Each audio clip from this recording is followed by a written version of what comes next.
Inactivity serves no purpose whatsoever.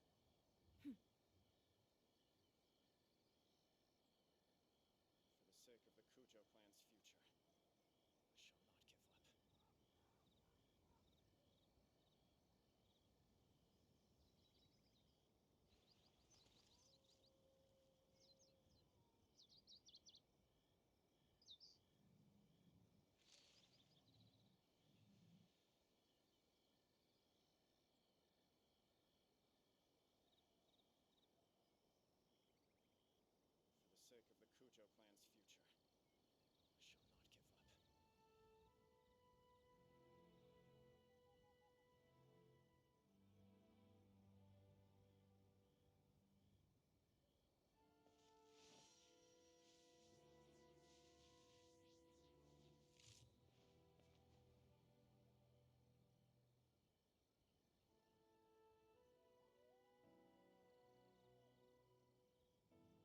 For the sake of the Kujo clan's future, I shall not give up. The world remains constant over the centuries, but human life is like the dew at dawn, or a bubble rising through water. Transitory.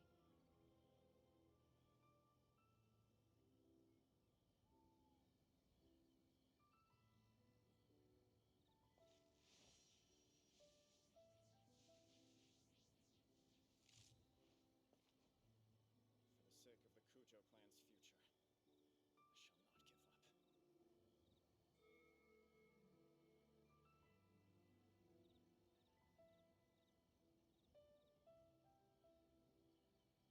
Inactivity serves no purpose whatsoever. For the sake of the Kujo clan's future, I shall not give up. For the sake of the Kujo clan's future, I shall not give up.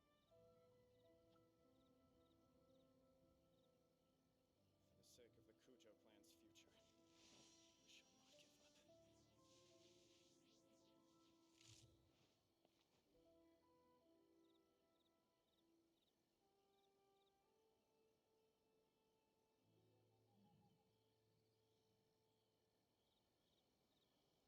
sake of the Kujo clan's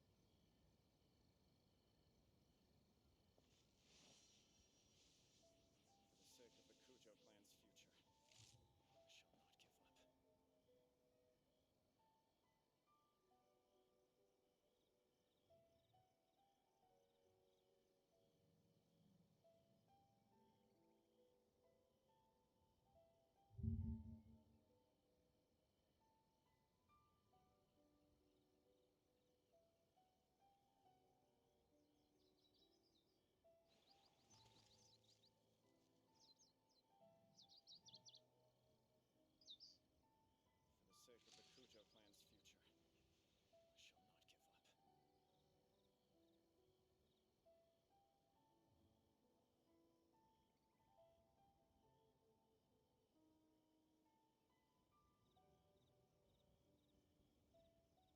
up.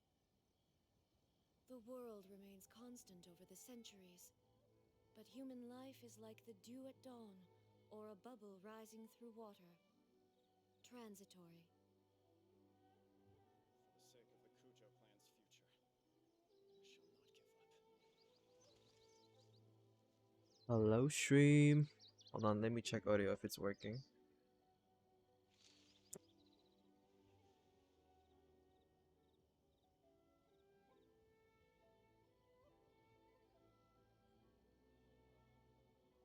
Okay, we're good. We're good. It's been a while. Oh, Genshin. It's been a while too. Okay. Before we do everything, I'm gonna Activity serves what's no call it? purpose I'm gonna do whatsoever. some quests and some events, maybe some events, and I'll wait for people to come. See if anyone's coming. Chat for you. Hello. Let's see. Ooh, should we test run her? I'm gonna test run. Okay, I'm gonna test run him first before I do anything. Before I like go with her.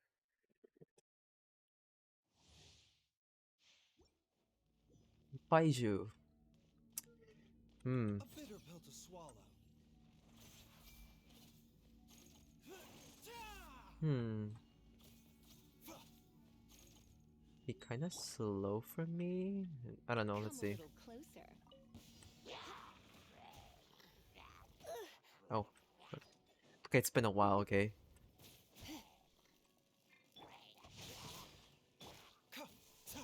Mind the side effects. Come a little closer.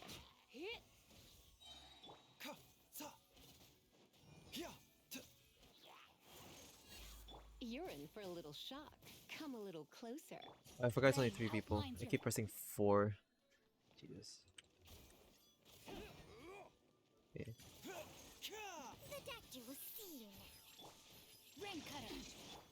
Surrender and it'll be. Taking a turn for the better.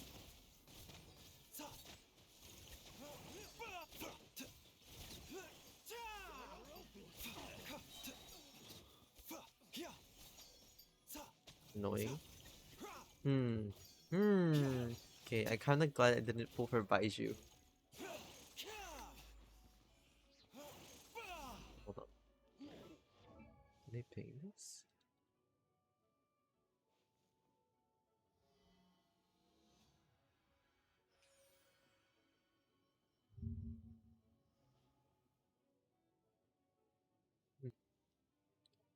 Well, I can't ping that message, so.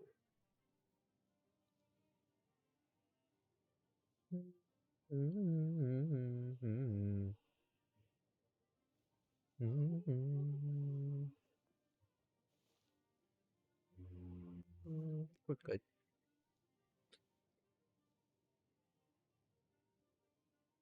Anyways, let's get back to that.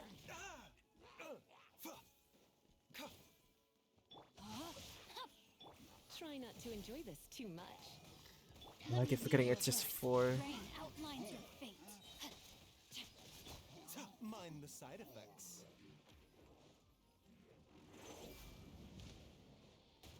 Ow. He's coughing. You're in for a little shock. Okay.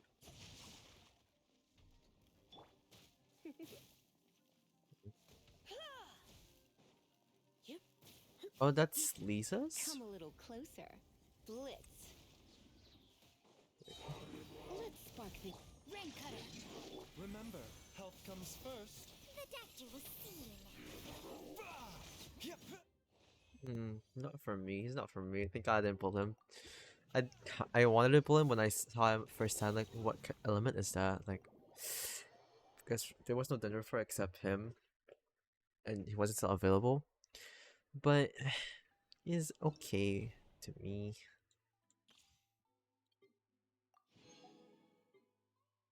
Right, Archon.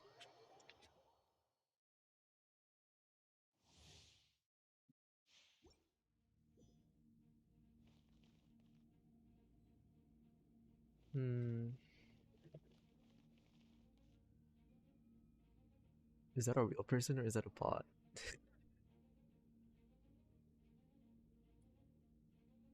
Hmm.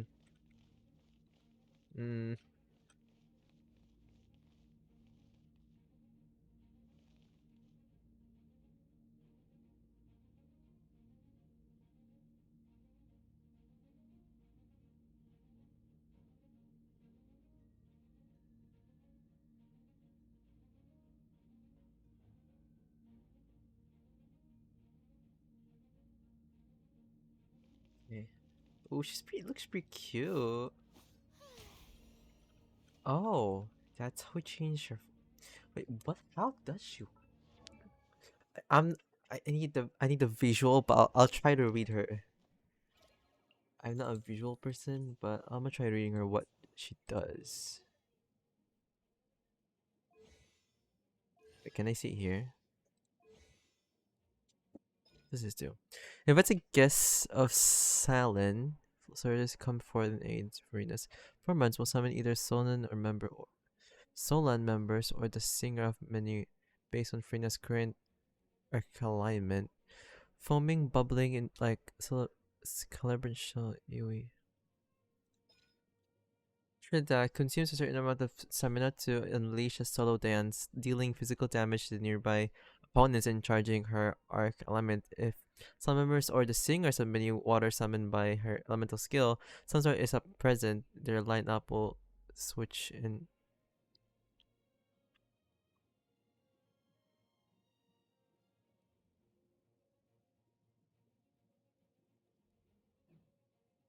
Wait, what the hell do you do? Here's a attack hit. Okay. But why does she have two forms? Like, what those two do? What's her ult does?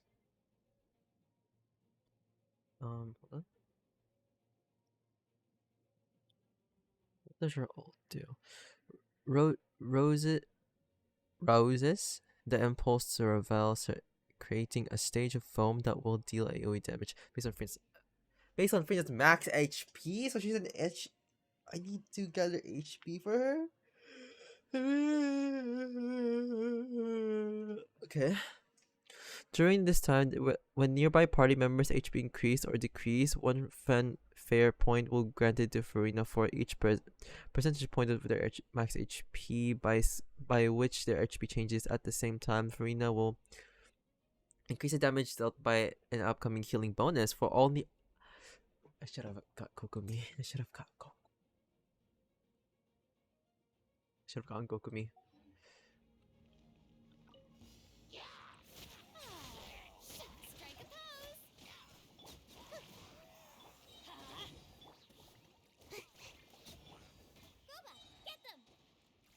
Okay.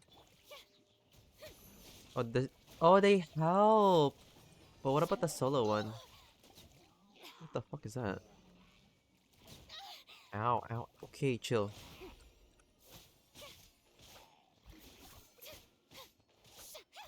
Oh, it heals her? Oh, wait. Oh! Oh! Oh! Oh! Interesting. Anyways.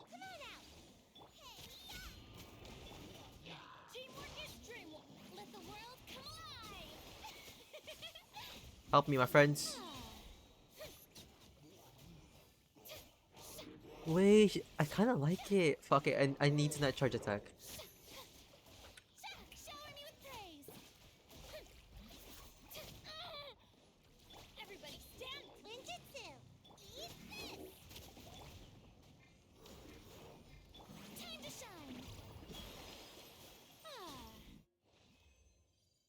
Okay, I kind of like her. I kind of like. Okay, I hope I get her. I counted my PD last time. I think I'm on 50. I think. Wait, hold on. I kind of like her. Okay. Let's try pulling for her. No, wait, no. Let's wait. We can wait. Patience. Let's do our daily first. And we can use her to go to. Okay, confession. I haven't done the Archon quest, so yeah. Anyways, let's do the daily quest and get more primo gems because you never know, I might not get her. I might lose my pity. I don't know. So I'll try. Jesus is bright. My eyes. Anyways, I kind of like her. I got almost all the Archon. Yeah, I got all the Archon except for Farina now. That's her name, right? Oh. Hello. Hello there. Okay, I don't care about dialogues. I'll confess that. I didn't read what they said, so I might fail this task because oh, just killing them? Okay. Oh wait, shit. One with nature. Illusion shattered.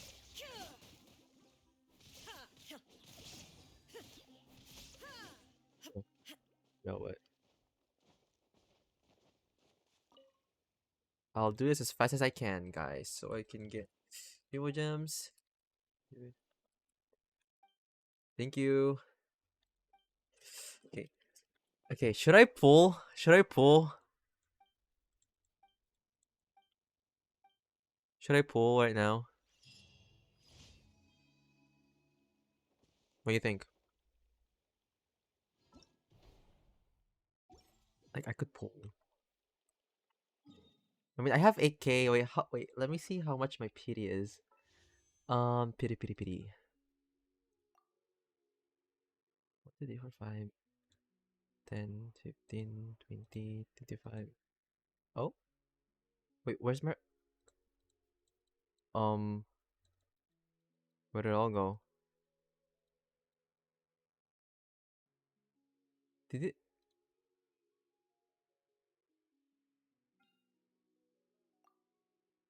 Huh?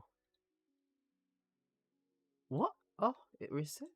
The It world res... remains constant over the centuries, but human Turn to life night is and like the pull. dew at Okay. dawn, or a bubble rising Turn... through water. Wait, where should I pull it? Like, where should I go? I haven't opened the fucking place yet. If it go there. Um... Let's go to, Let's go to Venti. Yeah, Venti. Venti. I need you. Jesus, this is bright. Venti.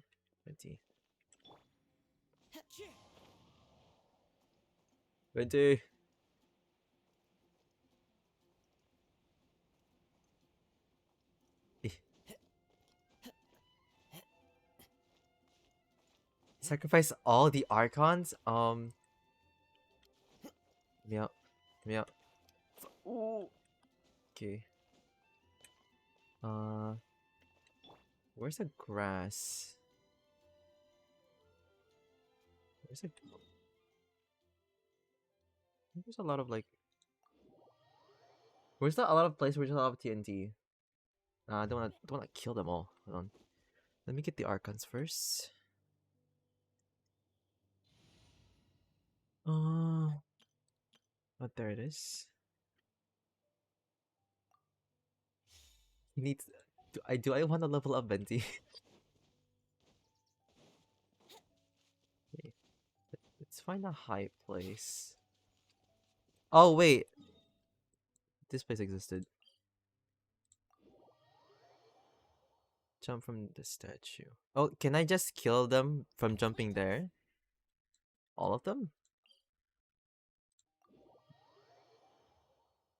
Or do I need to put them on low?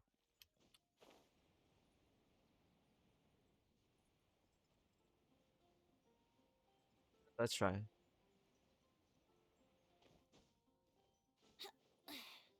Take off jungle as effect since he's tanky. Oh yeah, okay.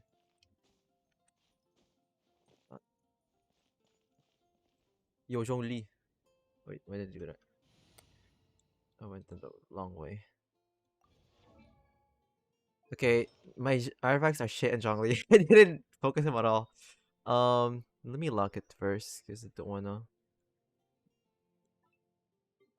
Didn't lock them. Yep, I didn't. Forgot. I haven't put the effort on Zhongli. Holy shit. Hope I remember this.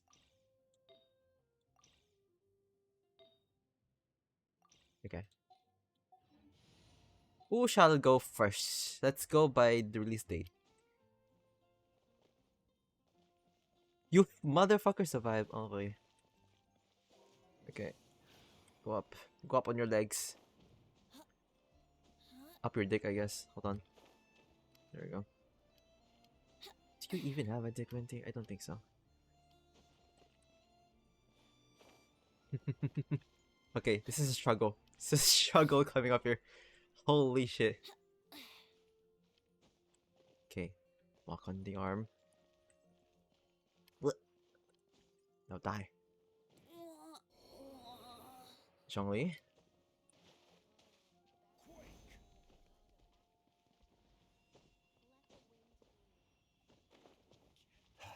Okay.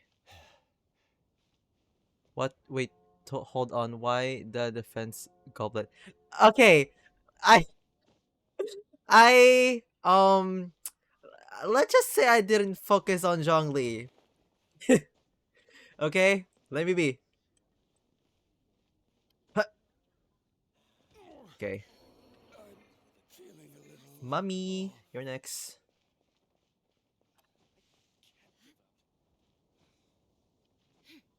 Come on, get up, get the fuck up.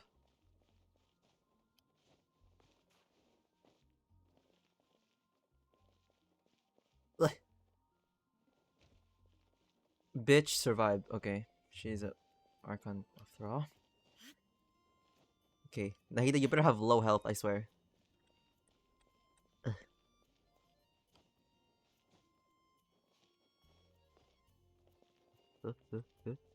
Hiya! Okay,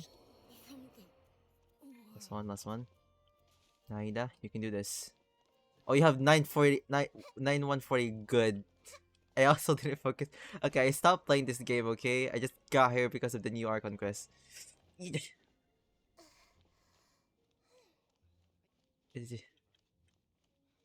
Oh, shit.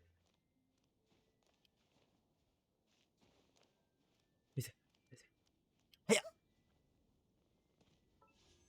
Wait, did she die? What? Okay. That bitch tanked that. What the heck?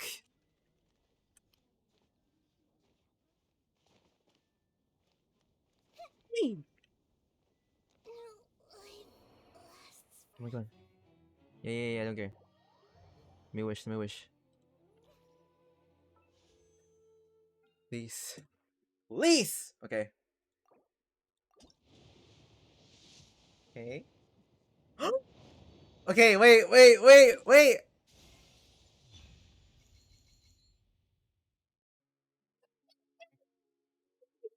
Motherfucking corners! Wait.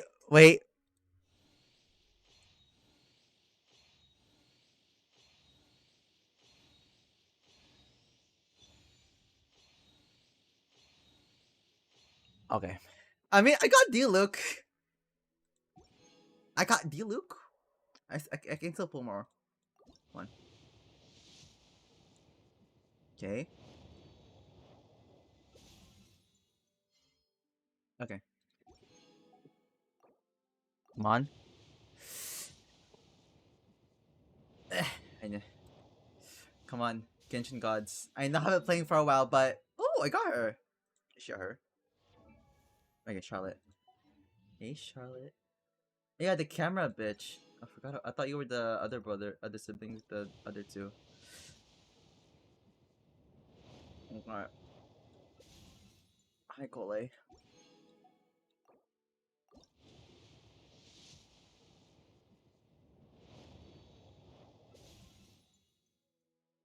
Oh, is that the new... Oh, come on. Aw. Hey, hold on. How's my pity? 5, 10, 15, 20. Okay. Fuck you, Genshin.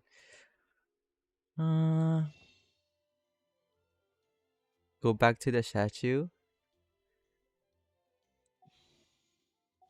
Oh. Well, I did it. What? Ah, come on! I sacrificed all 4 Archons for nothing.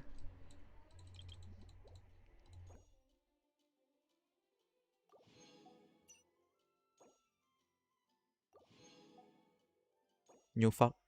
Ah, fine. I'll get you too.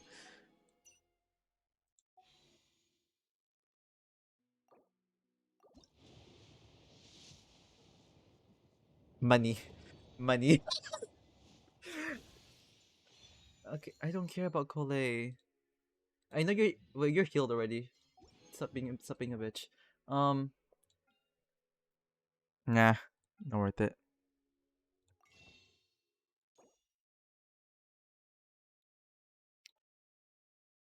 Bitch. Hello? Okay. Okay. I'm pissed, but whatever.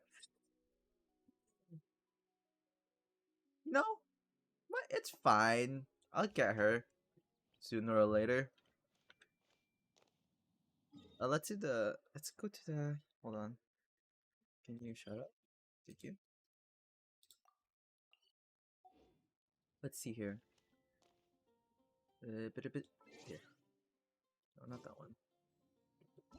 Let's do the Archon quest anyways. Wait, why can't I? Ew. Okay, let's go. You know? Oh. I like her. I like her because okay, so yeah, my breast I'm guaranteed now. So I found out her kit. So she has 2 forms. Wait, let me showcase her again. Hold on. Test run, test run, test run. Okay. I'll try my best to showcase her. It's my first time doing it.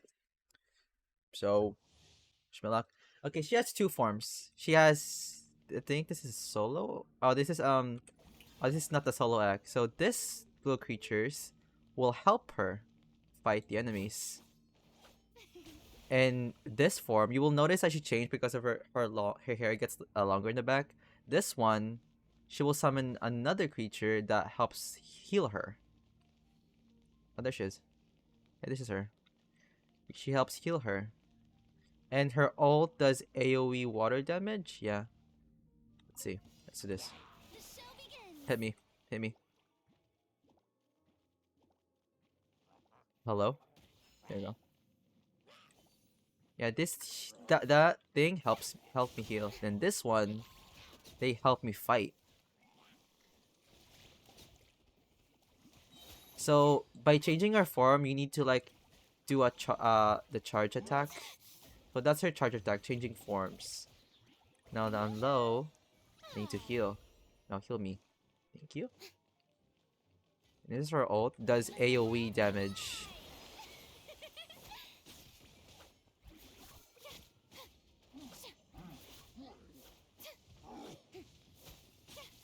Now that I'm fully healed, help me. Help your Archon fight. Ow.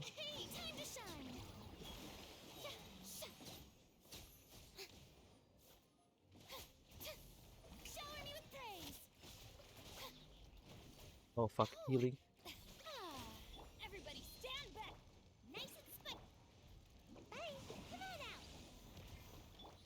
Let the world come alive.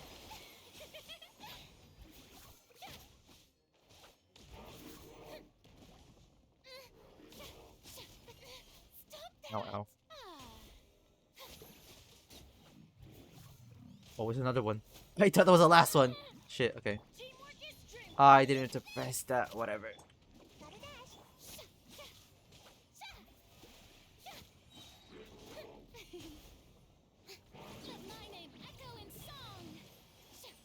Okay. She's pretty cool. I like her.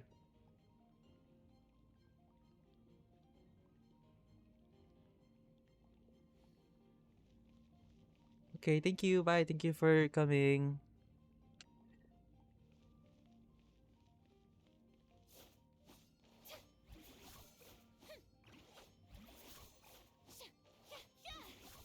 Okay.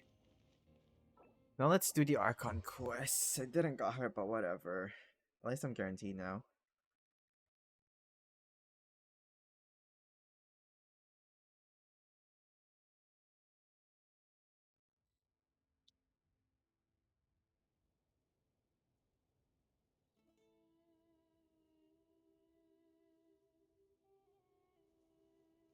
Okay, I'll watch that, but not now. I don't have her, so Osmanthus hold on. wine tastes the same as I remember.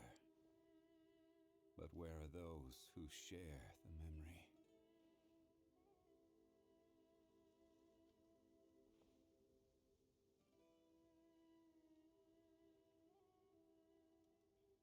Uh, how do we go here?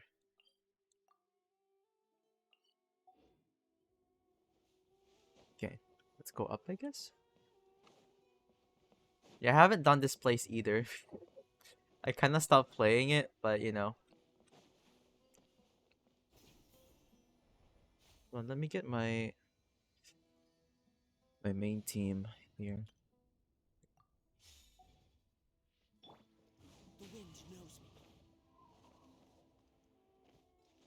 Is it under or is it above?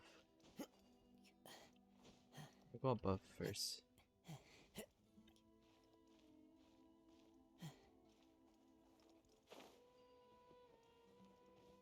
I messed up. Let's go up there. Let's go up there.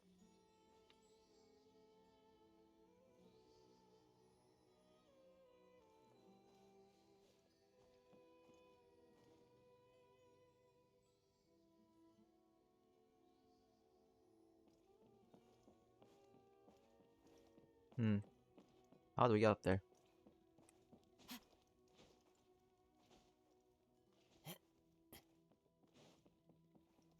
Into the wind. Ah, come on. I thought there's an opening. Follow the wind.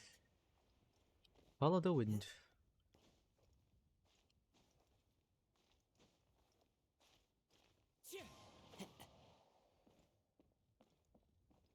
Just get up there. Oh, I wish we could grab on that rope. One with nature. Wait, can I not get up there? Zhongli, can I? Rise. Thank you. One. The wind knows me. Oh, what the hell is that? Time to go.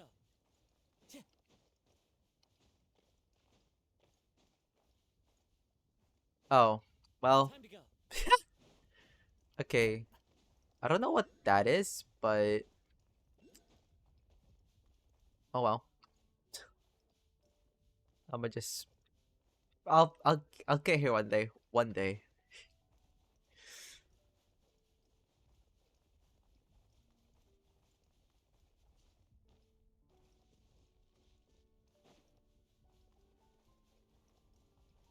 Wait, it's over there. Oh, it's over there.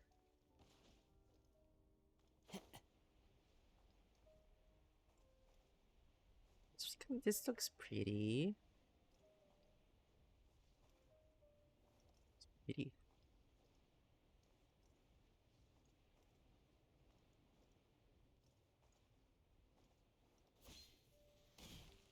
Wind strider. Wait, who's up? Oh, this is still the oh this is still oh it's over here. It's still in the heat displays, okay. Do I have any? Nope. Let's go over here. Ba-ba-da. Oh, oh, okay. Cutscene.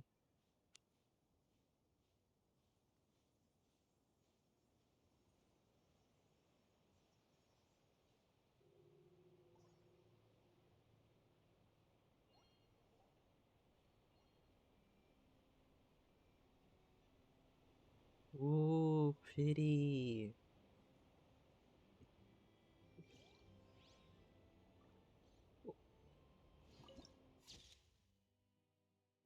What does this look like?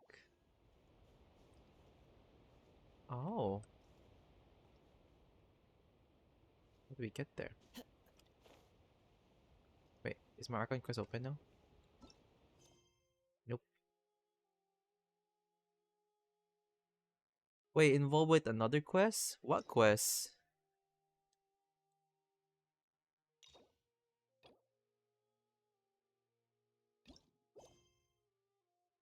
Wait, why are you involved with other quests? Wait, what? The quest is the quest location is currently involved in another quest. Please check details. What does that mean? Wait, what do I need to do to get to the Archon quest? Frick me. I haven't played. Is it the I don't is it the world quest?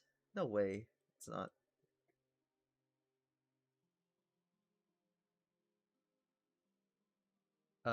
Chat. Do you know?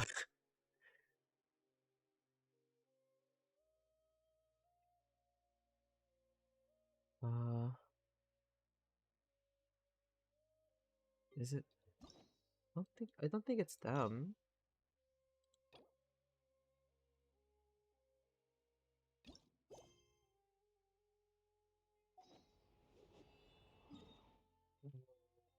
Frick me. I follow the wind. What? I'll just look in. Pretty sure it's called A2. I'll get it later.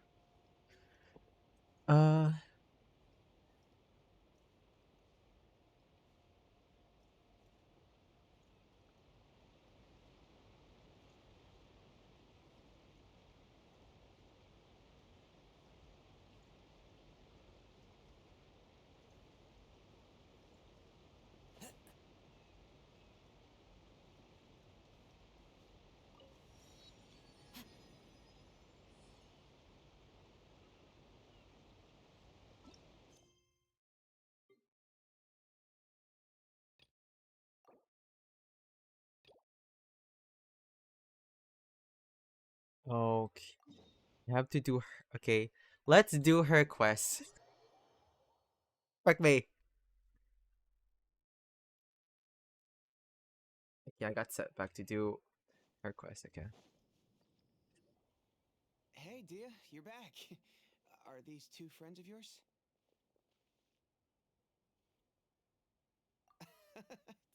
Likewise.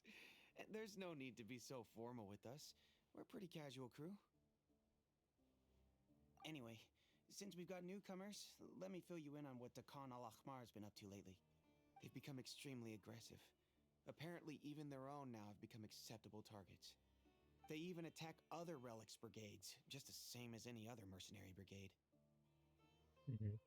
Even the most ferocious beasts still protect their own. But it sounds like they've thrown that straight to the wind. That's right. Once they've collected enough loot off the other mercenaries, they sell it off to a different brigade, or turn to merchants on the black market. A portion of their profits is immediately exchanged for more food and weaponry to be used in their next violent operation. That's terrible! Yeah, and it really makes you wonder why they're so desperate for Mora. A few days ago, Isham and I trailed them for a while, and even disguised ourselves as merchants to conduct trade with them. We were able to learn a few things from the exchange. Rather than saying they're out to plunder and hoard Mora, it'd probably be more accurate to say that they're experiencing an internal power struggle. Wait, a power struggle? You heard me right. The vast majority of their victims are mercenaries from the other brigades of Deshret's relics. If their only goal was Mora, they could have gone after anybody. The targeted nature of their attacks points to a power struggle between the different brigades within the relics. That's the only plausible explanation we have. Unfortunately, we weren't able to find out anything more specific. It seems they're also trying to keep things under wraps. Oh, one last thing we discovered was that over the past few years, as Dakan al-Ahmar became more and more active, Deshret's relics as a whole became a lot weaker. It sounds mighty strange to me, too. Harun, you can leave the rest of the investigation to us. Gotta say, though, I didn't expect you to go on a whole undercover mission during the few days I was gone. Sounds like you were really putting your necks on the line, no? Nah, it was nothing. I got set We're just as back. concerned about the situation as you are. The Khan al-Ahmar is your father's crew after all. What he said. Besides, Dia, haven't you done more dangerous things than all of us combined? What we did is nothing compared to your experiences. Yeah. Oh, And it's while they went random. to talk with Dakan al Akmar, I took a look at the last camp they attacked. Any survivors of the attack were already long gone. There was nothing of value left in the camp. Ah, Hisham and Khalaf. You're here too. We rushed over as soon as we saw you come into Caravan Rebat. Although this new friend of yours looks a little green behind the ears, I'm sensing a special vibe from him. Now that we know you'll have a capable partner with you, we can also rest easy. Hey, what about Paimon? Feel anything special? Oh, you're also planning to tag along with them? Of course! Paimon is the traveler's most important guide. Wherever he goes, Paimon will follow. Oh, in that case, then you'd better take care of her too, Dia. Don't underestimate Paimon! Don't worry about her. She may look tiny and helpless, but she's been through just as many battles as the traveler here. Even if she had only survived on sheer luck, then that alone would still make her quite formidable. I had no idea. I guess I shouldn't judge by appearances. Oh, one other thing, Dia. When you're free, why don't you update the deputy about your upcoming schedule? We held another recruitment event a few days ago, but everyone only came to see the Flame Mane. You weren't around at the time, so people were pretty disappointed to only find our crew of rough, unkempt guys. The deputy put a lot of effort into the event, but it was basically for nothing. Only a few people chose to stay, and that really got to him. Sorry to hear that. I'll be sure to bring him some great liquor next time. I left in a hurry and I couldn't make it back in time for the event. Gotta admit, I can understand their disappointment, though. You're our brigade's main selling point, after all. Now, if only the deputy could figure out a way to bring a few more smoking hot members into our ranks. Keep dreaming. Remember the last time I invited a couple gals into the brigade? You all just froze up with your mouths gaping like a bunch of scarecrows. The Period. awkward silence and weird expressions left quite the impression on them. They were originally interested in joining us, but after that, they both told me they were too uncomfortable to stick around. Damn. Hey, didn't we agree to never bring that up again? Huh? Wait, are you serious? Why have I never heard about this? I don't think you were part of the brigade yet. Are you kidding me? I missed a once-in-a-lifetime moment like that, and you weren't even gonna tell me? All right. We can tell you about it later. Now's not the time.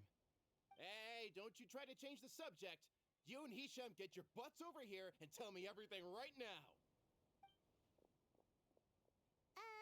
Are they always like this? More or less. There aren't many rules or graces when it comes to mercenaries. We're used to just speaking our minds. If someone starts getting under your skin, you just yell right back at them. And if that doesn't put an end to it, then you just challenge them to a fight.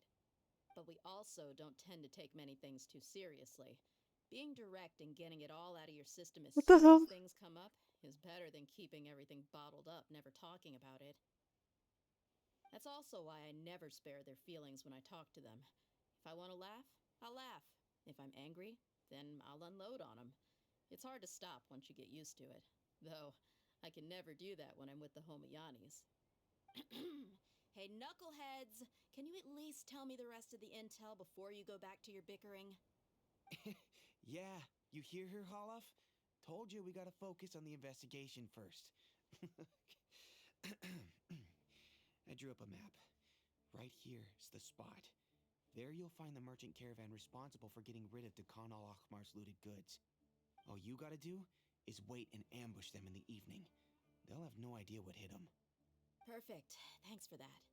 Be sure to pass my regards to everyone else in the brigade as well. Will do. You stay safe, Dia.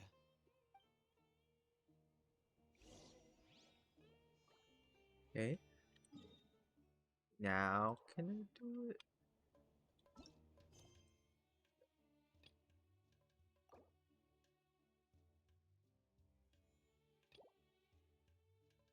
What area is it? I wonder what area it is.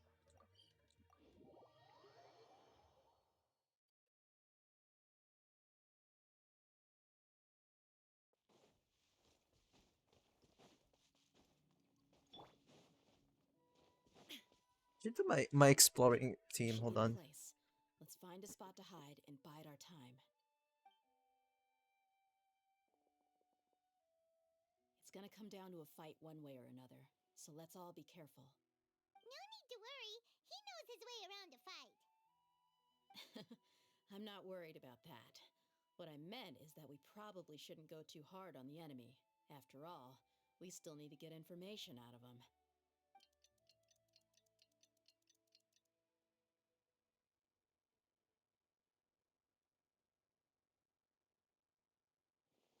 Ah, here they come. You ready? Let's not give them a chance to react and end this quickly.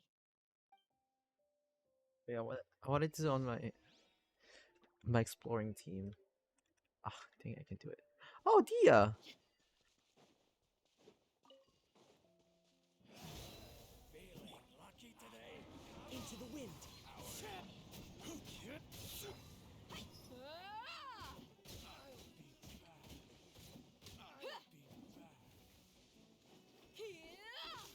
You ain't Oh. messing around, ya!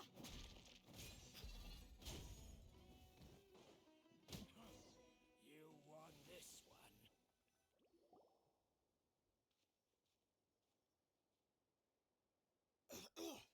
Huh? You're the Flame Bane. Good. That saves me an introduction. All right, time for a little talk. Are you buddies with Dakana Lakmar now? Tell me, what are they after? You know the code of being a mercenary just like everyone else. The first rule is to never divulge key information about our employer. What makes you think I'd talk? That might have worked on an amateur, but I know you're just looking to protect your reputation. Think about it, though. What's your reputation worth if you won't have the other tools you need to succeed in this line of work? Tools like, I don't know, your limbs or eyes? You've got 5 seconds. Dia. You might want to think twice about how much your employer's information is worth to you. Whoa! I'm not joking around. We can do this the easy way or the painful way. 2 seconds. I'll save you the trouble.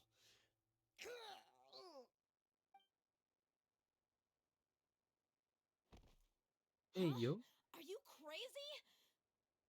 He tried to bite off his own tongue. Quick, search the area for any first aid supplies. I definitely didn't expect him to go that far. Thankfully, the wound wasn't too deep, and he just passed out from the pain. Okay. Why would he be so extreme? I just wanted to test his mettle. You can get a lot of mercenaries to talk just by threatening them. I didn't expect him to be willing to go through so much pain just to deny us some intel. Well, he's out cold for now. We could wait for him to wake up, but maybe it's not a good idea to interrogate him any further. What should we do? Yeah, don't worry about it. It'll be a waste of time to interrogate him again after that. He might just hurt himself again if we start asking. There are lots of goods around here. Let's search the area. Maybe we'll be able to find something. I'm really sorry. I got what he deserved. Hold on. Let me change my team into the explore team. I think this is it.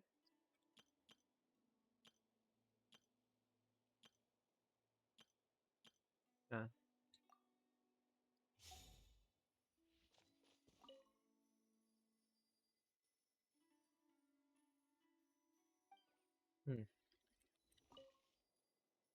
There are a lot of daily necessities like food and water in the boxes. It doesn't seem like there's anything stored though.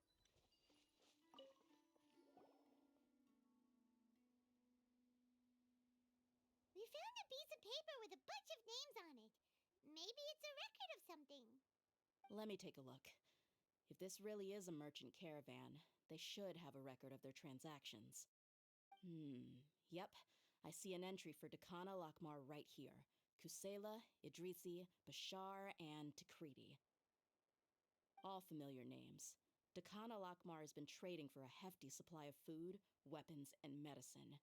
It seems that in the past, they used to receive some canned knowledge as well. This caravan is just one link in their logistics chain. Once in the rainforest, the caravan will exchange the looted goods for Mora, and the funds will then be passed to a specific person. That person will then pack the caravan full of necessary goods, which will then be brought right back to Dakana Lakmar. Wait, why is there no Mora value recorded for the final transaction? Hmm. No value? Yeah. Value at Every all? transaction before the last one was marked with an exact amount of Mora, but the final one, where they paid for everything to be brought back to the desert, was simply marked as delivered. Maybe the more amount is just happened to cancel each other. Perhaps, but they couldn't have known how much they would make off selling the loot. Do they not care about profit margins at all? Anyway, the next part's the records of the goods themselves. There are a lot of entries. Everything was probably sourced from the rainforest. Huh? What's wrong? Shazamon Homayani? Homoyani? You mean Dunyarzad's family? Huh? Could it just be another family with the same last name? I'd be surprised to find someone with the exact same first and last Okay, name. no. Shazamon Homayani is Dunyarzad's father, and the head of the Homayani family. Just what the heck is going on here? I'm sorry, you're right. I'll consider what we found and not jump to conclusions just yet. But what this piece of paper confirms is that the Homayani family has been providing goods to Dakana Lakmar. What if the Homayanis have been kept in the dark and don't know they've been trading with Dakana Akhmar? That's a possibility, but if that was the case, why is this caravan specifically named Shazamon as their person of contact? They could have just as easily bought goods such as food and medicine directly from Caravan Rebot or Port Ormos. Hmm.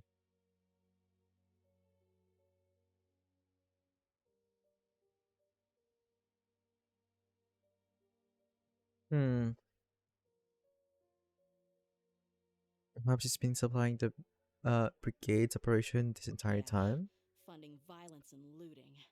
The brigade gets the goods, and he is paid the proceeds from the sale of the loot. But why would he do something like this? It's not like the Homayanis are in need of money. I honestly have no idea. I've been to their estate many times, and I've never noticed anything suspicious. The only potentially large expenditure I could think of would be the treatment costs for Dunyarzad's Elazar. Maybe they borrowed a lot of Mora in the past, but that's still just a speculation. I don't think the master would stoop so low to make Mora. You're probably right. I know my lady's personality, and she wouldn't deliberately keep something like this from us. But what should we do now? All we found is just another mystery. Hmm. If you ask me, we already have no choice but to confront her about this. I'm not worried. It's too early to make a verdict yet. I still have faith in the Homayanis. Let's go find my lady again. We'll tell her everything and see if she's willing to lend us her support. If we're lucky, we can not only figure out the mystery of this paper, but also follow the trail of breadcrumbs to the people responsible at Dakana Lakmar. Dia, are you sure this is the best decision?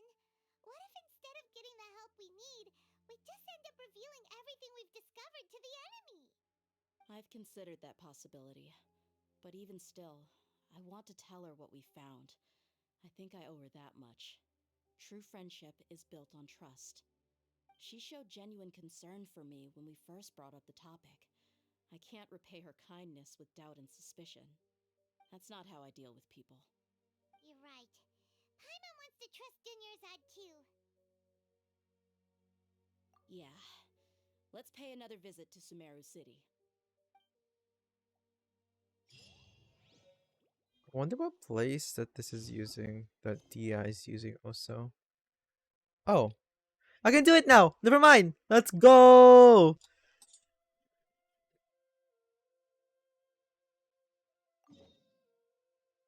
Is it because we needed Dia?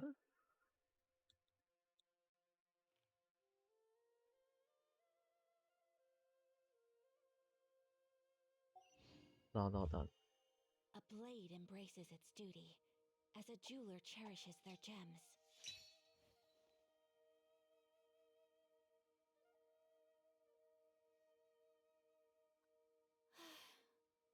I only wish life could be as leisurely as this a little more often. How greedy of me. Okay. Hold on. A blade embraces its duty, as a jeweler cherishes their gems. Let's go. Let's do this. Oh, it was using this place. Okay. Let's do this. Let's go. Shit.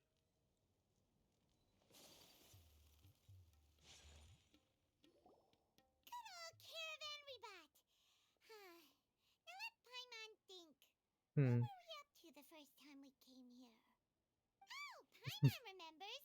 Nahita's consciousness had been trapped by the doctor, but we followed the clues she left behind to help her.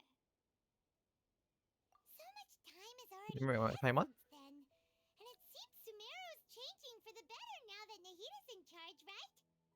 Paimon just hopes Yeah. this peace will last a long time, and then Nahita won't have any more new problems to deal with. Yes. As long as we're around, it's hard to say what will happen. Guess you're right. We somehow always find ourselves right in the thick of it. Who knows what will happen next? Come to think of it, Who knows? maybe it's all because of you. Maybe you're just a magnet for trouble. I was just thinking that you might be the problem, Paimon. Me? Before Paimon ran into you, Paimon never ran into any trouble. At most, when she was super Kinda tired, true. Paimon got caught in some strange whirlpool and sucked out into sea. And even then, you fished Paimon out. Anyway, for Nahita's sake, maybe we should think about heading to our next destination for now. Next stop, Ah, Fontaine. who it is? Dia. Well, you in a place like this, I can see you two still love wandering around. Oh, it's Dia! Since when are we just wandering around? We're usually taking care of some serious business. Even though it may have nothing to do with our journey. But never mind that. What brings you here? I just finished a commission in the desert for a usual client of mine. Nothing too interesting. Just escorting a shipment of goods. I'm on my way to report back. That's when I saw you two all the way over there, chatting away. What were you two talking about anyway?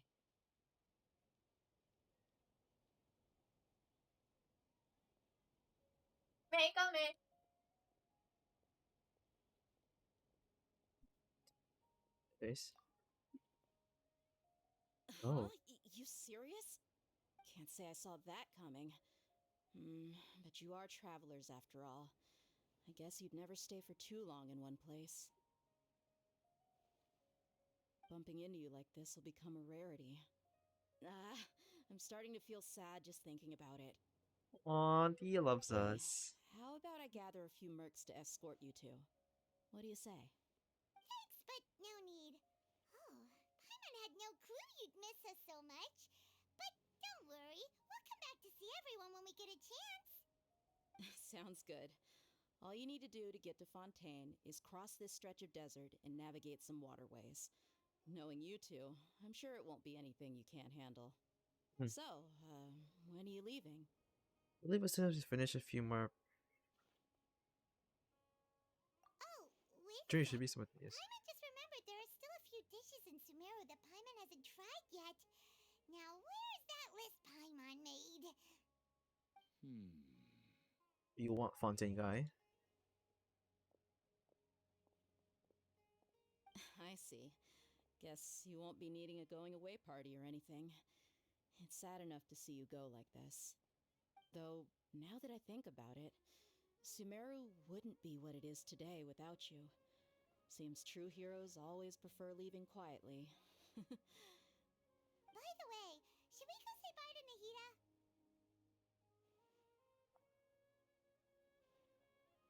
In her Good case, point. yeah. But there's no need guess this is goodbye for now, traveler in Paimon.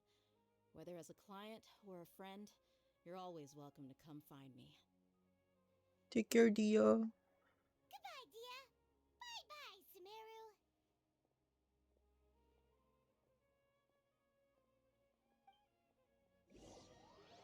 Something matters in Samaria. You approach the border with Fontaine.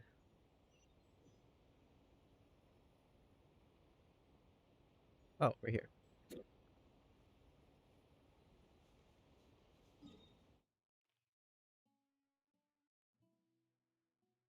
Yeah, that's an easy path.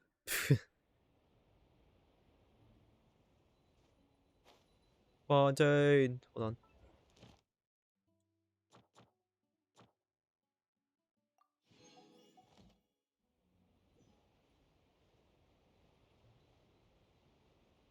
Where's the... Oh, there.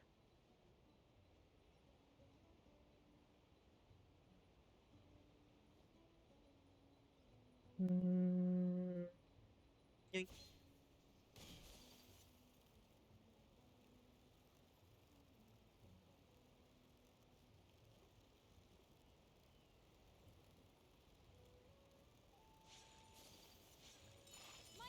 Oops, wrong key. Let's go. Battle ahoy. It's like really cool.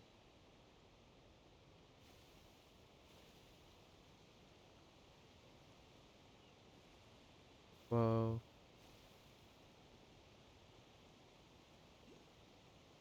Oh. I'll get it later.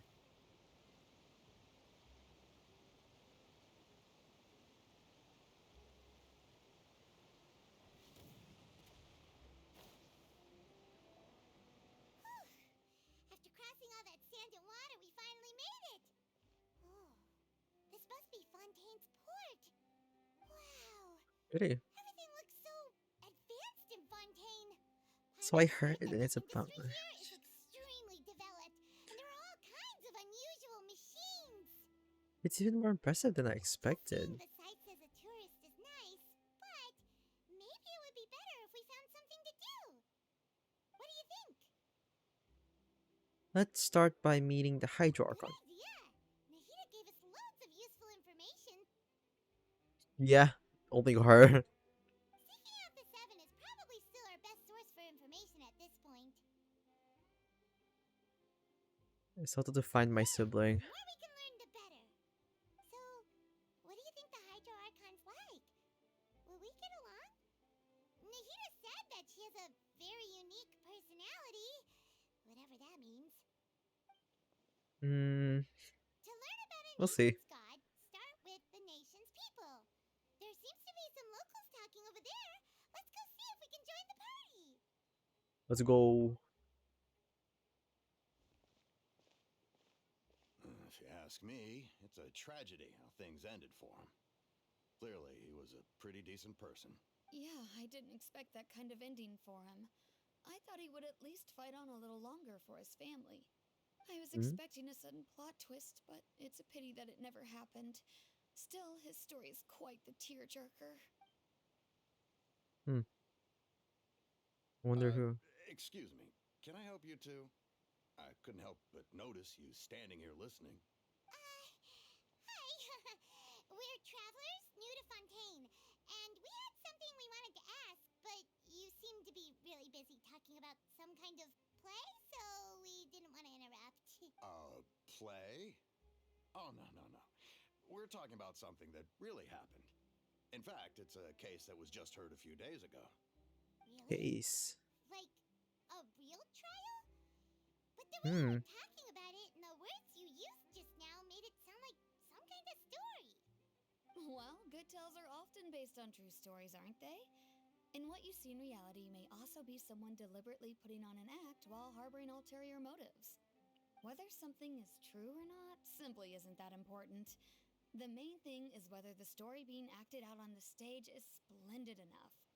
Oh, but it looks like you're not from around here. You probably don't know that the Fontaine Court of Justice is called the Opera Epiclese, or more commonly known as Jesus. just the Opera House.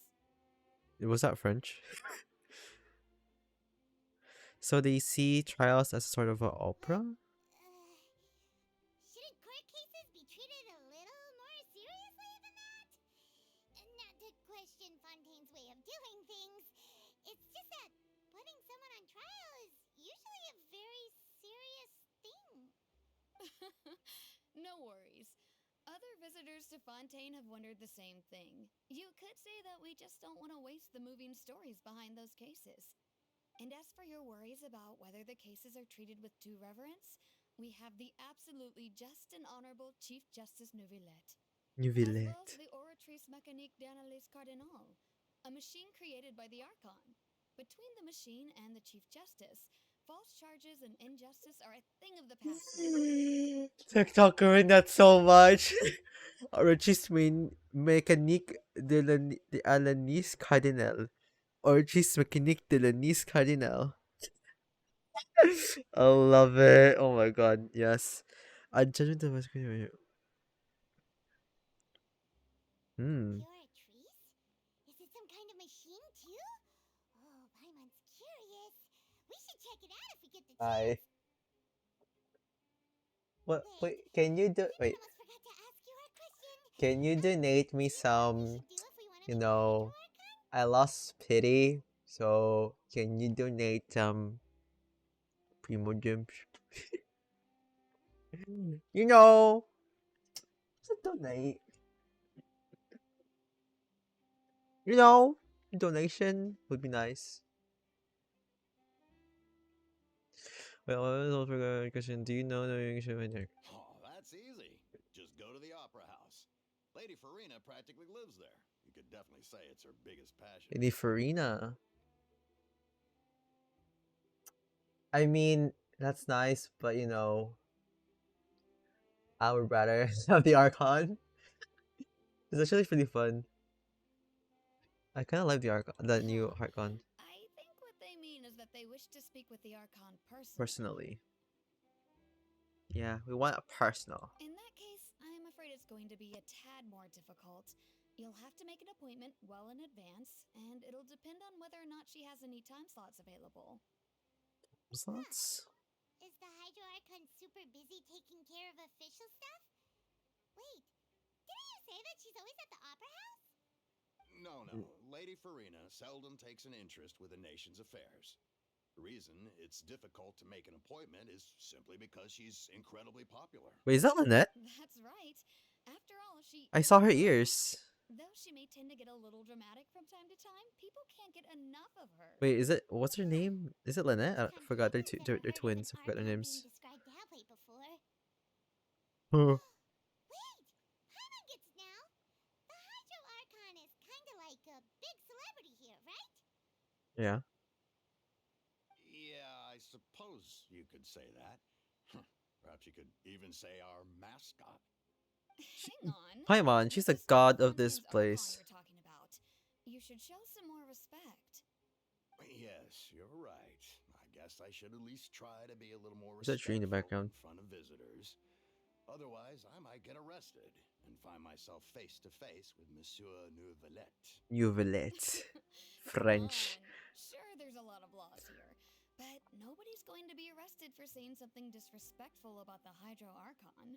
Seems like people Fontaine really like the Hydra Archon. Surprisingly, the Archon. That's how I've been through. They even either don't know, don't care, or hate the Archons. Jesus. Who knows how long making an appointment will take? Guess we could have a look around the city in the meantime. Well, except for Mondstadt, I guess. What are you looking over there for?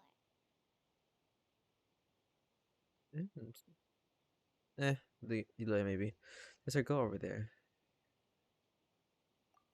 Yeah, I've noticed her too with the cat ears. Maybe something's the matter. She isn't going to jump into the water, is she? Maybe we better go check on her. Forgot her name.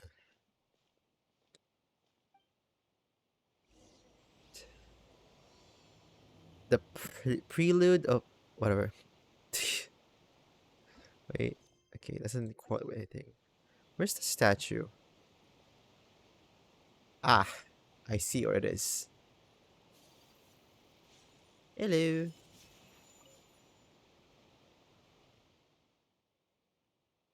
Hello there. Excuse me. Are you alright? Huh? Did you follow me, by the way? I'm fine. Thanks. Oh, okay then. We just noticed that you seem to be worried about something. About many things, actually. But there's nothing I can do but just keep my troubles to myself. I was just reminiscing about a place my brother and I would play when we were kids. It was just atop that hill over there. See? You're pointing at the sea. Wait, are you saying that you and your brother lived in the water? No people call the waters around Fontaine a sea. It's actually just an inland lake that's filled with fresh water. And Oh. now I can still see that hill clearly in my memories. Now it's been completely submerged. He would skip and Oh. jump, tossing sand in the wind. The sun shone brightly, and the air was filled with the scent of the sea. But now, the water is gradually swallowing our memories. It won't be long before it swallows us. Damn, Fontaine's sinking. Sorry, Paimon doesn't really get what you mean. I don't believe we've had the pleasure of meeting. Are you The Lynette's other new twin. friends? Oh, and you are? Thanks for looking after my sister. She often comes here to reminisce about our childhood, that's all. There's no need for any concern. Okay, Now, femboy. allow me to introduce myself. I'm Linny, and Linny. this is my sister Lynette. Yeah, her If name I is had Lynette. to guess, I'd say you must be travelers from abroad. Nice to meet you. Paimon is Paimon, and this is the Traveler. We just arrived in Fontaine.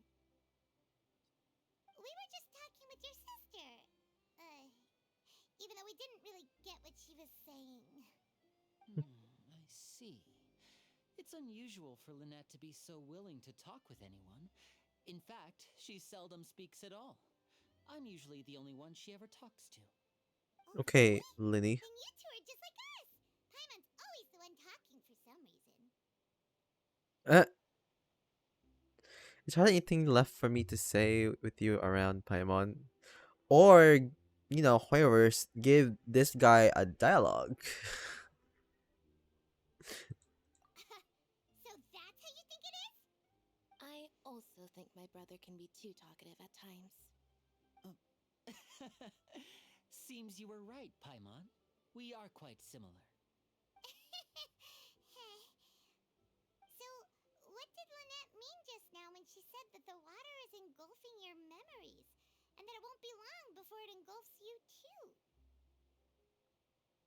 Oh, that. It's from a prophecy that's been circulating in Fontaine for some time now. Well, I suppose prophecy isn't exactly the right word, because that implies a certain amount of uncertainty.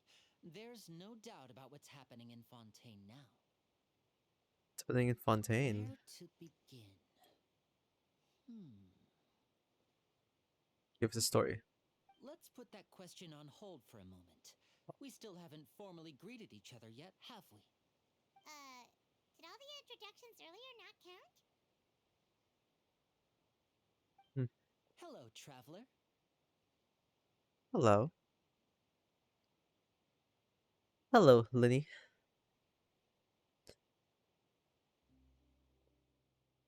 And hello, Paimon. Hey! Why didn't Paimon get a handshake? You're not poking fun at Paimon, are you? Please, don't take offense. Just consider it a sort of etiquette we have here in Fontaine when making new friends. You should remember it. It might prove useful. Oh, alright then. Well, Paimon's just happy to have a local friend now. By the way, we were just getting ready to go to the Opera House to meet the Hydro Archon. Would you be able to show us the way? So you're going to see Lady Farina? No problem at all. In fact, I was planning to go to the Opera House later myself. I'll gladly take you once I finish things here. Please, follow me. Okay. I'll follow you.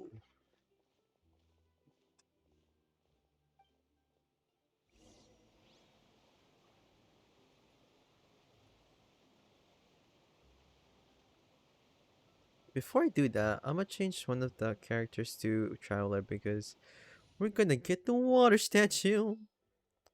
Hello. This world is full of Yeah, whatever.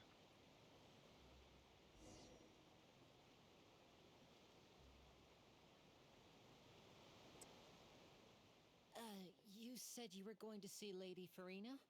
Well, it seems Lady Farina has come to see you. Oh. He's here?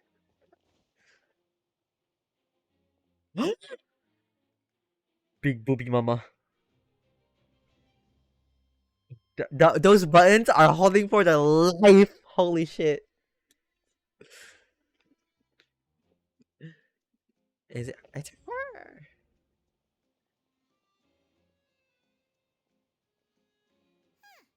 So, she's the Hydro Archon? But how did she know we were looking for her? My dear people, rich and poor, those with cup in hand and those with nothing at all, raise your glasses in celebration. If you don't have one, then just raise your hand in lieu.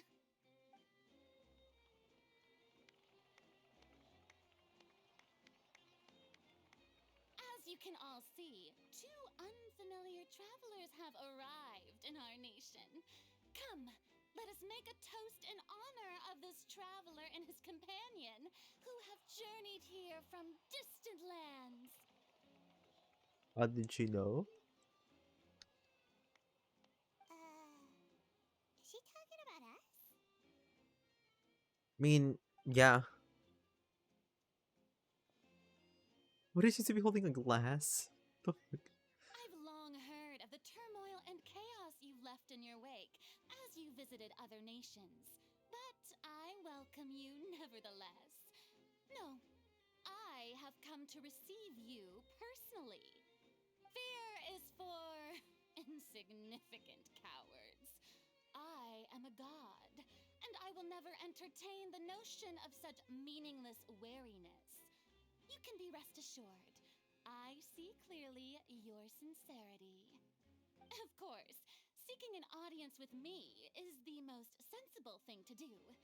It will allow you to truly behold my power and witness my authority. Intelligent people always gather under the correct banner. I, Focalor, hereby welcome you to the nation of Hydro and acknowledge the value and significance I need to turn the music up. Now, you may rejoice in this. Well, finding the Archon was easy enough. Yeah. I still can't believe it. Feels like we've only been here for a few minutes. But the Hydro Archon's entrance was, how should Paimon describe it? Over the top. A little over the top? Miss Hydro Archon? How did you know we were coming? I see. As Outlanders, you inevitably lack even some of the most basic understanding. Don't forget that Bitch. even the gods can be divided into the mediocre and the excellent. I suppose it's only natural for you to I'm be sitting awestruck here. by my abilities. You had best stop and consider. Do you really have the noble qualities and etiquette necessary to communicate with a god? Oh. All it takes is Him. a flick of my finger for me to know everything about you.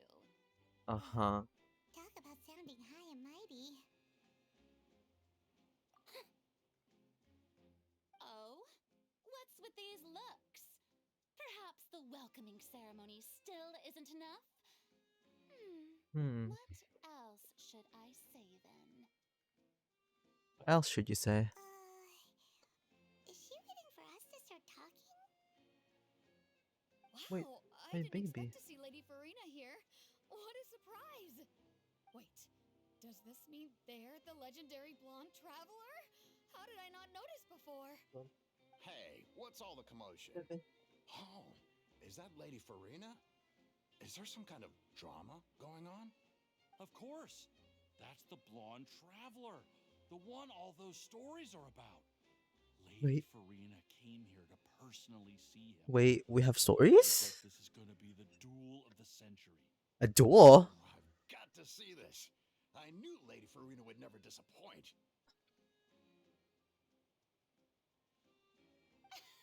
Cool. Yes, but don't get too excited now. My dear believers and spectators alike tend to get quite rowdy, and despite the noise, I've come to tolerate all their ruckus. Okay, good for you. You may consider this my reward to all of you. I have determined that there will be an epic duel between myself and this traveler from another land, just as you were hoping to see. Now she wants to fight? Aren't we getting a little ahead of ourselves? She wants to fight. Really? Fighting gods? I have I've got a resume, bitch.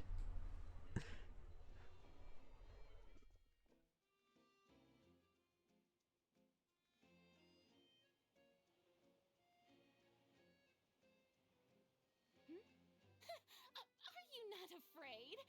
Might I remind you that this is a duel against the divine? Bitch.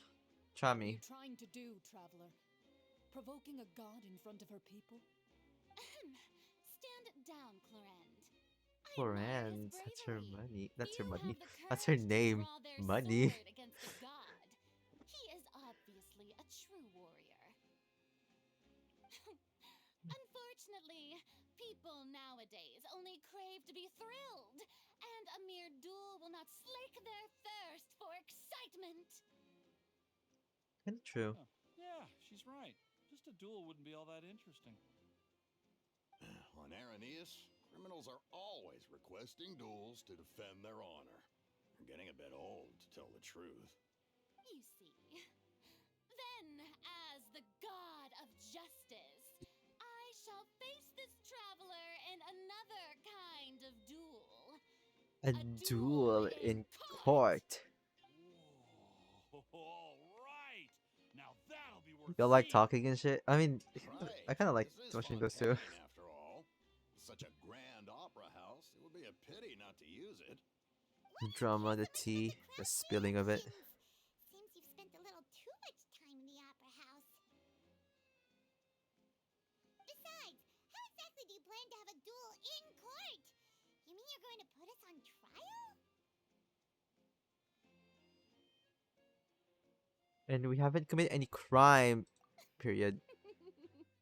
Oh, we have reason to put you on trial.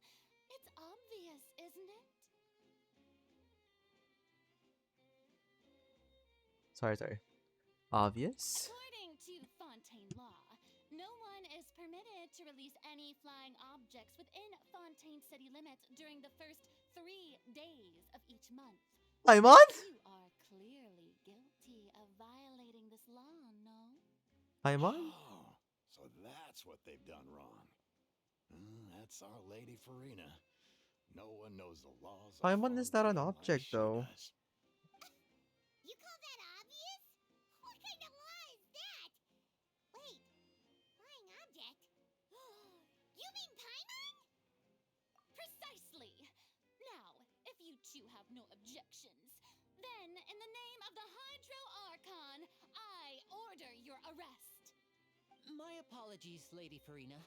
I don't mean to spoil the fun. But if you would allow me to interject, I don't think that Paimon here meets the definition of a flying object. You tell her, Linny! Finally someone who's not crazy. How could anyone call Paimon a flying object? What's the worst he can say? Let's see. Great magician Linny, my beloved citizen. I'll permit you to object, but how exactly do you plan to prove your claim? As a magician who just rained on your parade, I naturally should shoulder the responsibility of saving the show. So, with such an audience gathered here, allow me to perform a trick for everyone.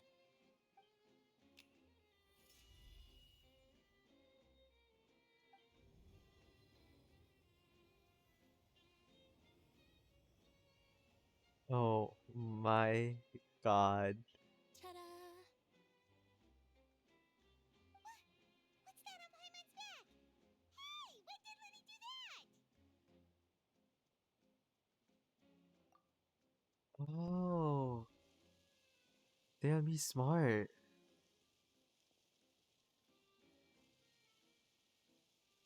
Oh, damn. Litty. Okay.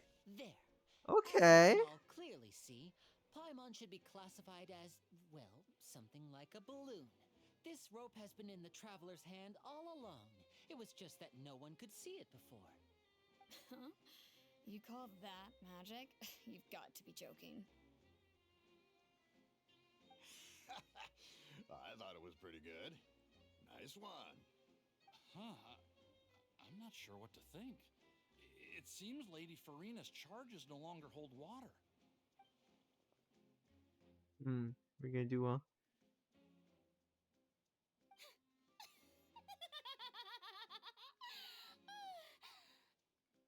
Amusing. Very amusing, Linny. Just the sort of unexpected twist that I enjoy. With you here, today's performance can finally be called complete. Performance? You see all this as a performance?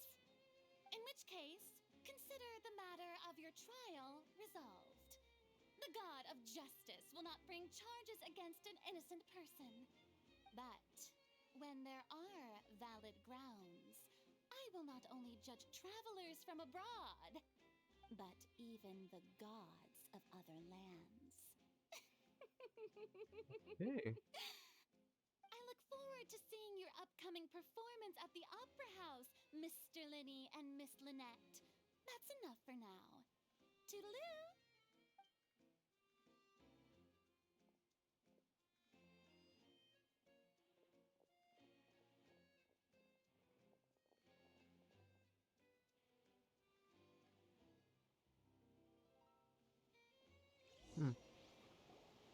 And just like that, she's gone. Well, that's the most unpredictable Archon Paimon's ever seen. Bro, literally. Ask her anything.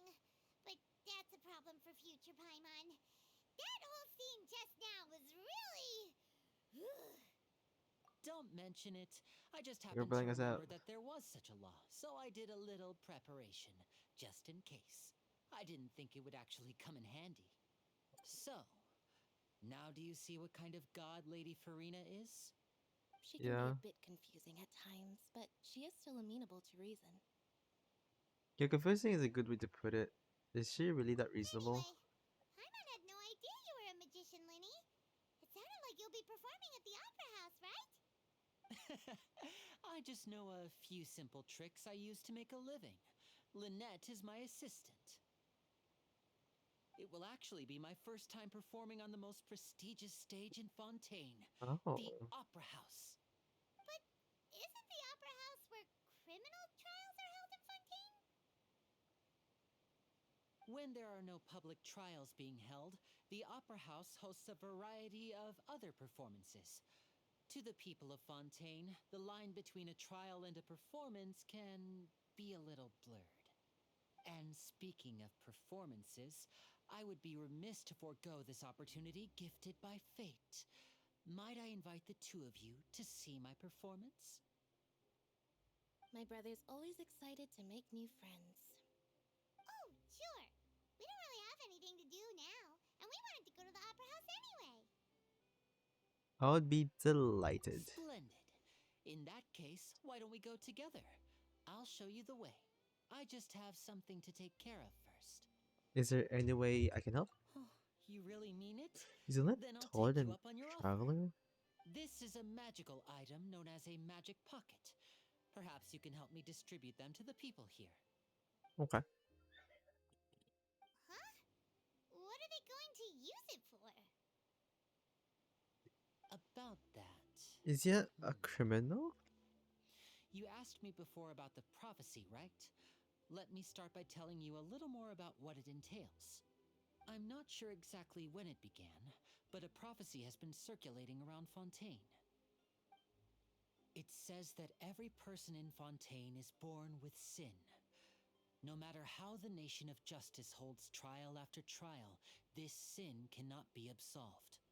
Until one day, the water levels in Fontaine will rise, and the sinful people will slowly be drowned. In the end, the people will all be dissolved into the waters, and only the Hydro Archon will remain, weeping on her throne. Only then will the sins of the people of Fontaine be washed away. That sounds pretty gloomy. Why Hmm. are people in Fontaine born with sin? What is that supposed to mean? There are lots of guesses.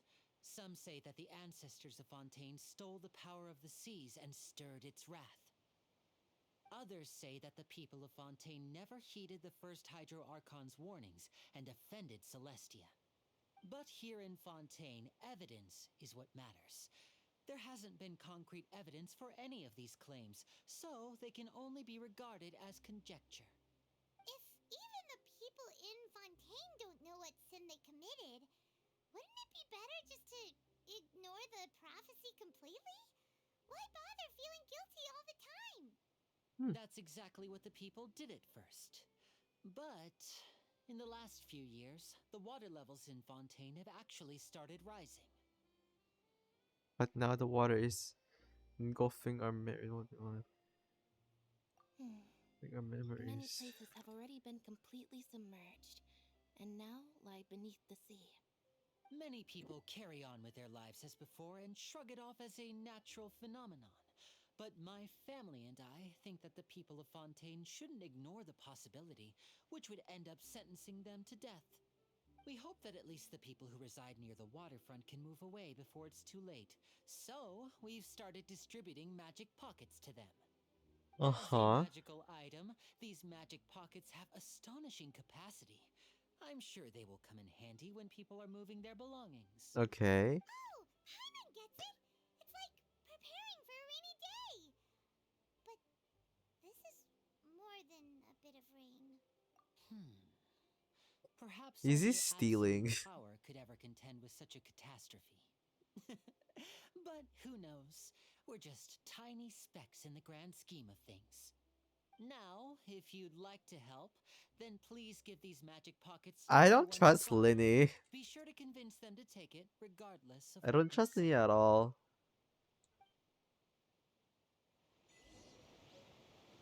Linny, do you...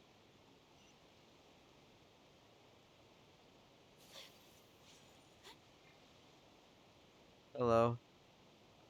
What's this? So you What? also believe in the prophecy. Whoa, Keep hold it. on. I won't have any use for it. What? You mean you don't believe in the prophecy? No, I believe in the prophecy.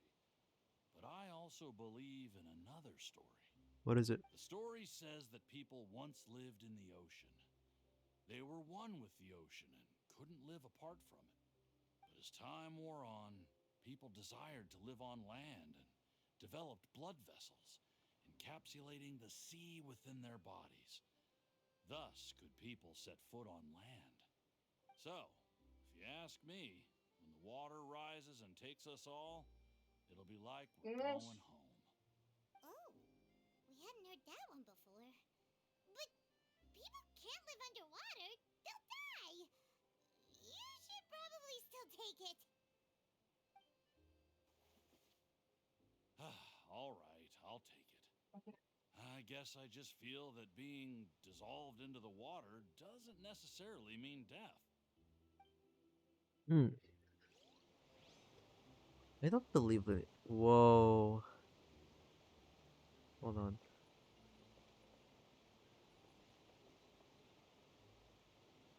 Step on me. Heyo.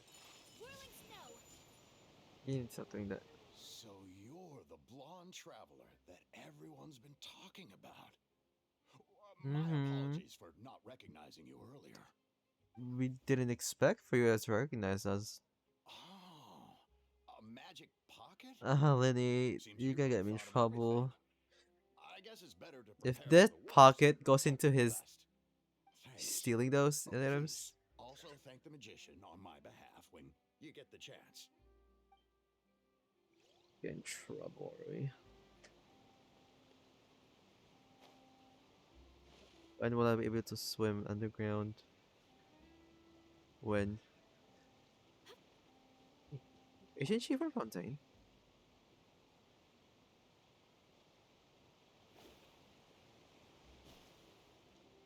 Hello. Jolly good show. Huh? I don't want that thing. Way I see it, if the prophecy's true, it's still gonna be a long time before the water can cover everything. Life is all about living in the moment. What use is there in worrying about the future all the time? We'll cross that bridge when we get to it. You should still take it. You never know when it'll come in handy. Oh, all right, fine. Thanks. It's just that if I start moving, that means I've already given up on the life I have now. I'd really rather not. True that. Where do I go? Lenny. Oh, you already handed out all of the magic pockets? Mm-hmm. That was fast. So, what did people have to say? I bet you heard some interesting opinions. They're quite Yes, stubborn. but that will change once disaster strikes. I know they'll change their minds, so it's only right to help them prepare. Is there anything else you need to do before we leave? Yes, one last thing. I have the magic pockets made by a workshop in the court of Fontaine. Since we're out and about, I was thinking about bringing him some more materials. So, you want to collect materials? Just tell us what the materials look like and we'll help. Many hands make light work. Oh, that would be much appreciated. We'll need some Romaritime flowers. I remember seeing them near the waterfront on the east side of the harbor. What?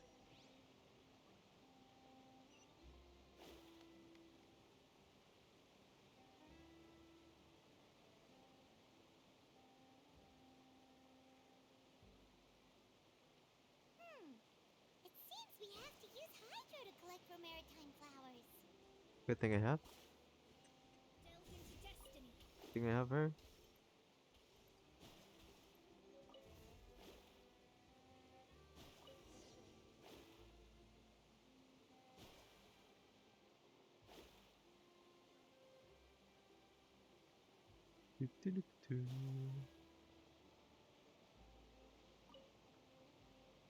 You made quick work of that. I can tell you're an experienced traveler.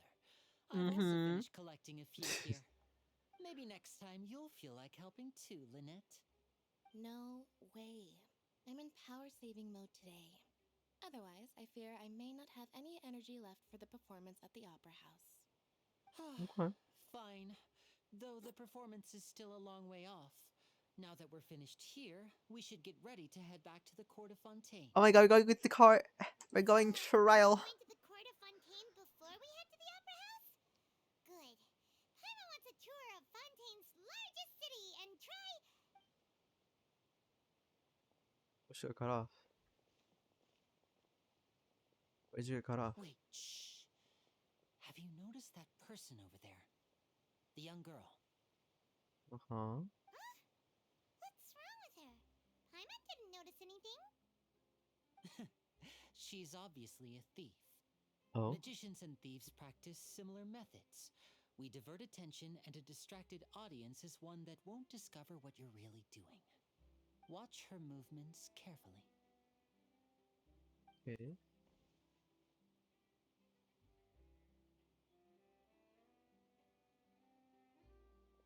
Oh, he's right. Huh. Shh, keep your voice down. We need to think of a way to catch her, but it seems she's very alert. Perhaps we should split up.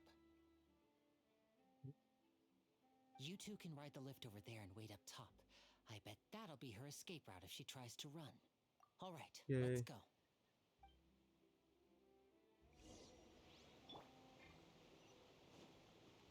I'm gonna go up. Finally, I'm going up.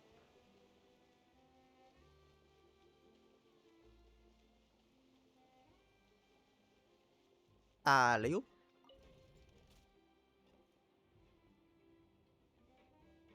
This is dangerous.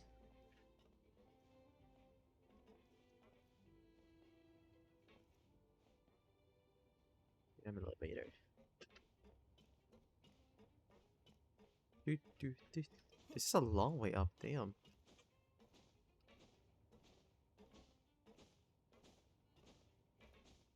Hey, Nahida.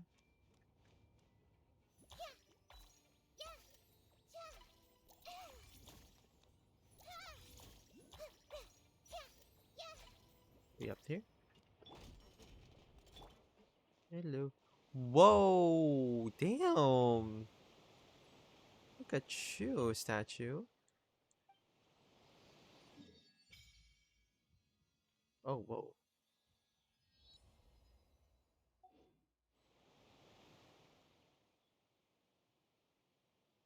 Did light just start?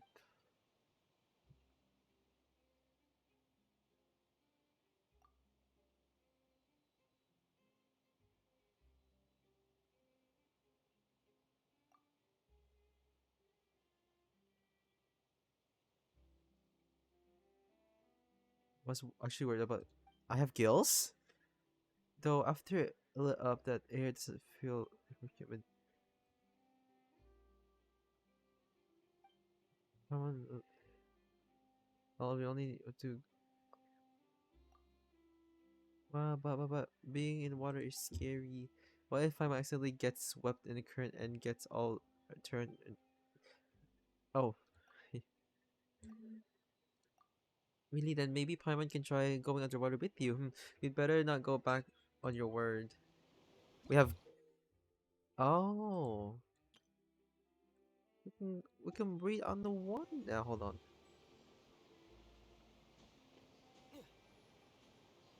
I'll use the statue.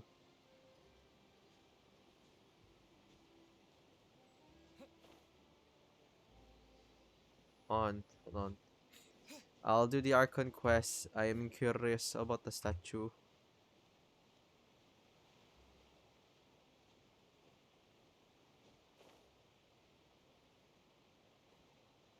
Whoa. That's her hair, alright. This is a cooling statue. What the heck? Pretty cool. Where did I go?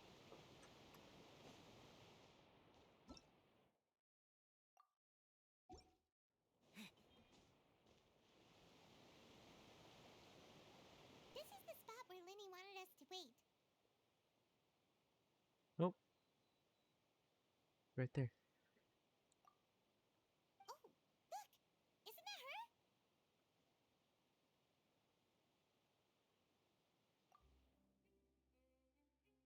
Oh no! Did she notice us? She started running the other direction! What should we do? Should we chase her?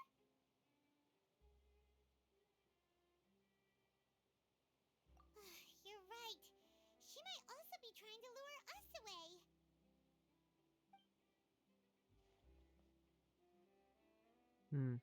Nothing's happened for a while now. Paimon wonders if Lenny caught the thief.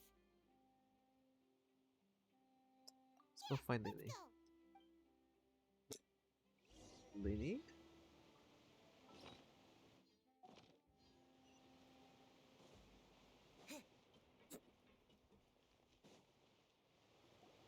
Are you sure that's all she took?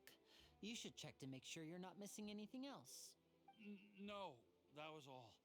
Oh, I can't thank you enough. I didn't notice a thing earlier. Anyway, I should be going now. Thanks again. Oh, were you returning what the thief had stolen? That's right. Pity I wasn't able to catch her. She distracted me by dropping the thing she stole on the ground. By the time I looked back, she was already gone. I saw the general direction she went, but Lenny twisted his ankle, and I needed to make sure he was okay. Oh, did you get hurt, Lenny? I'll be all right.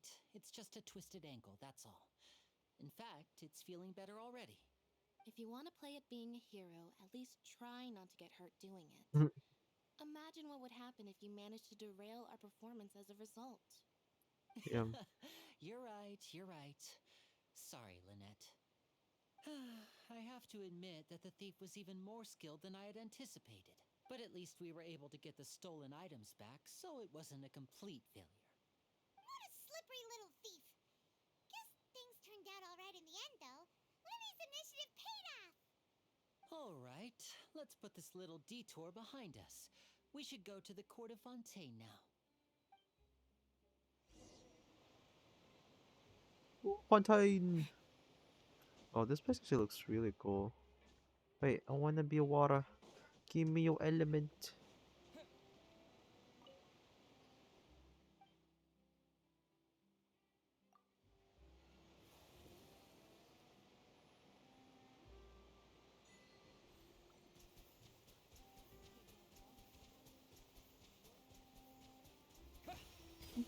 This is nice. Oh yeah, I had this sword. I forgot about that.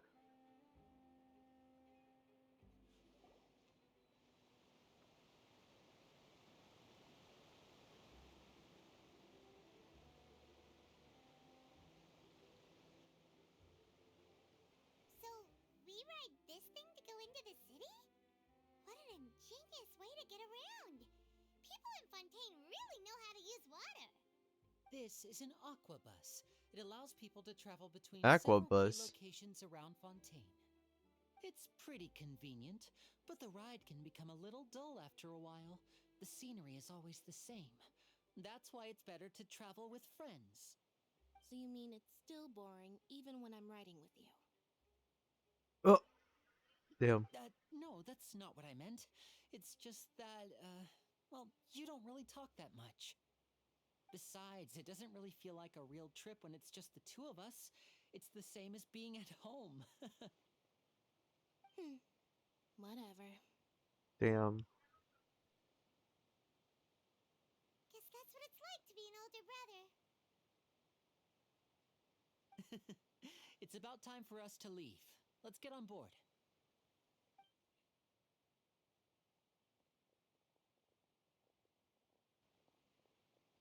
Who's this?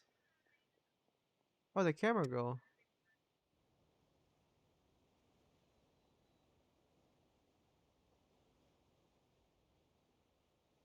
Oh, excuse me!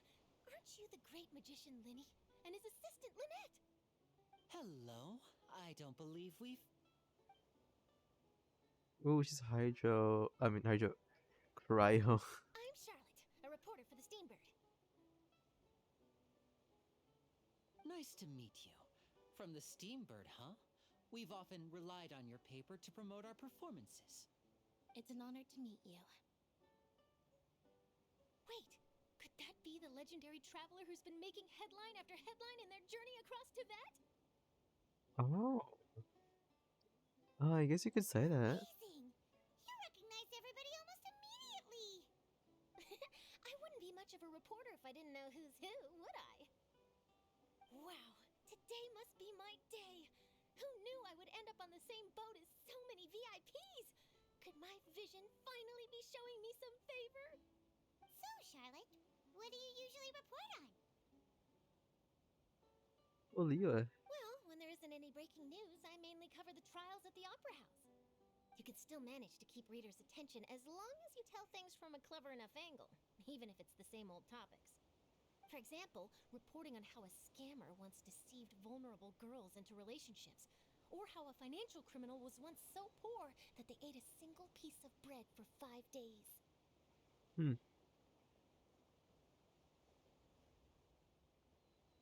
Even I want to read those That's now. fine and all, but what I'm really after is exclusive, sensational news pieces that could shake the country. These smaller stories are a waste of my talents. Oh, I just remembered. I've been following a case lately. Well, a series of cases, actually. You mean the serial disappearances of young women case? That's right! These stories are the talk of the town right now, and it's probably the most mysterious case we've ever seen. If I'm the first with a draft ready to publish when the case is finally cracked, and it's the headline story in the Steambird, oh, when that happens, I bet all the other reporters will shed tears of envy. I've already gathered all kinds of materials. I just can't wait for the truth to be revealed. So, what is the serial disappearances of young women case. You mean the culprit hasn't been found? Kind of scary. That's right. The first missing girl case happened almost 20 years ago. And ever since, after a period of time, another girl disappears. What the cases have in common is that the girls are all of a similar age, and that they've all vanished without a trace. What age? I'm concerned. Is that to this day, none of the girls have ever been found. Many suspects have been arrested over the years in connection with this case, but shortly after each arrest, another disappearance would always happen. Now see, there's more this coming out work. Yes, it's possible. But either way, I believe that every case has some precise truth behind it, waiting to be exposed. Yes, I agree. And at the very least, the family of those missing girls deserves some sort of explanation. Yeah, once 20 I just years. imagined for a second what I would do if Lynette were to suddenly disappear. I'd pay any price to get her back, and then find a way to track down the culprit. Please don't imagine that, Lenny.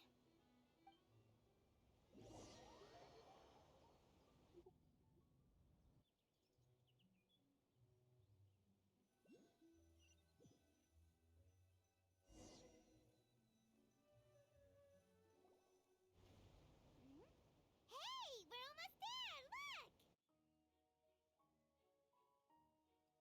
Look! Ooh, pretty.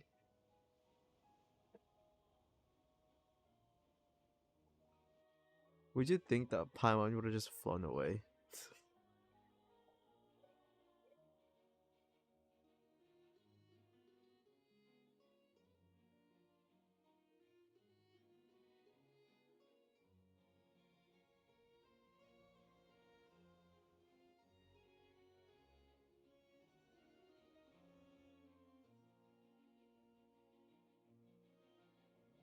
Let's put the music up again. Jesus.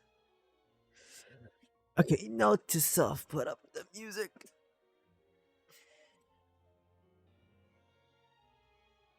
Hey, chat. Trace up too.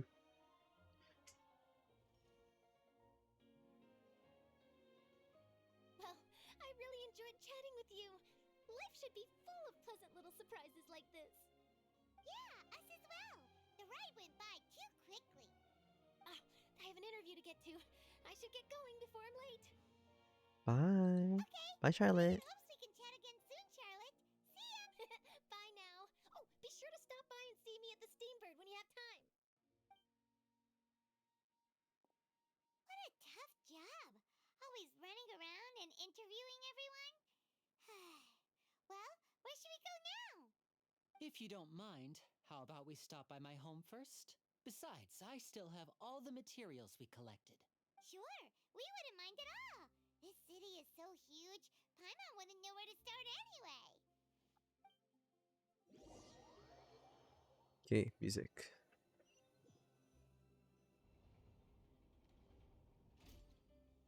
Oh. Whoa. He's pretty. Ooh.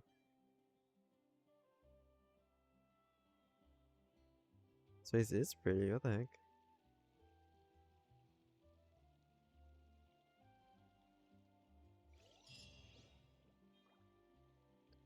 Hold on. Music. You?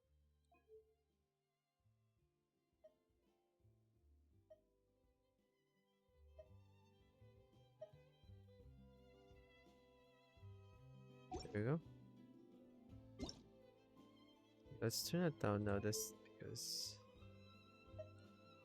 There we go.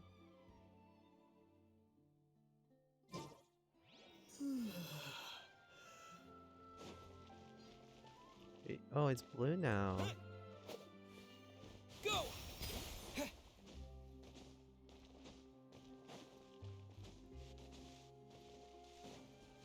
I'm in the bush.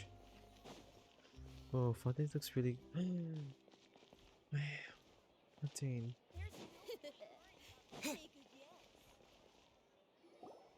This is our current abode. Ah, Fremine, your home. Harmony. Where did everyone else go? I have some new friends that I would like to introduce. Oh, they all just went out a moment ago. He's a hemo sibling. I see. Everyone is getting busier now that Father will be returning soon. I suppose that can't There are be more of helped. them? Allow me to introduce you to my little brother, Fremine. He is a phenomenal diver. Hello.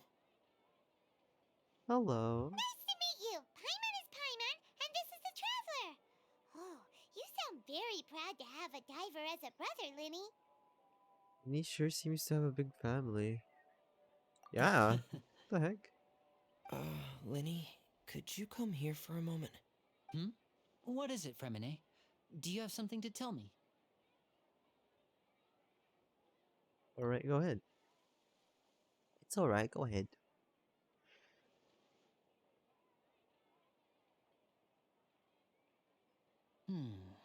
Okay, I see. Is everything all right? Oh, it's nothing. We were just discussing a little housework. Sorry for the interruption. Oh, before I forget, the Traveler and I collected more materials to make magic pockets. Were you able to get any, Fremine? Yes, I went diving and gathered lots of materials. I was about to give them to you. That's our Fremine, always quick with the underwater work. All right, I'll take these to the workshop. Okay.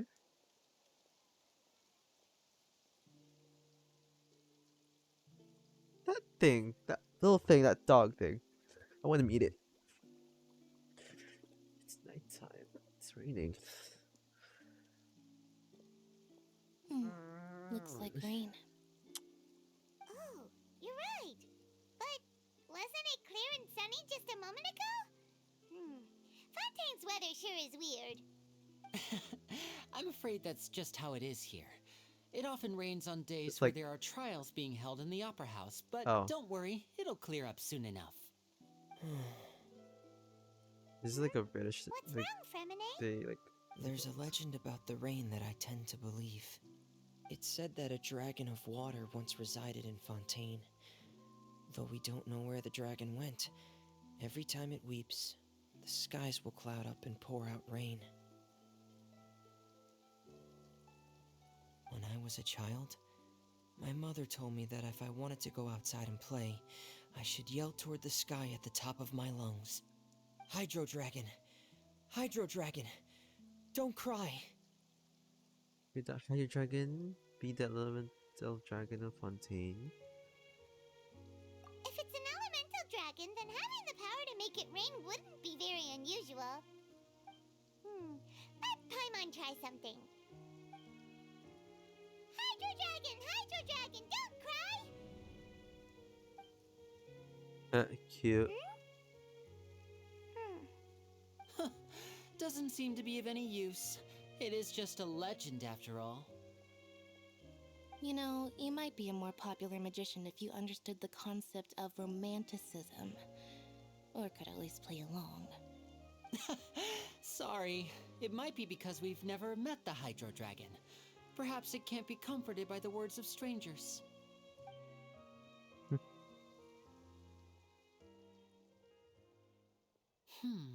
It rained for longer than I suspected. Oh, it's already getting late. Was there something you needed to do, Linny? Yeah, some preparations for the show at the Opera House. I need to find a way to catch the last aqua bus of the day. On the day of the performance, just ride the aqua bus to the island of Araneus. I'll have Lynette meet you at the fountain in front of the Opera House. Sounds good. You go ahead, Lenny. Are you leaving now? What is it, Fremine? I'm in a hurry. Oh, I get it. You feel nervous delivering the materials for the magic pockets, is that it? Perhaps we could trouble the Traveler to help us take these materials to the Beaumont workshop and deliver them to the owner there? I'm afraid that Fremine can be quite introverted, and the boss there tends to be pretty talkative. Fremine has always been a little afraid of her. No trouble at all. Don't worry, we're on the case. Round the face. Sorry for the inconvenience. I'm quite useless when it comes to such tasks. I'll think of a way to make it up to you. Oh, no need, no need. This'll be a walk in the park for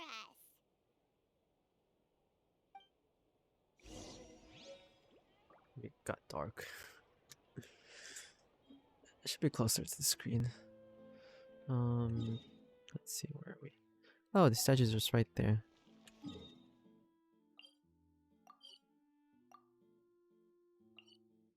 Get the statue first. Oh, is it up there? Bet it's up there. Yep, it is. How do we get up there? Deal with it later.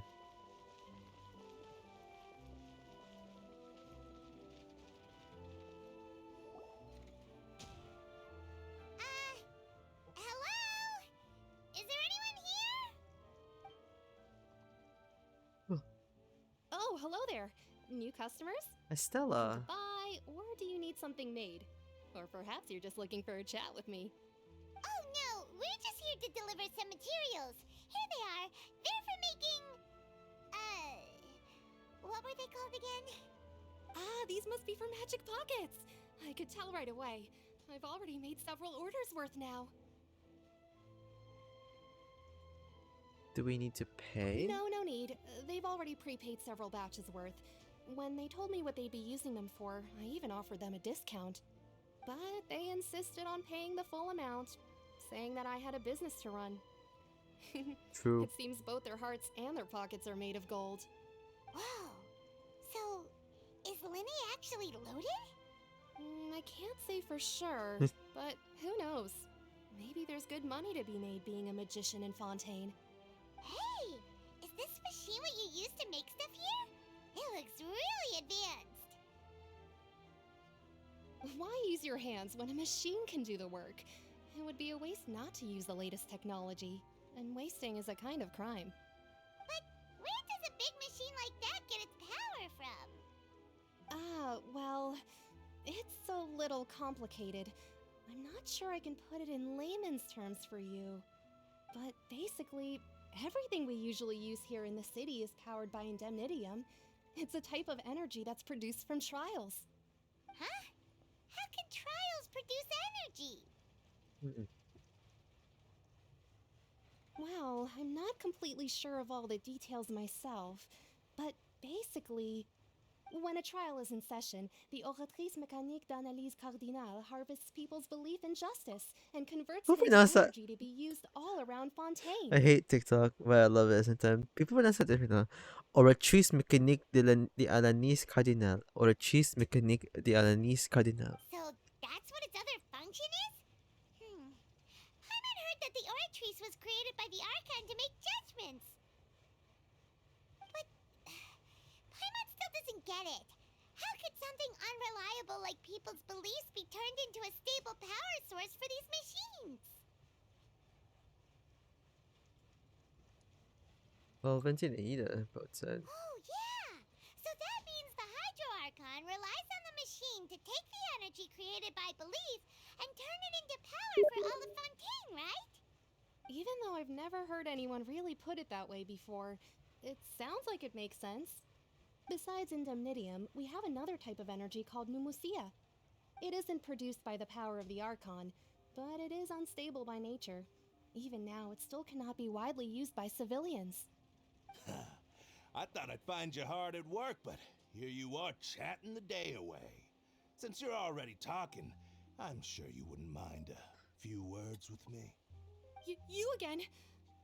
Didn't I already promise you that I'd have the more I owe to Confrérie of Cabriere by next month? Why are you hounding me now? Yeah, but how do we know that you won't go running off by the end of this month? I want 50% today. Wait, no, 70%. Huh? You... Seems business isn't so great for the workshop. We've already finished our job and delivered the materials. Maybe now's a good time to leave? Sounds like a usual case of someone owing somebody else money. Hold on. Before you Oh my god, I forgot he was in this. first. If Confrérie of Cabriere wants to poach clients from Northland Bank, that's Hi, fine. Tartaglia, But I'm or afraid you still owe Child, the whatever bank a your hefty name sum is. of mora. So why don't we work things out between us first, before you get back to your little conversation here? You're from Northland Bank. But we said we'll pay everything we owe next month. Why are you hounding me now? Traveler, Paimon! I didn't think I'd run into you here in Fontaine. What are the chances? We're surprised to see you too. What are you doing here in Fontaine? You didn't want to stay in Snezhnaya? We sure seem to have run into a lot of friends today. Long story short, I've already been in Fontaine for some time now, and honestly, things have been pretty boring. But it seems that fate brought our paths together today. Not only will I have some good friends here now, but ones who always seem to find trouble. Either way you look at it, it seems things are going to get a lot more interesting now. Pretty sure we'd want to avoid anything that you'd find interesting. Besides, our trip here has gone pretty well so far. Right, Traveler? I don't mind like smiling for every now and then. Hey, you, Northland Bank boy. Aren't you forgetting something? Don't interrupt. It's not often I run into the Traveler like this. Why don't you wait for me over there for a while? You kidding? Aren't you the one looking for us? You really expect us to sit and twiddle our thumbs while you catch up with your friends? Listen to me, boy. If you want your mora, fine. Why don't you come and take it? Hey, I just said not to interrupt. Oh, by the way, Traveler, the last time I took Tonya and Tusser ice fishing, Tusser said... Hey! That's way over Said the what? line! Alright, boys! Let's see who has to pay up now! Can you at least let me finish one sentence? Fine. Though the bank told me not to get rough with our clients. You're the ones who started it. This is an act of self-defense. You two will have to be my witnesses, okay? I'm sure this won't take long.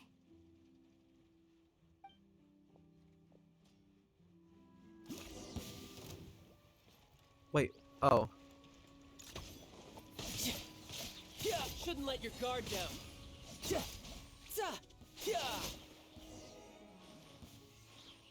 No. What's your deal, Brad? How are you so strong if you're just a staffer from Snezhnaya's Northland Bank? Wait, don't tell me you're... Oh, now you notice. It's a little late, don't you think? Just make sure you understand that you don't mess with Northland Bank.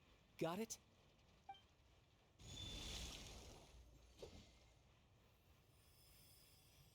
Huh? Huh? What? Now's my chance! Oh. Pfft. Goodbye. Huh.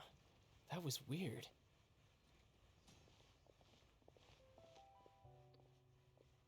What happened? I'm not sure.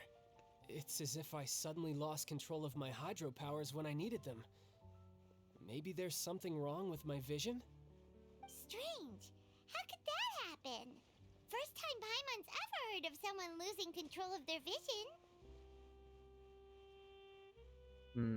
Never mind. It doesn't matter. If I want to stay sharp, I shouldn't be relying too much on my vision anyway. Besides, I always have my delusion in case I need it. You better not using your delusion. So what are you doing in Fontaine, child? And don't say it's work for Northland Bank. Well, I guess it's because I've been in a bad mood lately. Huh? What kind of reason is that? Wait, since when do you feel down about anything? I don't know. Maybe I still have a lot to learn about myself. Maybe. But recently, there seems to be some sort of restless power stirring inside of me. And I don't know why, but every now and then I feel like I'm in a terrible mood. Maybe you losing control of your vision just now is connected with that power you're feeling inside. That is a possibility. So about this power, do you have any idea where it came from? I can't remember if I ever mentioned it before, but when I was 14, I fell into some unknown abyss. It was during that time I learned nearly all of my abilities. The one who took me under her wing and taught me was named Skirk. She was always quiet and very mysterious. Nobody knew where she came from or what she had been through, and she was always very strict when teaching me combat techniques. One time, I asked her why she was willing to take me on as an apprentice. From what I could make of her answer, it was because I had awakened it, and traces of it remained on me. She said that all my combat training would be useful in the future. But what is it? What did you awaken? She never explained that, but my guess is that it's related to a dream I saw when I had just fallen into that abyss. In my dream, I was in the deepest depths of the sea, and the boundless seabed was all around me. But in front of me appeared a whale that was so massive, I felt like I couldn't breathe. A whale?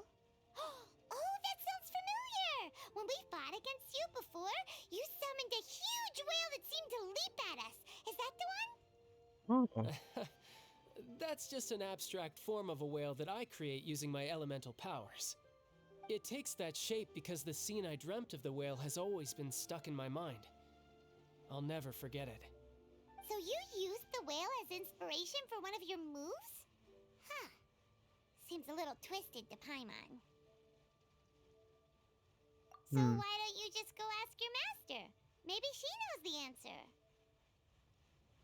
You make it sound so easy. Ever since the incident I experienced there, I've never stopped searching for Master Skirk and that unknown abyss. But it's been years now, and I've still found nothing. There isn't even a trace of the place where I remember falling into the abyss. Oh, it sounds like some kind of ghost story. Yeah, I'm out of leads at this point, but there's nothing more I can do. It seems that strange encounters in this world tend to be elusive like that. Oh, seems the time really flies when I'm talking with you. I just remembered I have somewhere else I need to be, so I should get going. What? More work for the Northland Bank? And no, it's more of a personal appointment. Lately, I've been sparring with some of Fontaine's official champion duelists whenever I'm feeling bored. Official champion duelist? You mean it's their job to duel? Yep, in Fontaine, before a criminal goes to court, they're given one chance to defend their honor by requesting a duel with an official champion duelist. Is he a criminal? Champion duelists are all-powerful fighters selected from among the nation's best. And the duel itself is a no-holds-barred fight with no specified stopping point. So engaging in such a duel is regarded as a symbol of defending your honor. If a criminal manages to win the duel, they'll be acquitted. But if they lose, they'll have no choice but to stand trial. And the worst-case scenario is that you're simply killed in the duel. Though it's rumored that Fontaine has a death penalty, from what I can tell, no one has ever been officially sentenced to death. So really, the only people who opt to duel are those who have suffered a grave injustice in being accused, or those who greatly value their honor. Otherwise, why gamble with your life? So, do many people actually get out of their trials by winning the duel? Apparently, it's exceedingly rare for anyone to actually win. Fontaine probably enacted this system as a way to show that the nation respects the honor of its citizens. Besides, none of the champion duelists are to be trifled with, which is exactly why I was itching to face them as soon as I got to Fontaine. Apparently, the one I'm meeting today, Clorinde, is the strongest of the champion duelists. I had been asking her for some time before she finally agreed to face me today. Well, that's child for ya. Paimon feels like we heard that name somewhere before. Clorinde. Huh. When we met the Hydro Archon. Before I forget, I want you to have this.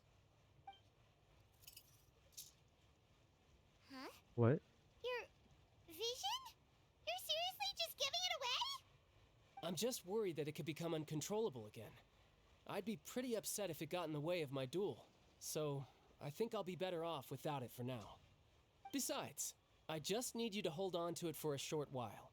I'll come retrieve it when I have some time later. Paimon knows what you're up to. You just want an excuse to come talk to us again, don't you? Whatever gave you that idea? I'll be in touch later.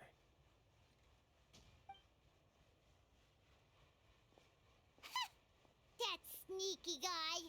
He said he's been feeling down lately, but he seemed the same as ever to Paimon. Well, since we don't have much to do for now, we might as well walk around and see the city before Lenny's performance.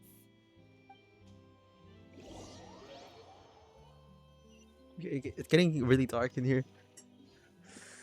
There you go. Oh. Okay, never mind. Barely around for most of the story was the murderer all along. Hey, don't blurt it out, Paimon. It's rude to spoil the mystery for everyone. Yeah. Sorry. Paimon was just surprised, that's all. Paimon never saw that twist coming. The murder mystery novels here are amazing.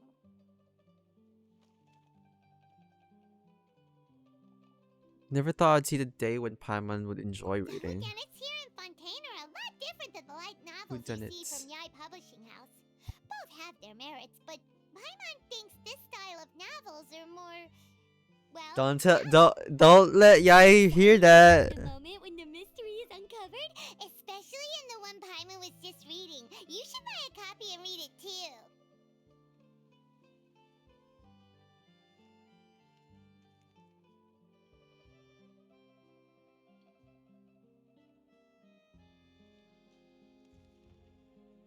Already spoiled who the murderer is. Sorry about that. Paimon will be more careful next time. Hey, shouldn't we be heading to the opera house to see Lenny's performance soon? It's almost time for the show to start, so we should get going. Let's go. Lenny said that the opera house is on Aranias, so let's go ride the aqua bus.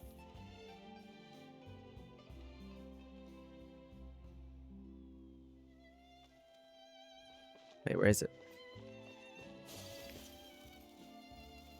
Wait, is that? What are those cloud things? Wait, where am I? Am I far? Oh, not far away from it. Okay. Where is the statue? Oh. Oh, it's up there? Okay, later then.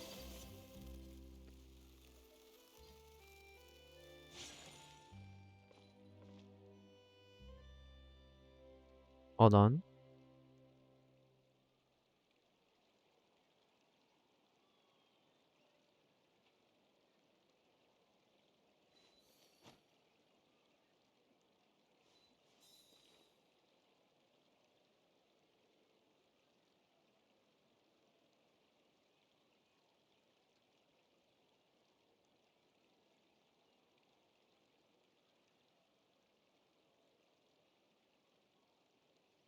A blade is like a tea leaf.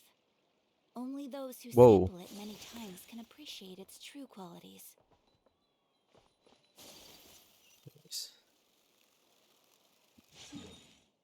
That's far away. What the hell?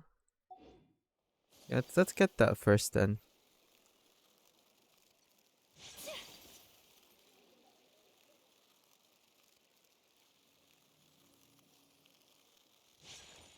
Why do we get up there though?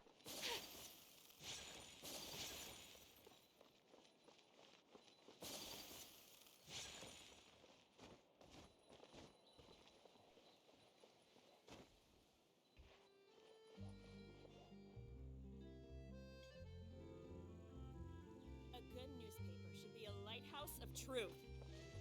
Okay, chill.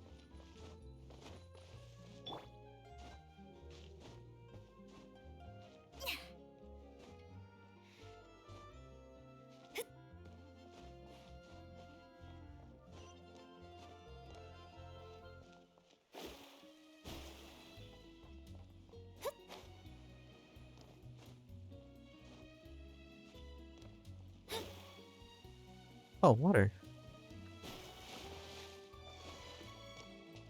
Nice.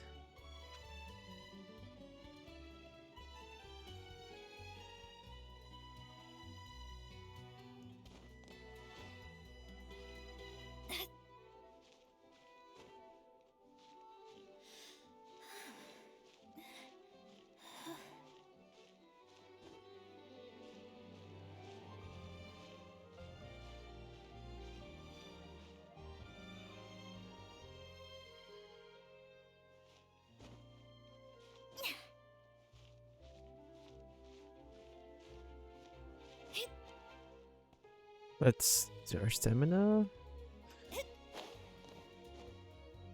There it is. Let's see.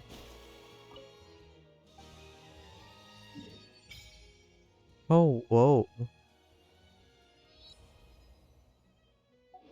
We need to write the port then to go there.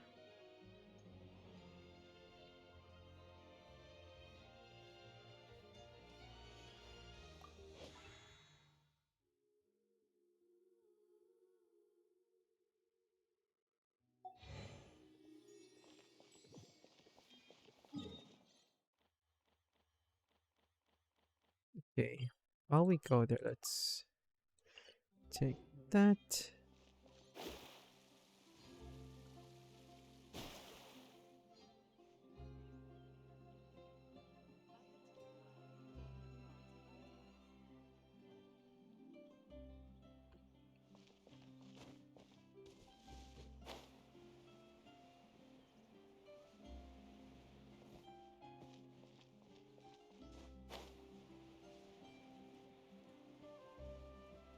There it is.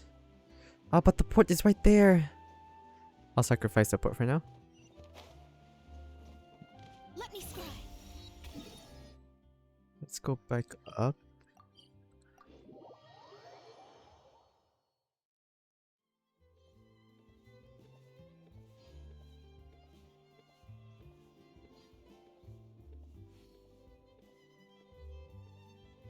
Where's the...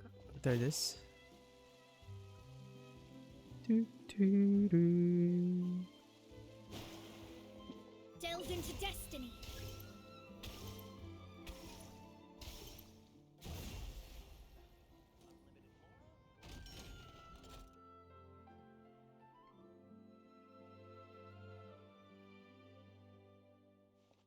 Aim for a lit. Okay, I'm going down.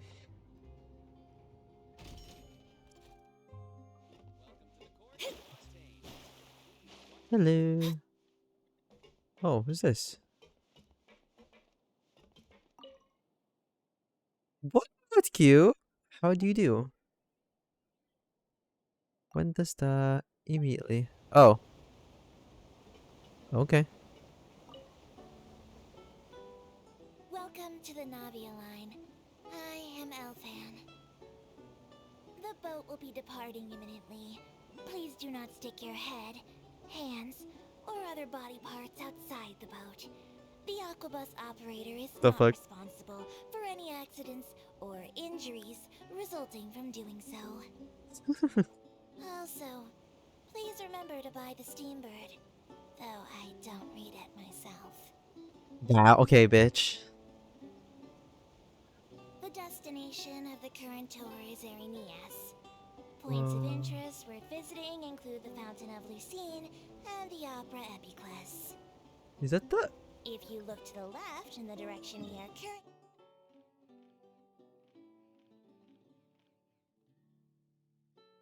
Oh. Wait. Looking this direction. traveling, you will see the famous Fontaine Research Institute up in the sky. An experiment gone wrong turned new sightseeing opportunity. Human ingenuity truly is a wondrous thing.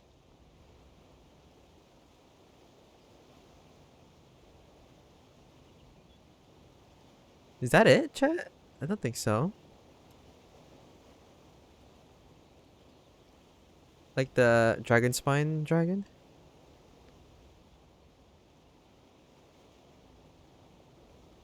We are now approaching our final destination. Please be sure to bring all your personal belongings Final destination.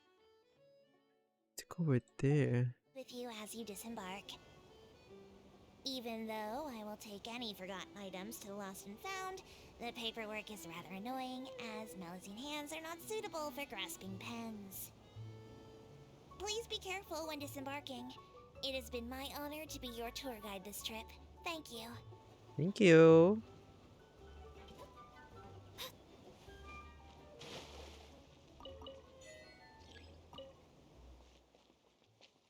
Wait, can I ride this?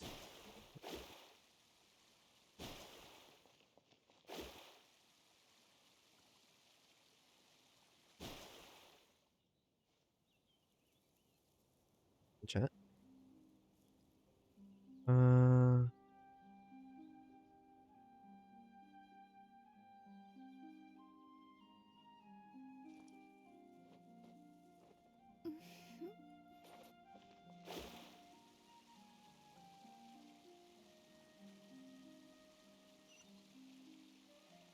Oh wait, statue.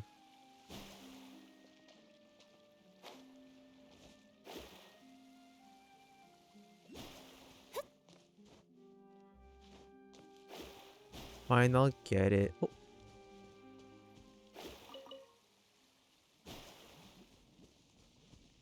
Are you an enemy? Oh.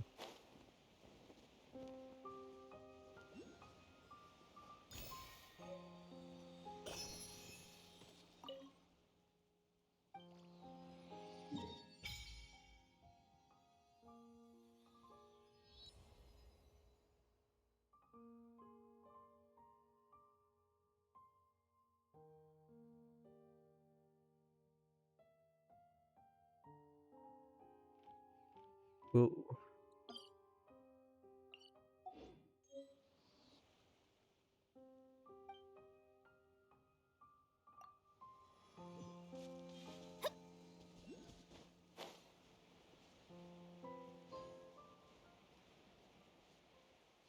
What is that one that they've been talking about? You can hear the Hydro Archon crying.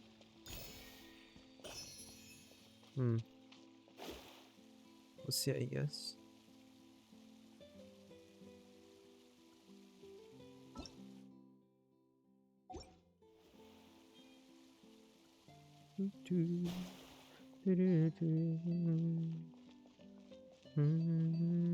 It's kind of dangerous.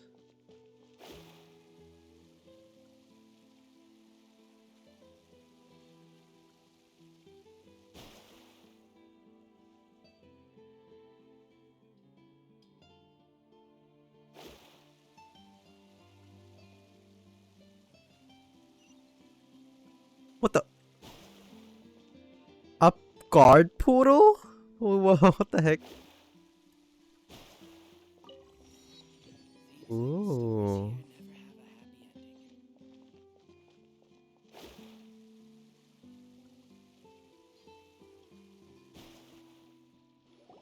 Whoa! Now this is fancy! The Opera Epiclese. What a place to hold a performance! No wonder Linny and Lynette were looking forward to it. Huh. Looks like there's a lot of people standing around the fountain up ahead. Oh, Archon, please Oh, bless this is us the. with a bright and healthy I think child. it is this. We pray. I don't know why you always feel the need to ask so much.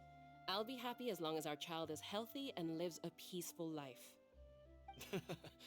I guess if they're our kid, then there's no doubt they'll turn out smart. Maybe this is one of the customs in Fontaine. There sure are a lot of couples here. Vache. Huh?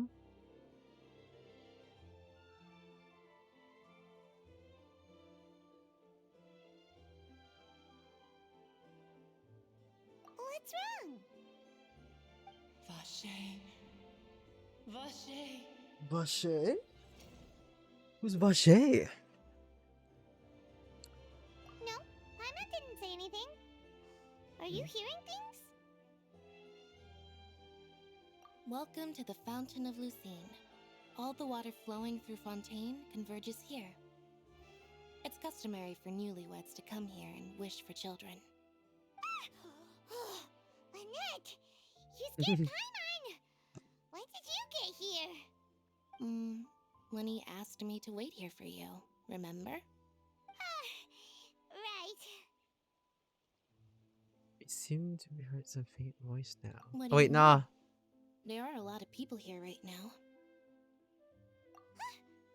We're from Fontaine. Fountain. Scare Paimon, are you? Besides, it's the middle of the day. It's not the time for eerie things. I see. I might be able to tell you something that could help explain the voice you heard. In fact, You might not be imagining things at all. I suspect that what you heard is a result of your hypersensitivity to the hydro element. Others in my family have had similar experiences. It's because of his sensitivity to the hydro element? But what would hearing a voice have to do with elemental power? When do you cry, Paimon? Wait, what? What does that have to do with anything? Just answer me. When do you cry?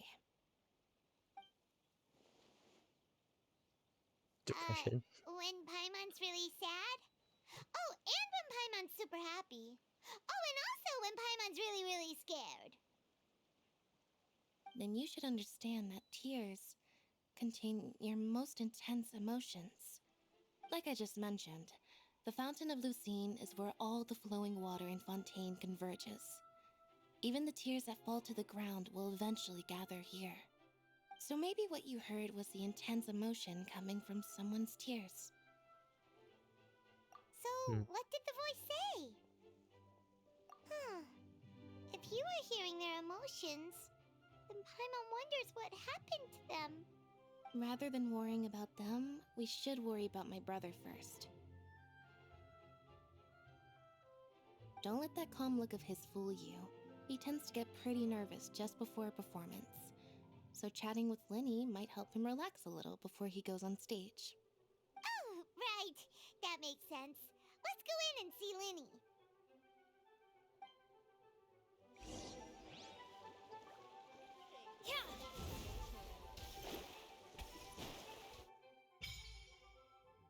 Oh?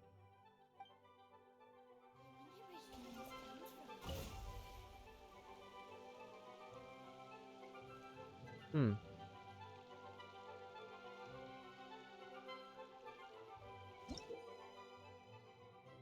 Oh.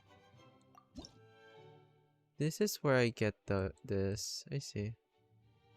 Okay. Hold on.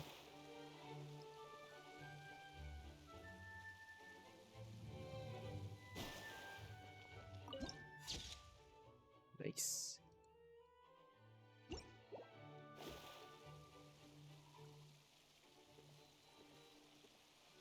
Do do do do do do do.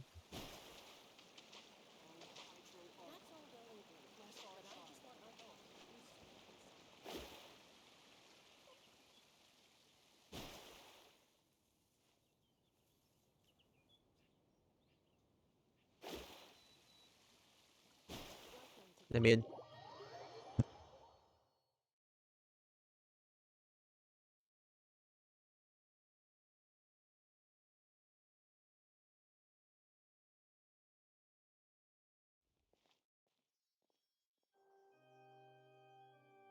ooh, creepy. Traveler and Paimon, good to see you.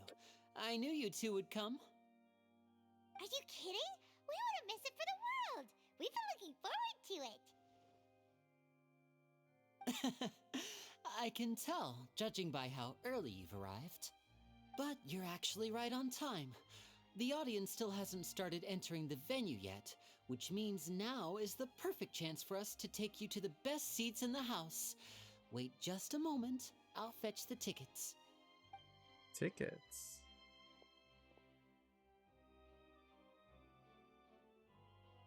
Huh? The Opera House has assigned seating, so you always have to make reservations. I've already reserved your seats, and here are your tickets. Ooh, front row seats. Thanks, Linny. Don't mention it. There's no need to keep thanking me. Hey, Linny! Could you come over here and take a look at this? Oh, I'll be right there. Seems there's an issue with the stage props over there. That's Cal, my assistant, calling me. I'll go lend him a hand. Yeah, we'll just go to our seats. You go ahead, Linny.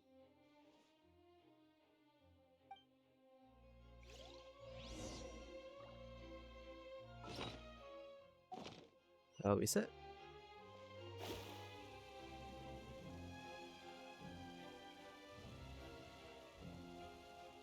Whoa. Whoa.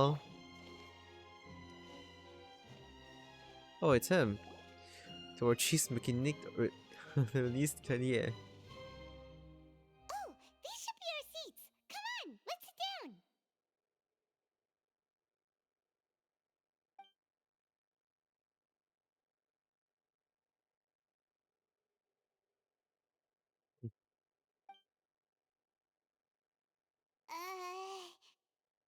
Toward cheese making Nick released career.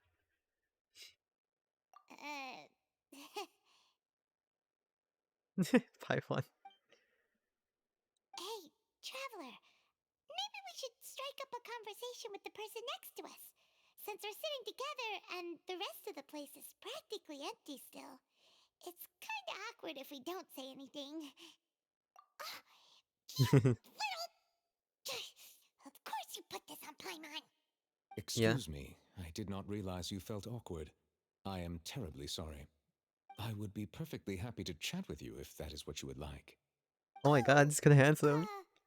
Daddy. So you heard all of that, did ya? Yeah, Paimon. Boy, you sure have good ears. Paimon thought she was keeping her voice down. Wait, that's not it. Paimon's sorry. Paimon's the one who was being rude, talking under her breath like that. So let's talk. But what should we talk about?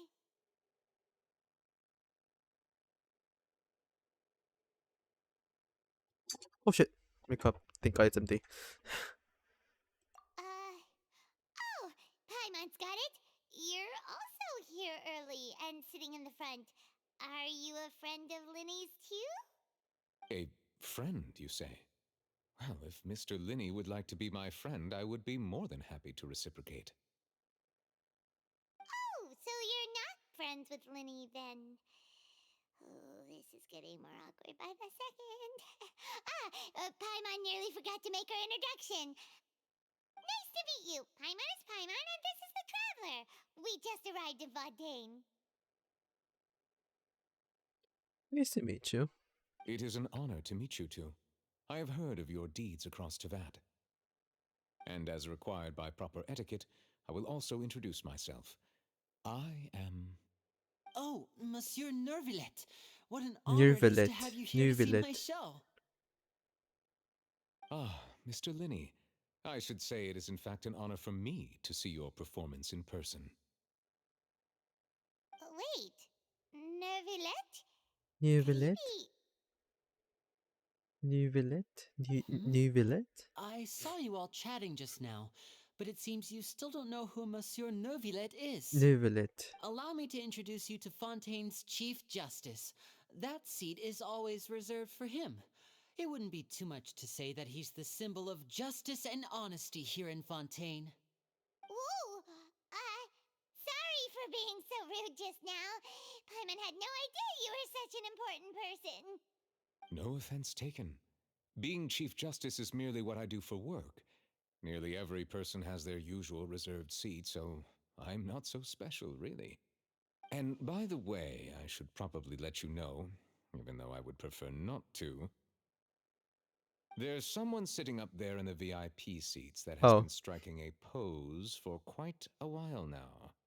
I believe she is trying to give you a most elegant and impressive first impression. So I think you should take notice of her sooner rather than later, otherwise she may become flustered.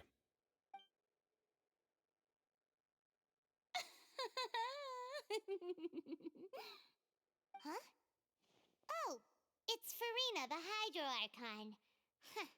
She sure has a smug and satisfied look on her face. Guess she has no idea that you saw right through her act. Very good. That is for the best. No need to pay her any more attention. We may now enjoy the show. Huh? So is this what things are like between the Chief Justice and the Hydro Archon?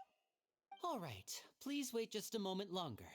I've pretty much finished my preparations, and the performance will start as soon as the audience has made their way to their seats. Yay! The show's finally about to start! Paimon can hardly wait! Paimon's never seen a real live magic show before!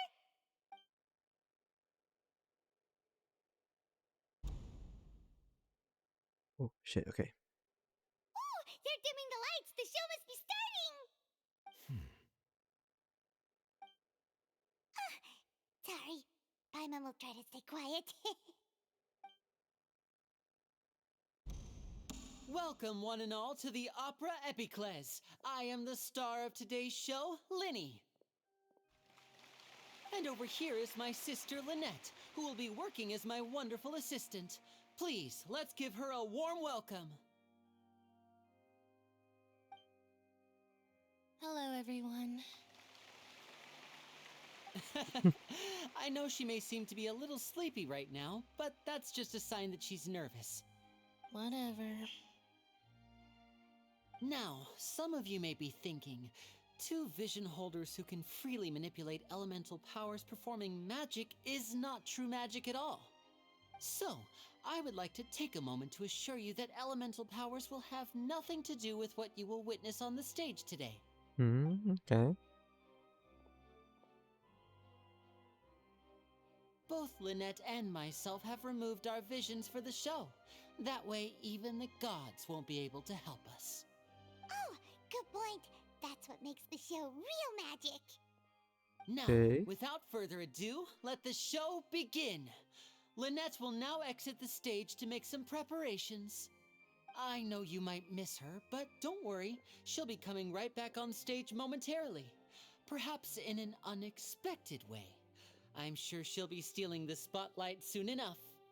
Oh, and before I forget, there's one more thing I should say. You never know what can happen in the blink of an eye. Oh. A magician's greatest skill is making things disappear or appear. The possibilities are endless.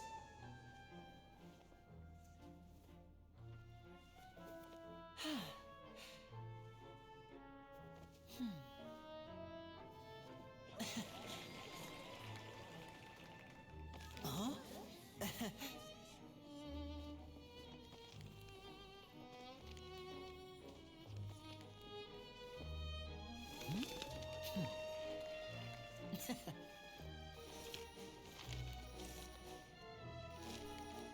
But this isn't what you came for.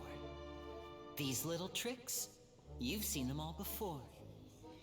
So it's time for something truly extraordinary, don't you think? This one's a little tricky.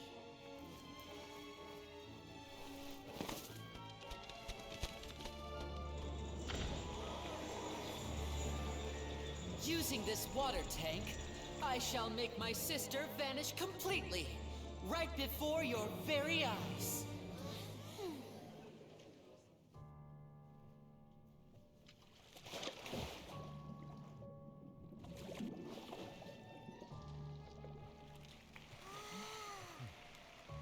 It's actually quite simple. She'll just turn into air bubbles and float right out of the top.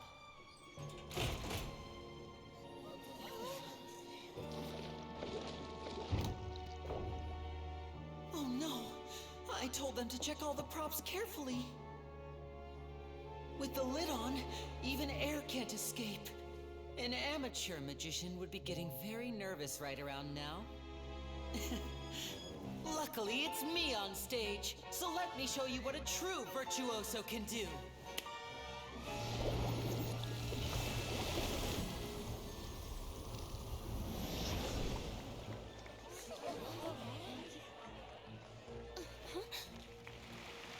Lynette, are you still there? Don't go too far. We don't want to use up all our magic. Hi, I'm back. Uh-huh.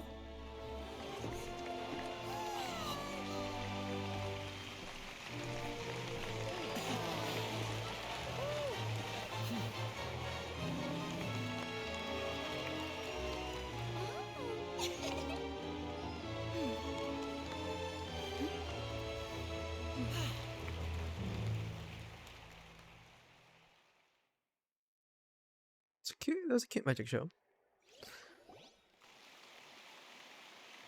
Whoa! What in the world just happened? How did he do that? Paimon didn't see him do anything. Wasn't Lynette inside the water tank? How did she disappear and then reappear out of nowhere?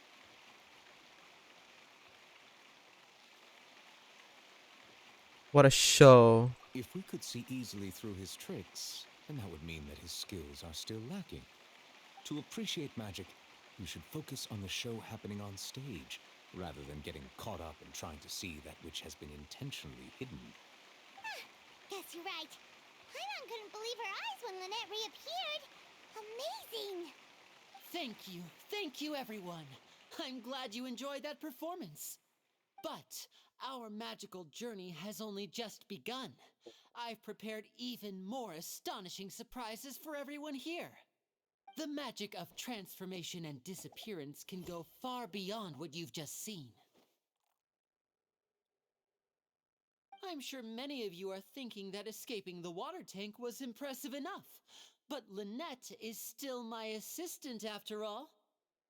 In which case, I have ample time to make all necessary preparations.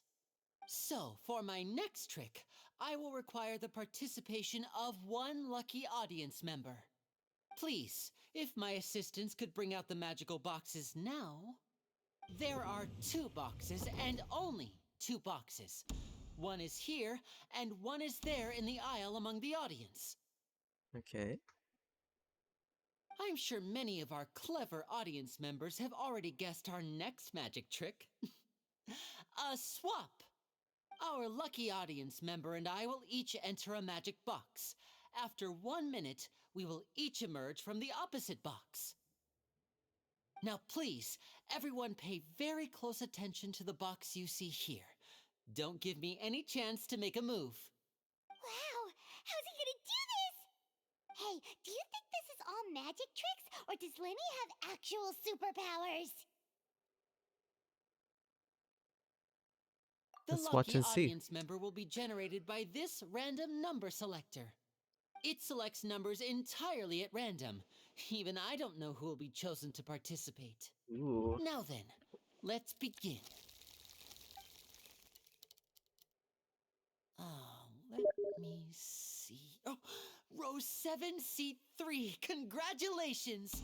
You now have the chance to experience magic firsthand for an entire minute. Please, come forward. My assistant will take you beside the magic box.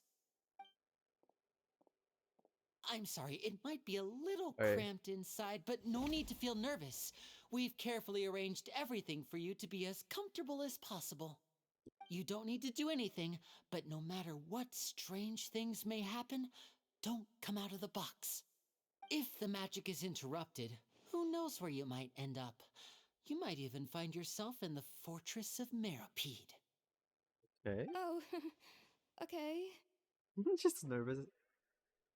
Wait. All right. Before I enter the magic box, It's a there is thief. one more thing I need to ask the It's a audience to thief. do. Could you all give me a countdown? Like this. 60, 59, 58.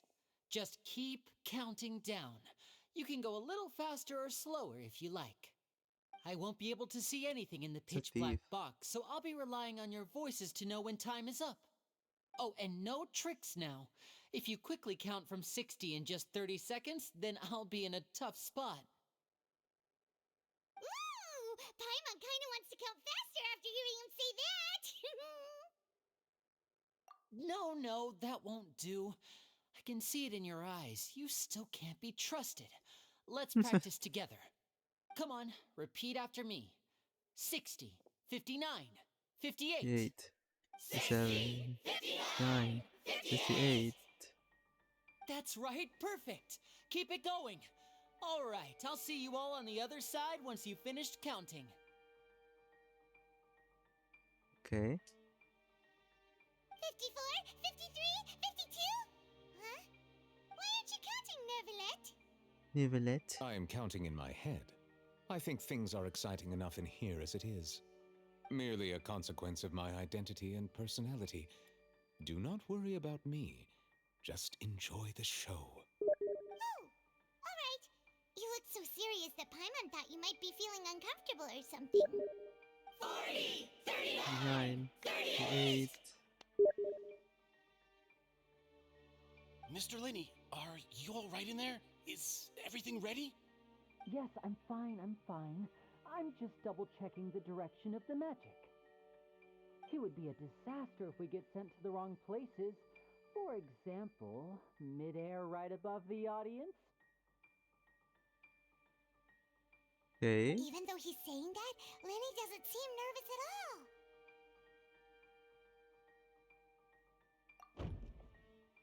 Oh? What was that noise? Did you hear it too? Did it come from the stage? Maybe it was from the Not stage? sure. Anyway, it doesn't seem like anyone's worried about it. 25! 24! 23! 22, What's 21, wrong, Mr. Lenny? 28. I can still hear you moving in there. I seem to have accidentally knocked over a decoration. I'm trying to fix it, but it's pitch black in here. I can't tell left from right. Never mind the decorations. There's no time for that. The show is what's important. No, that's unacceptable. I want my show to be perfect. Don't worry, we still have 20 seconds. Hear them counting? 19! 18, 17, 16, 15, 14, 13, 12, 11, 10, 9, 8, 7, 6, 5, 4, 3, 2, 1. 10! Almost there now. Whew, swapping two people is harder work than you might think. Even a master magician like me can't guarantee I'll get it right the first time. Hey, wait! Is this the back one? I can't tell. They both look the same inside. Huh? No, that's not it. I'll try again. 7! Hey, slow down! Honestly! 5! 4! 3! Whoops! That doesn't count! 0!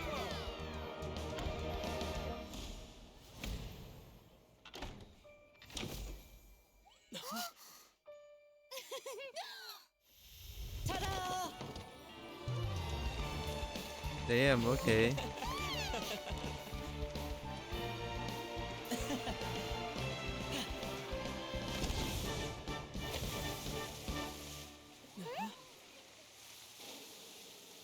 It's on the other side.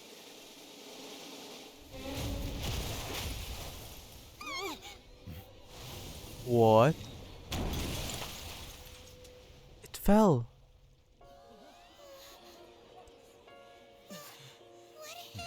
What happened? Oh!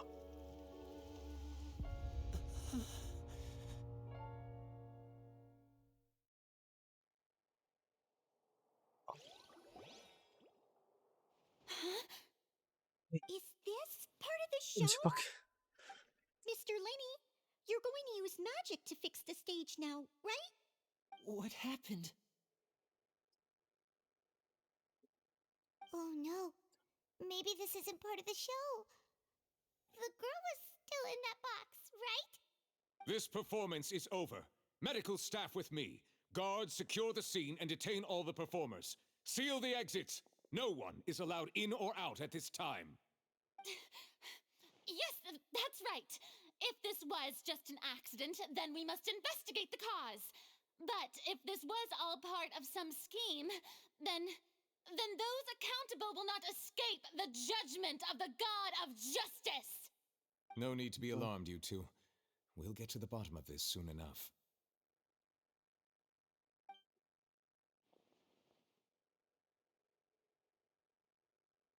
Unfortunately, the person who is in the magic box has been pronounced dead. His name was Cowell, one of the assistants in Linny's magic troupe. Apparently, the fireworks on stage ignited the ropes that were suspending the water tank, which then caused the tank to fall onto the stage.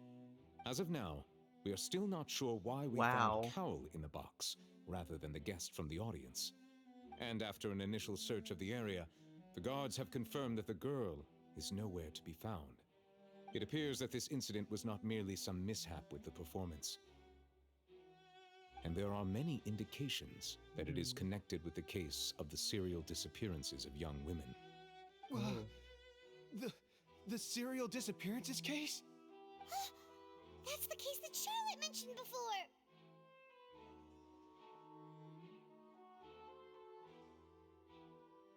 To put off like this. I know the truth. I can see through the whole thing. Really, using such a shallow and obvious mystery as his finale. Did he really underestimate us that badly? Lynette? I say that our powerful magician, Mr. Linny, Lynette, sorry. is now the prime suspect for the serial disappearances case. Huh? Why me? This whole thing was an accident. No, this all It's a bit occurred obvious, during your Farina. magic show, did it not? The missing girl disappeared after being chosen, did she not? The deceased is one of your assistants, is he not? Now that I think about it, that whole speech about magicians making things disappear was nothing more than a provocation, a bald-faced challenge. That can't be right. How can Linny do this? He was in the box on the stage the entire time. We can even hear his voice. Besides, before the show, he told us that he would like to catch the criminal behind the disappearances. He couldn't possibly mean catching himself. It's hard to believe all this happened during the show. Save discussion for a later time, please. Lady Farina, may I assume that your comments just now constitute an accusation against Mr. Linny and his associates, and that you are pressing charges? I just think that I think it might be a little early to talk about formally pressing charges. But what Lady Farina said just now makes perfect sense. No way. Looks like she's gonna personally deliver justice. A kidnapping and murder carried out under the cover of a magic show. Lady Farina said it all. I mean, of course, my dear people. But what excites me even more than the obvious truth before our eyes is the opponent I'll be facing. That's right. I mean you, Traveler. You'll support Linny, won't you? After all, he was the one who helped you the first time we met. I trust Linny. Then there's no problem at all. You know, the Traveler and I already had a duel the first time we met. But with Linny's help, our little duel ended in a draw. But draws Oh, they really mean she are mean like the most court thing. boring possible outcome. So no more draws. Between the two of us, there must be a clear winner and loser. And what better place to hold such a riveting showdown and decide the true victor than here, on the grandest of stages, the Opera Epiclese. It wasn't a draw. She obviously lost last time. Yeah. I understand. Charges have now been pressed, and as such, a trial is in order. Well, Traveler, seems Lady Farina has set you in her sights. But putting her dramatic rhetoric aside for a moment, I would like to ask you, are you willing to act as Mr. Linny's attorney and defend him in this case? Yes, Very well. I am. Even though I The have trial got a will be lawyer held a day degree. from now in the Opera House. Both sides may investigate the scene to build their cases and search for the truth.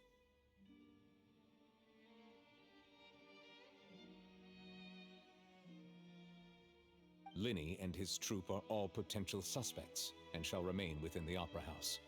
The audience may begin to leave in an orderly fashion once they have been cleared by the guards. A day isn't that long. Let's see what kind of case this big shot outlander can build in such a short amount of time. I'm really quite looking forward to hearing it.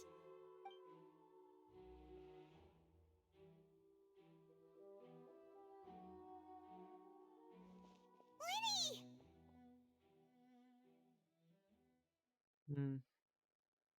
Sorry about everything that happened just now. Were you frightened? Of course! Who wouldn't be scared after witnessing an accident like that? Yeah, I'm a little shaken up myself. How could this happen? And poor Cal. I know you already claimed that you would defend me, but now it's just us talking. Tell me, do you think I could possibly be the murderer? Good to hear. Thank you so much for trusting me. I'm sure everyone sees me as the biggest suspect at this point. But if you ask me, the whole thing is mysteries layered upon mysteries, such that all that's left is confusion. I don't know whether what happened there on the stage was purely an accident or not, and I don't know why poor Cal was in the box.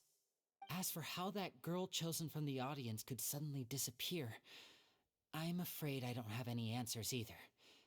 If someone tampered with my performance, then we need to figure out what they did. Even a skilled and knowledgeable magician like myself couldn't pull all that off in just 1 minute.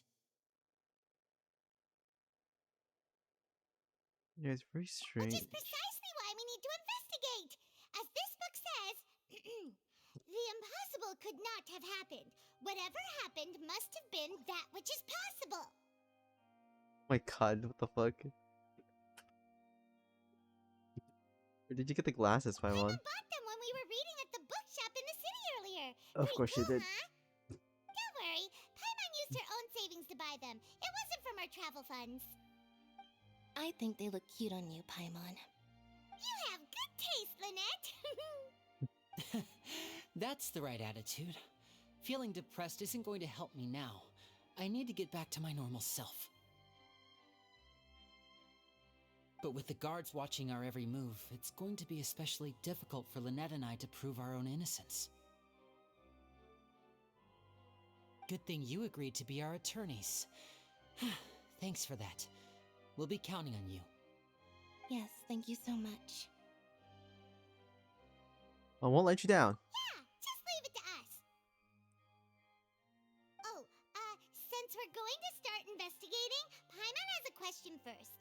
Where did Lynette go during the performance? Oh, well, I'm afraid that would involve some of our essential trade secrets as magicians. The secrets behind our magic are past saving, Linny.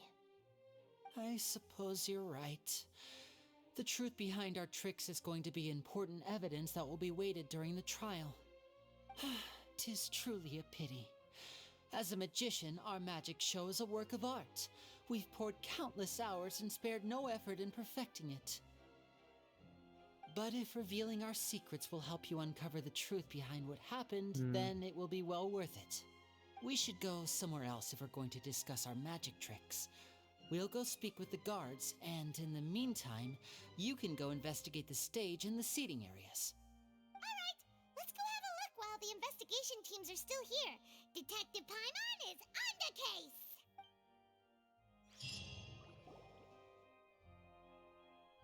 Hello, officer. How's the investigation going? Where's Linny and Lynette's? I see.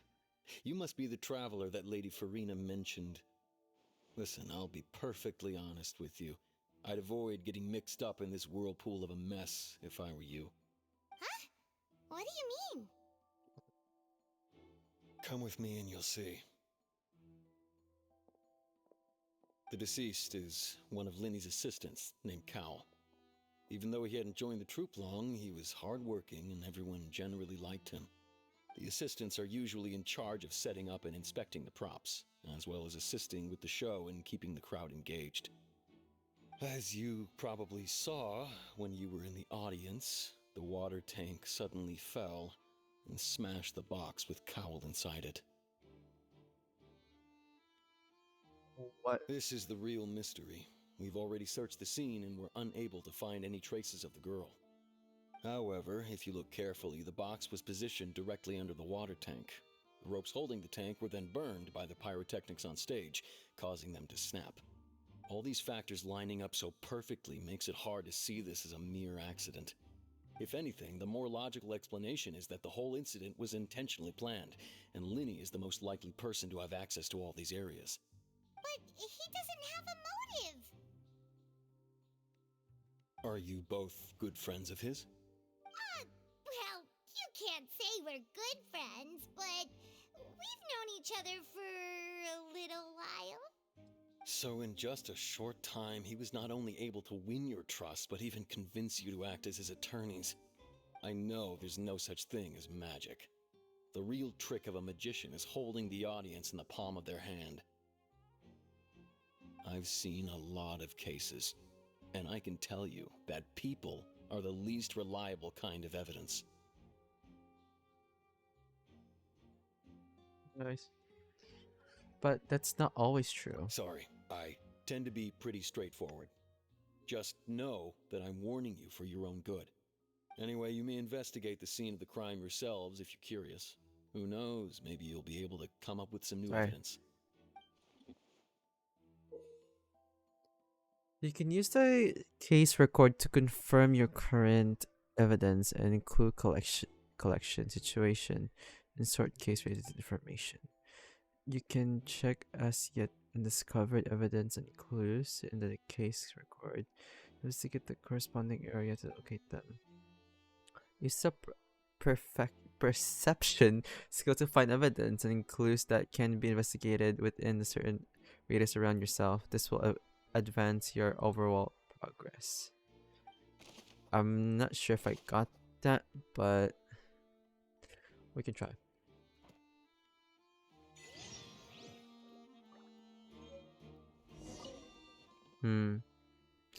There's a where. This is where the magic box was struck. If Cal weren't inside the box the moment, he might have dodged the Falkmar tank.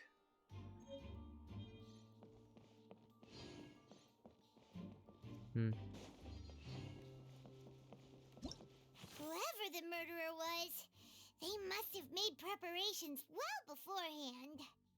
Why would it be him? How strange. Hold on, I'll be right back, chat. I need to go to the toilet.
I am back. Go for that. Okay. Let's do this. Why would it be?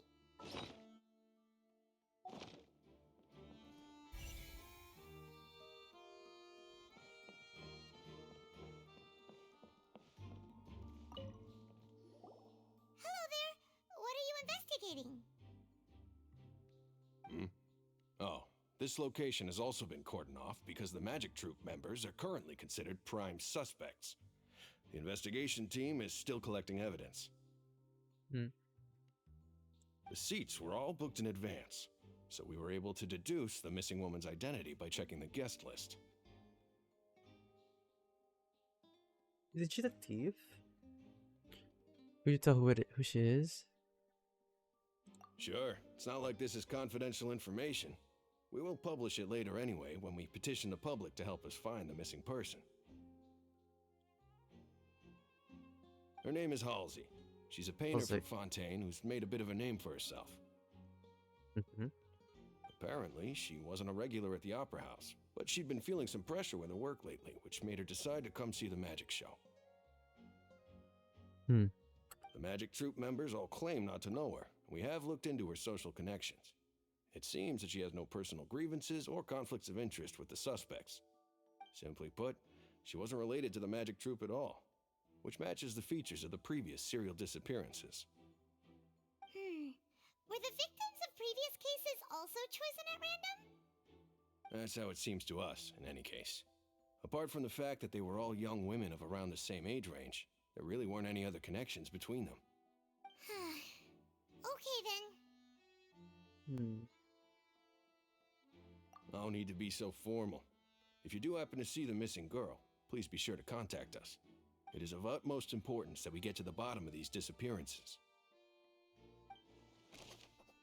Information about this missing girl is Elsa is a missing person. She's a famous painter and came to watch my show in her order to take a break from her own creative work. She isn't known to have been entangled in a quarrel with any of the members of any spirit groups. Why would it be? Gosh, no wonder the serial disappearances never got solved. Gosh, no.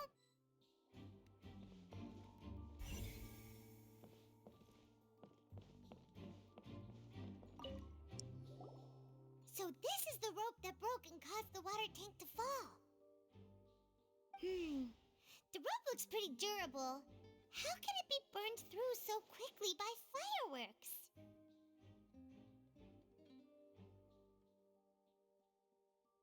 So either Linus didn't realize this was a safety concern, or Why are you suddenly so serious, Traveler? looking at where the rope snapped. Whoa. Look! This bit is made from different material! Most of it was burned away, but there's still a little bit of it left. They're flammable. So if a rope meant to hold something was made with that kind of material in it, then that means... Wait! Why don't you write all this down? Let's take notes! Social used this in the water tank. It suddenly broke when the fireworks were being launched on stage. The investigation was shown that Asian rope snap was made of flammable material.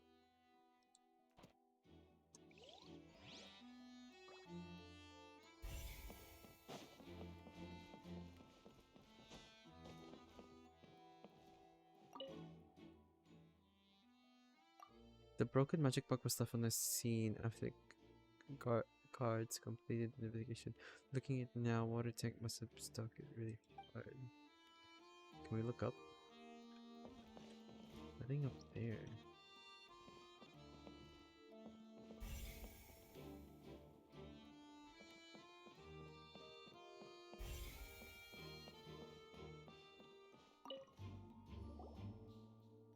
The investigation team has some new findings. Turns out there's an issue with the random number selector after all. See, I told you. What if the machine picked some big guy's seat? You think the murderer would have still made his move then? Sorry to interrupt, but we're helping Linny and Lynette with their side of the investigation. What were you saying about the number selector? There's something wrong with it? You're trying to help them? That'll be a tall order. Linny used the machine to pick a random member of the audience during his performance, right? The lucky girl that later disappeared. Well, we thought there might be a serious problem with the machine, so we had it taken away for further inspection. It turns out that the seat number it picked wasn't random at all. The machine picks that same number every time. I'm sure you already know that you have to make a reservation in advance to get a seat, regardless of whether it's a trial or some performance. In other words, Linny knew who would be sitting where from the very beginning. That much checks out. Linny reserved our seats for us, too.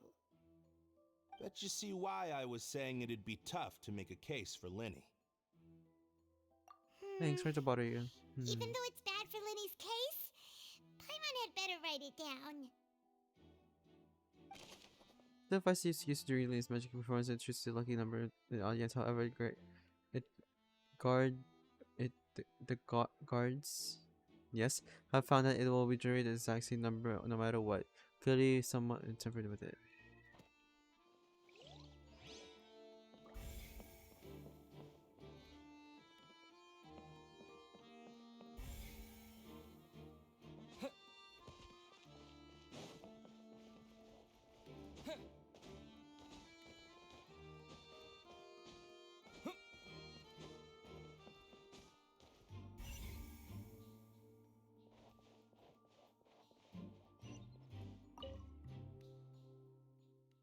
Look at the original box that, but Lenny somehow moved his sleeve.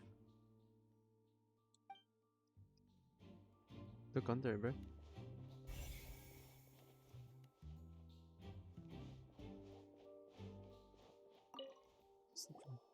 I see that you're investigating the area.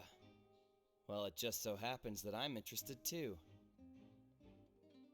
If you find any new and interesting leads, be sure to share them with me, alright? We don't have too many thoughts yet.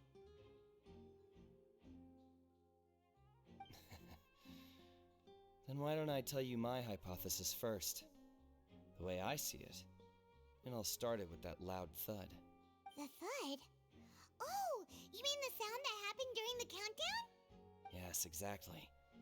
It wasn't terribly loud, but I suspect that most people heard it. It's just that everyone was awaiting the results of Lenny's trick with bated breath, so no one paid it much mind. But now that the incident has happened, the thud has become an important clue. That makes sense. So, what do you make of it? I'm of the opinion that it may have been the sound of Lenny's accomplice, Lynette perhaps, jumping atop the water tank or something like that. And when the pyrotechnics went off, she cut the rope, sending the water tank crashing down. But wasn't the noise we heard too loud for that? Perhaps the balance wasn't right, leading to a particularly rough landing. In that case... Oh, that's true. I suppose I must reconsider. That does remind Paimon, though. What was with that sound?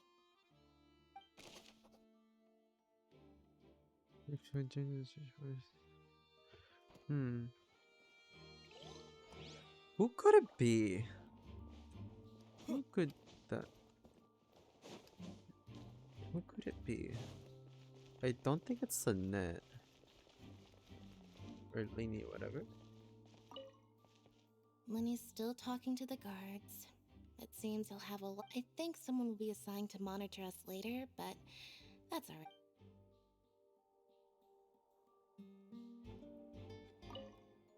Lenny's still talking to the guard. I think someone.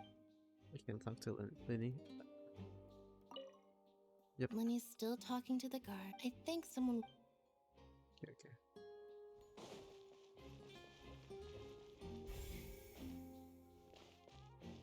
Wait, oh, it's outside. Oh, it's not outside, it's here. Hey, you! Yes, both of you! Over here! I've been keeping an eye on you for a while now. It's Taylor Swift! Just kidding. You mean us? That's right. If I'm not mistaken, you're also among those who wish to cut down the thorns and pursue the truth. No?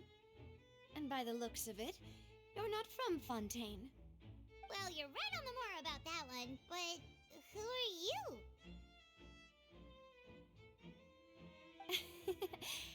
Have you never heard of the Spina di Rosula? From mediating disputes and providing protection to solving conundrums, you name it, Spina di Rosula does it. And I, Navia, have the honor of being its renowned president. Navia. Though those who play by our rules call me boss. I'm Silver, her attendant. Pleased to meet you. And I'm Melus. Demoiselle's various daily needs and affairs are under my purview. Huh? Boss? Demoiselle? What gives with the names? Well, I am the second generation president. Malus and the others are still used to my previous title. My apologies, Demoiselle. Should you prefer, boss, I will endeavor to use that instead. No, no need. You don't have to call me boss. Just Navia is fine. Okay, if you say so. Not that we're members of Spina di Rosula anyway. All merely trifling details. Never mind. Now, back to the situation at hand. So you want to investigate as Right. well? I've always kept an eye on the serial disappearance cases. My interest stems from a matter back from my father's time. Judging from the look of things, I find Linny an unlikely mastermind.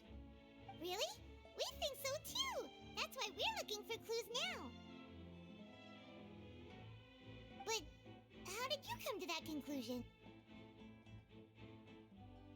Intuition, naturally. My unparalleled intuition. Okay, girls. Farina sure was quick to Intuition. point the finger at Linny without any decisive evidence whatsoever, wasn't she? Yeah. But that's not uncommon for her.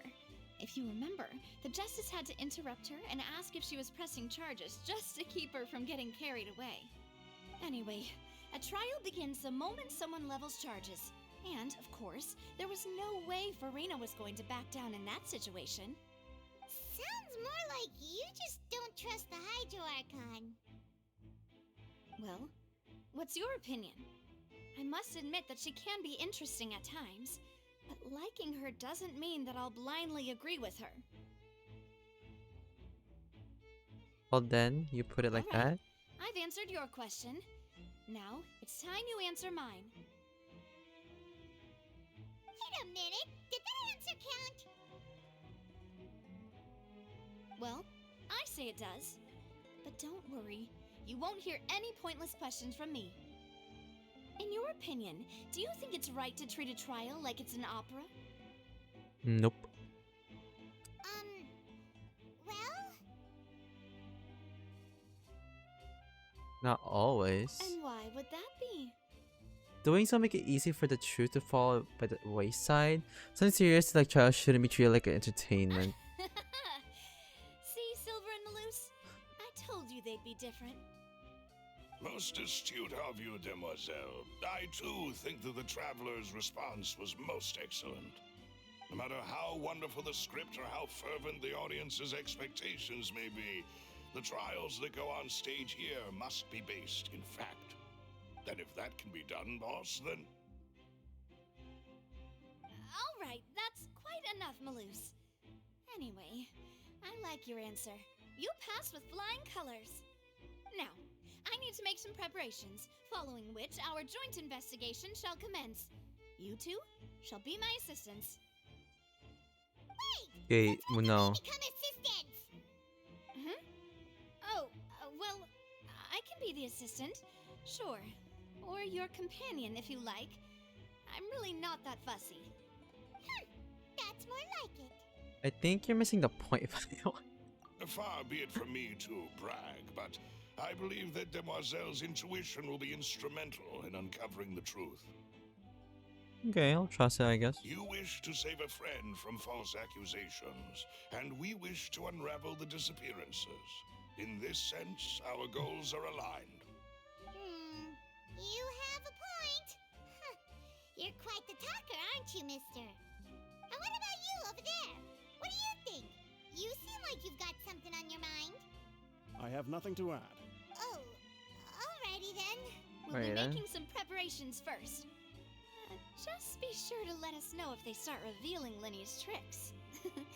Thanks! Welcome, Navia. Okay, Taylor Swift. You're a... Yeah, you are a Geo Archon.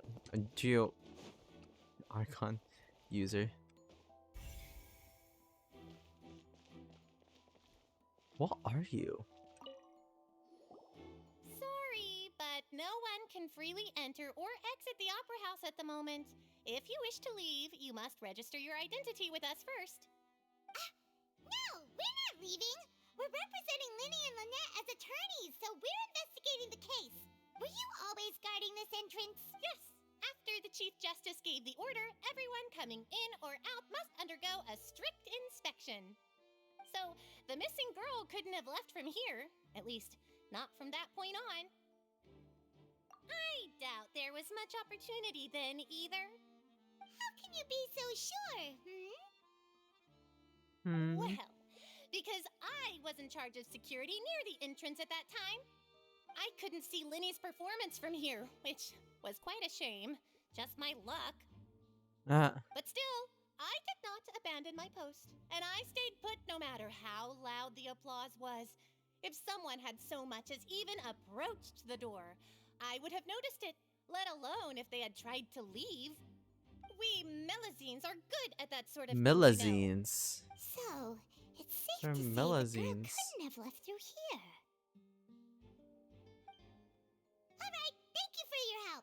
will be useful info.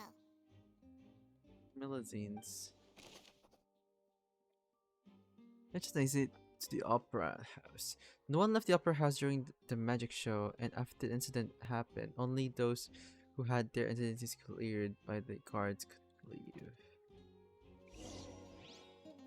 We've checked everything of note here at the performance venue. Paimon wonders how Linny's discussion with the guards is going. Let's go see, shall we? Ooh, things are getting interesting, huh? We're about to see how magic is made.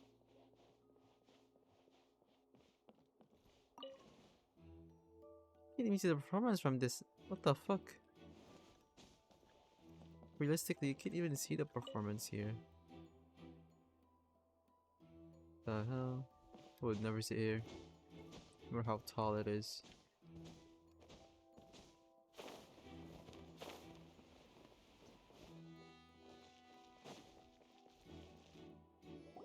Understood. Then I will be going with you. Just so you're aware, I will be monitoring your actions and making notes as necessary. Very good. Thanks for being so agreeable. I'd pull a rose out of my hat as a gift for you if I could. You may spare the pleasantries. I'm just doing my job. You've arrived. Who's this? Me? I'm Spina di Rosula's guardian angel. If you've got a problem, I've got the firepower. Sorry, I got a little carried away there. Call me Navia. I'm a partner of theirs, and will be helping investigate this whole situation. And these are my companions. Would you mind if they join as well?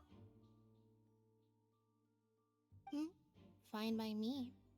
Oh, new helpers? I would be most grateful. Well, let's just say we're tagging along. It's not every day you get to see the secrets behind magic performed on such a large scale. Bro. I appreciate your kind interest. Come with me. We'll be heading below stage. So did the dead fuck up? Yes, a world of secrets is hidden beneath this magic box, prepared specifically for this switcheroo trick. But before I reveal everything, you should have a look first. Notice anything strange here?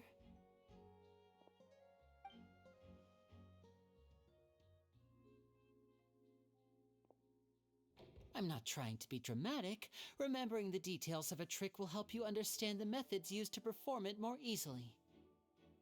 Huh. Weren't there balloons and other decorations here? Where did all that go? Ah, good eye. That said, you're still far from discovering the answer. The back? You mean the inside of the door? What's different about it? Paimon didn't notice anything. Very good indeed. I thought you might not be able to catch that, given that you were sitting in the first row. The back of this door was patterned. Those patterns are now gone, replaced by a smooth wooden board. So, if you put 2 and 2 together, what do you get? Exactly. All right, let's go. I'll tell you how it works as we head down. And down. Oh, we can actually see. Oh, this is exciting. Oh, so there was a passageway under the magic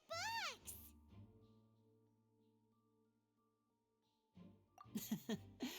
I knew you'd figure out most of it as soon as you saw this place. The 2 magic boxes are positioned right above the 2 entrances of the tunnel. See this flatbed trolley? The box with the lucky audience member in it would be shuttled over to the other side using the trolley. This trolley can raise and lower and even rotate, ensuring that the box will face in the right direction. I see. So that's the purpose of the box inside another box. Precisely. The inner box would descend after the audience member was put inside and be moved along the trolley, all while the outer box would remain on stage as if nothing had ever changed. So that's how you did it! Once the box was lowered, the trolley would store some energy through this device here, with which it would complete the rest of the steps. The audience member would only be able to feel some slight movements in the dark, and by the time she walked out, she would already be back on stage. Then what about your side of the trick? Right! You were talking that whole time, and you even came out for a moment near the end! Ah, yes. A phonograph operated by Lynette was used to achieve that effect. My assistant and I had already scripted our conversation beforehand. When the countdown began, I had already gone to the opposite box via a tunnel using that ladder. And what about Lynette? Where was she? I was in the mezzanine space in the back of the box. Oh, interesting! That's how we were able to coordinate Linny's lines with the assistant. And by the way, I was the one who walked out of the box at the end. I mean, we are twins. All it takes is a change of clothes and no one can tell who's who. And that's my favorite part of this trick. Only Lynette and I can perform it. So that's how it all worked! Wow! Every detail you revealed was more amazing That's than actually the really last! crazy. Lynette would briefly walk out of the box and then go back in, jumping into the tunnel and escaping before the box on the trolley could finish ascending. And then I walk out of the other box in the audience area, and the trick would be complete. The operative word here being would. But as you saw, Cal was in the box, not our audience member. She, on the other hand, mysteriously vanished. We really don't know how that happened. If not for that interlude, this would have been an astonishing trick. I probably never would have figured out how you pulled it off. And yet, to think that someone was able to use this magic trick to commit a crime. Could we have a look around? I think we can come up with some more leads. Okay. This is the scene of the crime, so Linny and Lynette are not permitted to stay here. I'll escort them back up. Yes, of course. No need to be so strict now. I won't disappear into thin air, you know. With Thanks, you, everyone. maybe. We're counting on you. Okay, I'm not gonna read that. We already. Yeah, they already explained that side. Okay.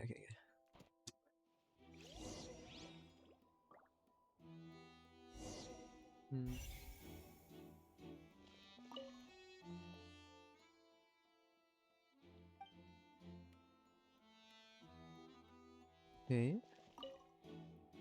This should be the control device for the trolley. It seems to be able to operate automatically.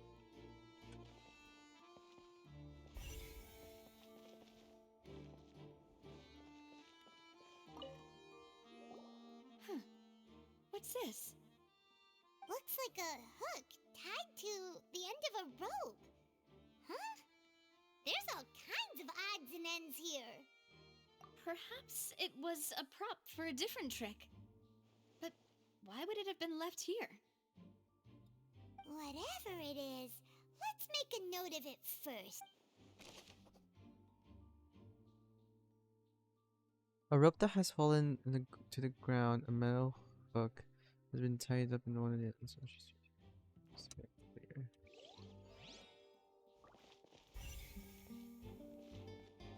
Oh, is this a thud? I think this is a The thud. floor is wet. Please be careful not to slip. Speaking of which, why would there be water here? Oh, Paimon knows! It's one of those tricks where you pour water into a jug and then flip the jug over only for the water to disappear. And here's a broken vase. Huh. Did the trolley knock it down while moving? That can't be. The trolley moves along tracks from start to finish. It couldn't have hit the vase at this distance. Let's note this down too and think about it This is later. a thud.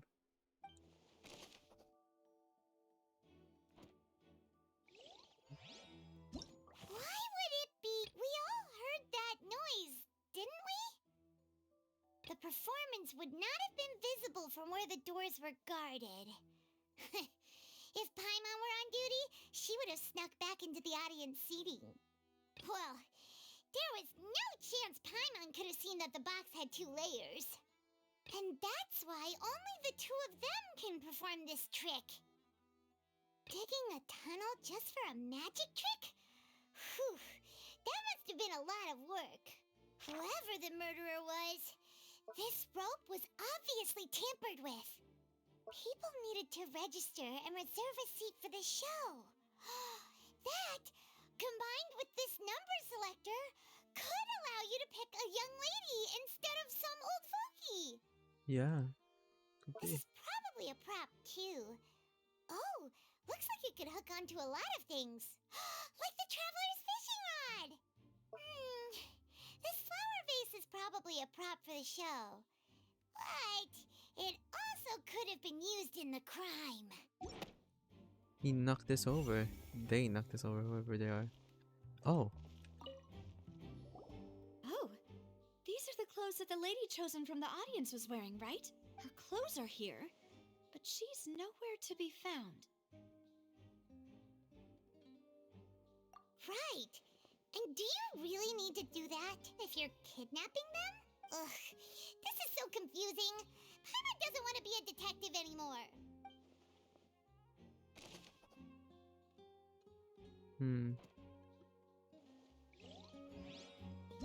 Whoever the murder... Paimon doesn't get this at all. You think about it for a bit, Traveler. Okay, that's a help.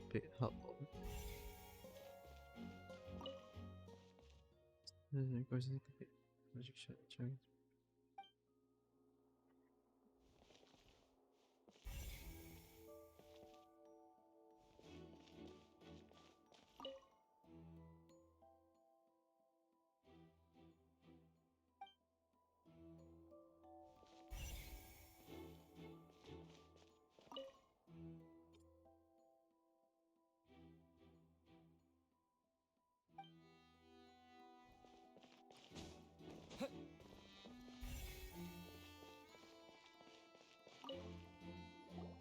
What is this place?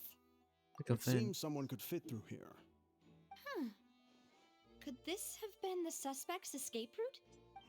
Alone, perhaps. But if they had to pull another person with them, the space would be too narrow. But there are no other ways in or out of here.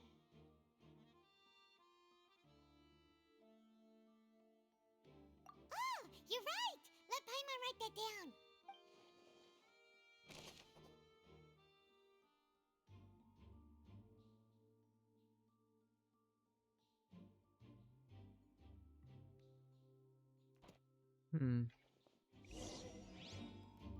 Seems we're just about done investigating down here. Yes. Let's head back up.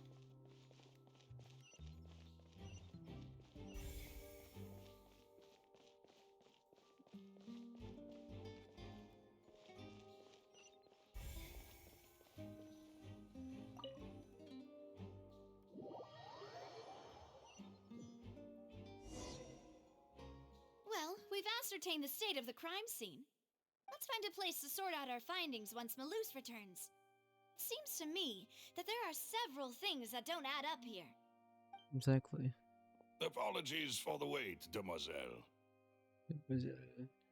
So, what did the guards say? Did the criminal escape through the vent? They believe the odds of that are very low, since the vent leads to the Opera House's basement. The guards have checked the area carefully. No one left through the basement during the performance or after the incident, and no one was found hiding there. So the tunnels become like a secret chamber then! You know, like the kind you usually see in novels. Would seem so. The plot thickens. Halsey's disappearance and Cowell's death are both quite inexplicable. No wonder Farina was so confident in her accusation. All the current evidence points toward Linny and Lynette. In other words, the charges are very likely to be upheld unless we make some considerable progress. Charges and then trial. So if the charges are upheld, they'll announce a sentence? That's right. This is how a trial goes in the Opera House. During the proceedings, the Chief Justice and the Oratrice will hear statements from both sides. The Oratrice will That's too? right. This is how What is Indemnitium Ortrice? produced. The statements from both sides, the defenses from attorneys, witness testimonies, and even the audience's emotions will all be projected on the Oratrice. To put it simply, it's as if the Oratrice has its own will, and is a judge in its own right. This also precludes any kind of favoritism on the part of the Chief Justice. Not that this has ever happened anyway. Once both sides have finished Fascinating. speaking, the Chief Justice will make his final decision. This, too, will be used by the Oratrice as a reference. Then, finally, the Oratrice will be consulted by officials. The result it returns is the will of justice itself. Huh? So that machine is the one that actually decides? Paimon thought Neuvillette called the shots. In practice, there is very little difference. Both have always come to the same judgment, which is why people have great faith in the Chief Justice. Ah, yes, the guards also asked me to convey that none of us will be allowed to leave this place before the trial. Huh? Why? Because we've chosen to act as the twins' proxies. That makes us persons related to the case. They're concerned that we might be colluding with outside parties, or that we might find outside help to disrupt the case. And even if that were not so, it could prove problematic if we happen to spread key information about the case ahead of time. I'm ready to break out at any time. Ayo. Whoa, whoa! There's no need for that! Paimon thinks they have a point. That said, are they providing food? Of course. I just hope you don't mind the lack of options. I'm afraid that catering to all tastes is not in the cards, nor is any guarantee of balanced nutrition. In that case, let's Listen just to sort out our PT. findings together here. Pity. I was hoping to take you to try some of Fontaine's famous desserts, too. I mean, what better way to properly think through our findings than over some tea and sweets? Huh. Breaking out suddenly doesn't seem like such a bad idea after all. Paimon. Just kidding, just kidding. Paimon will still do her best, even if there are no snacks. What do you mean, no snacks? Of course we'll have snacks. If we cannot buy some, then we'll simply make some. Huh? Oh. Here? But how? Understood, Demoiselle. Everyone, please come with me.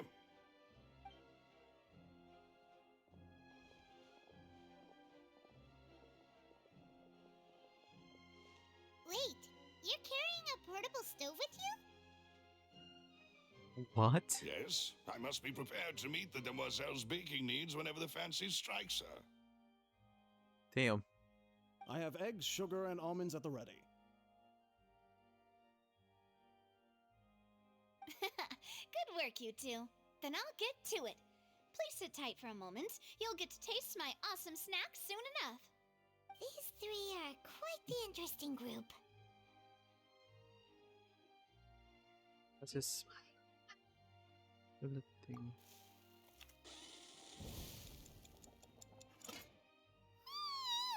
And Paimon thought it smelled good while it was still in the oven. Oh, it's even better now. Paimon can't stop drooling. From the way you had these two guys carrying all that stuff around, Paimon thought you'd have them do more during the baking process. But you ended up doing the entire thing by yourself. Beating the egg whites, grinding almonds, everything. I was applauding. And I was giving encouraging smiles. Paimon was just thinking, aren't you worried about getting your fancy dress dirty beating egg whites and baking like this? Well, I don't think it's carved in stone anywhere that fancy ladies can only read books, sip tea, ride horses, and play the piano. I just really enjoy making snacks. Don't underestimate beating egg whites, by the way. It's a real arm workout. You also need to beat them to just the right consistency, or your macarons will crack. Anyway, give these a try, fresh out of the oven. There's 3 for each of us. Nice. 3? Damn, Paimon. Well, Eating too many sweet treats might send all that sugar to your head. You wouldn't be able to think clearly about the case on a sugar rush, would you? Tea is ready to be served as well. This is Demoiselle's favorite, strong black tea with a floral fragrance that clears the mind and lifts the spirit. Just take a break as well. No need for concern. I'm merely doing as I should.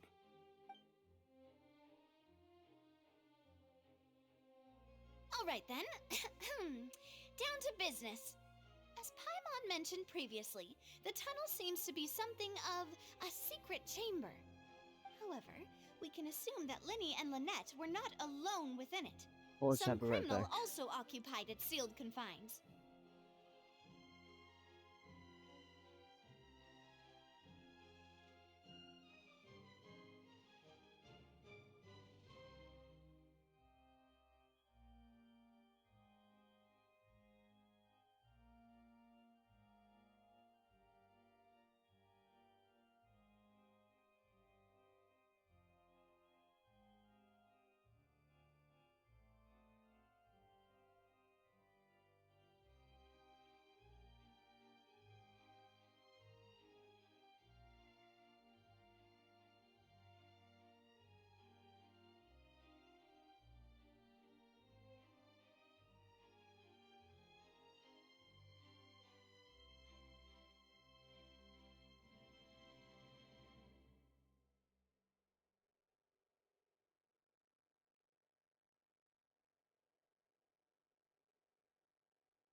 Back. Sorry for that. Okay, let's get back into it. The magician twins could have committed the crimes, of course, but they lack any logical motive. Do we know that? Exactly! Why would they do such a thing right when everyone was watching? We're left with 2 other people with missing girl and The flower vase and the thud we heard during the performance could indicate some altercation between Halsey and the criminal in the tunnel, could be. resulting in the shattering of the vase, the discarding of her clothes, and her abduction. Perhaps the criminal thought that since she was chosen from the crowd, she would be too easy to identify if she was still wearing the same clothes. Paimon thinks that makes sense, but the real trouble is... Whether the other person even exists. True. None of the clues we found thus far support the existence of this third person. But the only people left to consider are both technically victims, whether it's the missing girl, Halsey, or poor Cowl. Huh. Could Halsey have secretly made modifications to the magic props in order to murder Cowl before making her escape? There's no way of knowing how magic trick works. That's right. And even if she had tampered with the setup, she would need to understand the entire trick to pull it off. Nor does she have any motive. The guard said that she has never had any dealings with the magic troop's members. Were we not thorough enough in our search? From the sound of things, this is turning into an impossible case. Your macarons are amazing though, Navia. They smell great! They're nice and crisp and super sweet!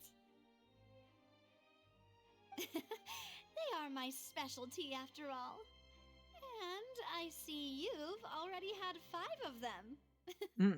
What? 5? Oh, that can't be right. Paimon only counted 3, honest! Please don't worry about it. At my age, a few less sweets might actually be a good thing. No. Being greedy is one thing, but Paimon knows how to count. Besides, Paimon knows that if she ate too many, then others wouldn't have enough. Wait, She loves eating. even you don't believe Paimon? How could you? If Paimon ate those 2 extra macarons, then may they turn into stone in her stomach! All right, we get it. Well, I suppose one of us might have gotten too engrossed in our chat and eaten them by mistake. No big deal. Malus, set up the stove again if you would. Huh? What are you doing? Making sure everyone gets 3 macarons, of course. Exactly. We don't want to trouble you. As you wish, demoiselle. And I have the egg, sugar, and almonds. That's ready. Well, this really is your hobby, huh?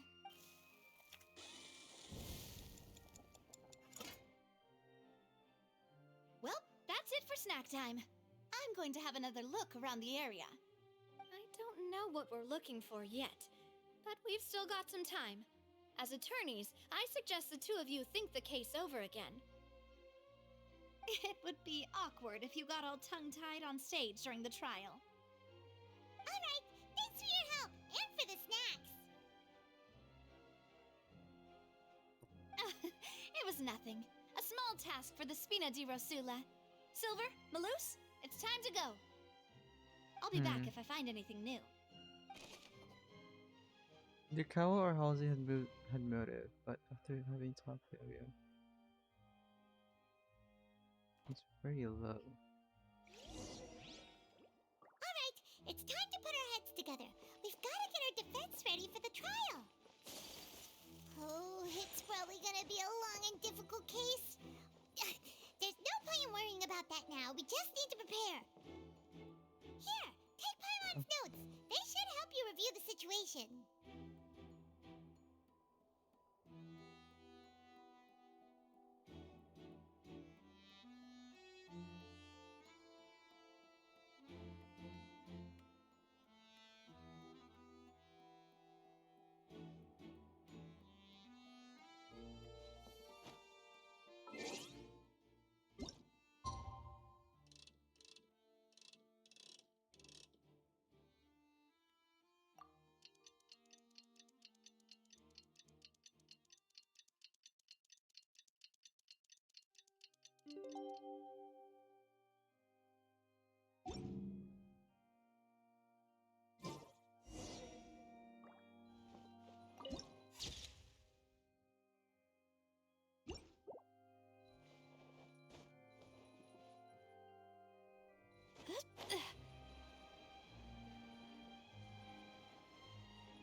Good plan.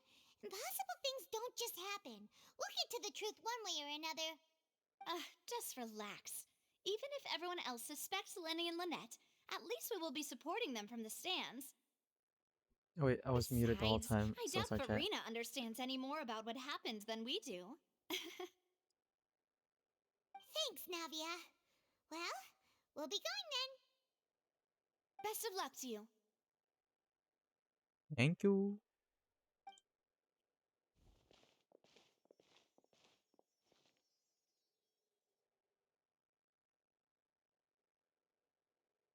Okay, trial has begun. Ah, finally, you're back. Well, how did your investigation go?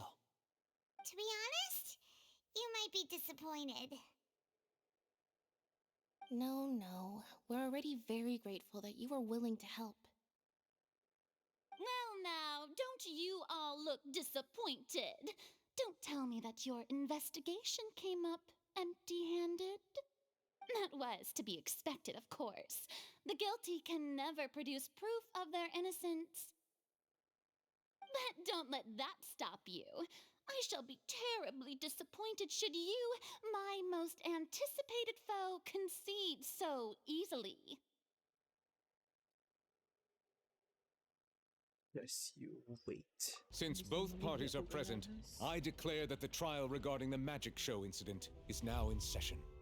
Firstly, in order for the audience to understand the causes and results of the incident, could we please have Mr. Linney explain the trick? Yes, of course. I will explain while Lynette demonstrates on stage.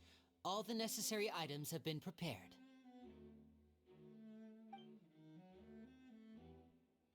Reveals details of magic. Everyone is on Thank his you, side. Mr. Linney. In that case, I take your statement to be that you ran to and remained hidden within the magic box in the audience stands once the trick began, and thus could not have committed the crime. Is this correct? Yes, that's correct, Your Honor. In that case, I call upon the prosecution. Lady Farina, do you wish to refute his statement in any way? Why, of course I do. Allow me to take the first shot and break this case wide open. Mr. Linney is clearly lying. There is no way you could have been in the box the whole time if you were to abduct Halsey and murder Cowell. In fact, I'd say you were hardly in that tunnel at all. That is simply your hypothesis based on the presumption that I'm guilty. Oh, is that so? And if I may ask, what did you hear while you were inside your box? The roaring countdown of the crowd, of course. That's how I kept track of the time and built anticipation for the finale. And you didn't hear anything else at all? Nothing that might leave an impression of any kind? No, nothing. I see. But when the count reached 30 seconds or so, there was a thud. One so loud that I believe practically everyone heard it. Huh? Hey, hang on. Something's not right here. How could not? Yeah, how could he not know about the thud? Yeah, I'm sure he could have heard a noise that loud from inside the box. I was right by the box and I definitely heard the thud. Look at those scales. It's the Orchi. Since the Orchi sentenced the trial. Well then, ladies and gentlemen, allow me to use the words of the magician himself.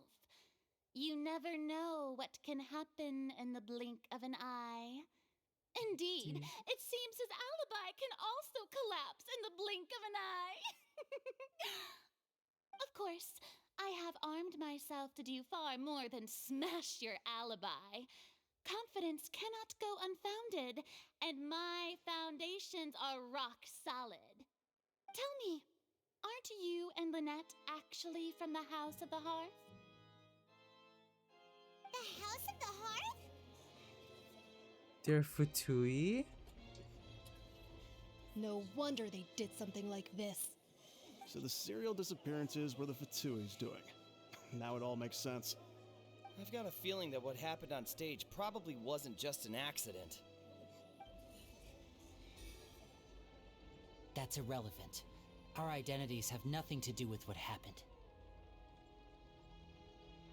Indeed. Then Oh, perhaps you could damn, tell the us transitions. everything that happened during that 1 minute. Your first priority is to prove yourself innocent after all. I'm sure there is little that needs to be kept secret now. Unless your script already has holes in it. The Outlander is speechless. My, oh my, don't they look flabbergasted? Now comes the infighting and discord, I suppose. This was almost too easy. Good thing I made all those preparations. Seems the all-nighter I pulled last night is really paying off. Hey, Linny, why didn't you tell us this before? Tui. Order! Order! Mr. Linney, allow me to re-establish the facts. Lady Farina has raised 2 points. First, when the thud was heard in the Opera House, you were neither in the box nor the tunnel. Second, you and Ms. Lynette are both members of the House of the Hearth. Are these claims true?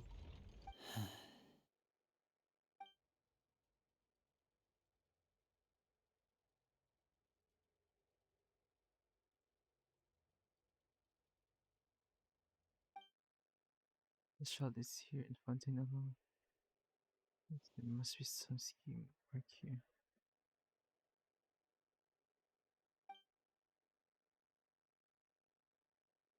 And now? Please answer my question, Mr. Linney. I'm sorry. Yes, they're true, Your Honor.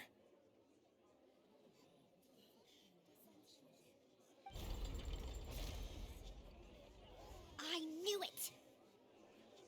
Well, that's it. We might as well move on to the sentencing already. What should we do now? Permission to speak, Granted. Your Honor. My client was withheld some key information. My defense cannot proceed. In that case, what is your request? I request a brief adjournment. There are things that must be discussed. Is that really necessary? They're already as good as guilty. The defendant deceived their own attorneys. What is there left to discuss? Order! Order, I say! Your request is reasonable, and we shall adjourn. This trial will reconvene in 1 hour. So you would stick to Mr. Linney's defense even after knowing what you do now? You certainly have more professionalism than I thought. In that case, my dear audience, let's allow the joy of victory to steep for a little while longer.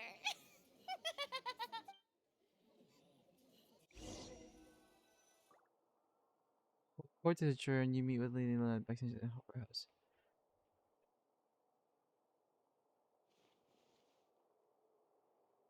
Well, this is awkward. I didn't think the Hydro Archon would dig all that up. I'm sorry, Traveler and Paimon. I see. Yeah, sorry. Paimon doesn't know where to start. We trusted you two. We based our entire reasoning on the assumption that you weren't bad guys.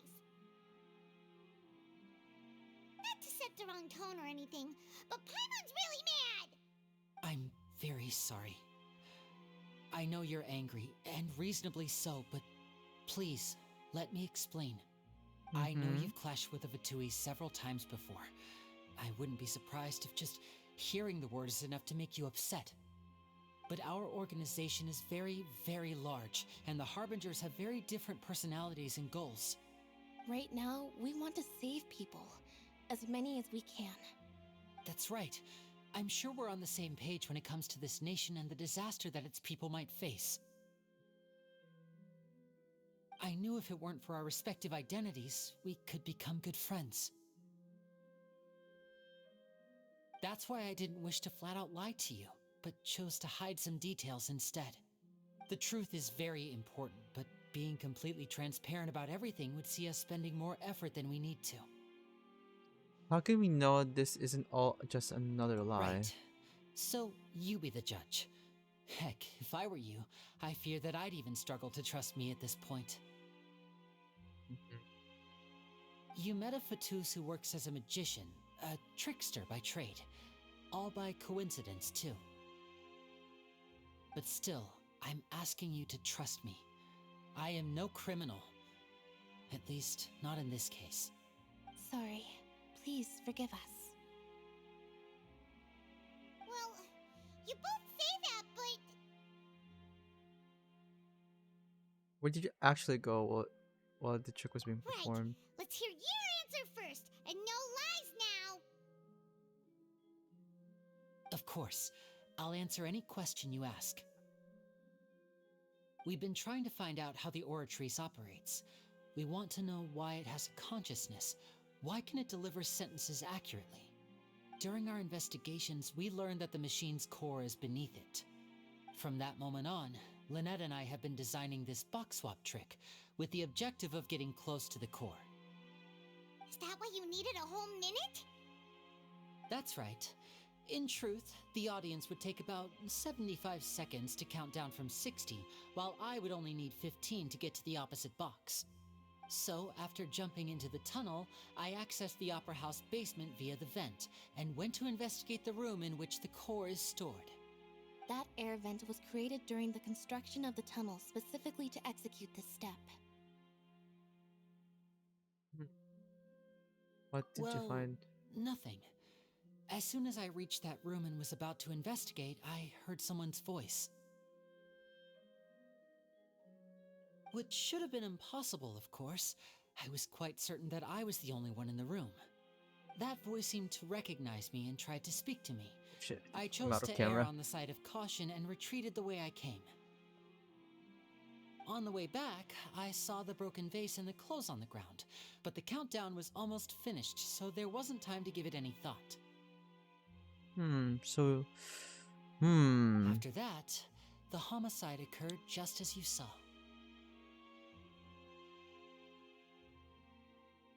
Well, that explains why you didn't hear the thud. But why do you want to understand how the Oratrice operates? Because of that prophecy I told you about, of course. We must know all we can about this nation's secrets in order to deal with that prophesized crisis. That's the only way we can save everyone. So, there you have it. The whole truth. I swear, I didn't hide anything from you this time. It was never my wish to proceed under this cloud of mistrust either. But, like I said earlier, you can be the judge. If you want to leave because you don't trust the Fatui, there's nothing I can do to stop you.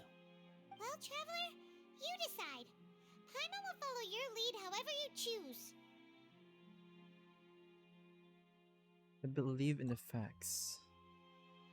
All different from these charges. Believe that judgment will be dispensed as it should. I'll defend you on these charges. Thank you. Thanks for giving us a chance. The current problem is that the scales are tipped pretty badly against you two.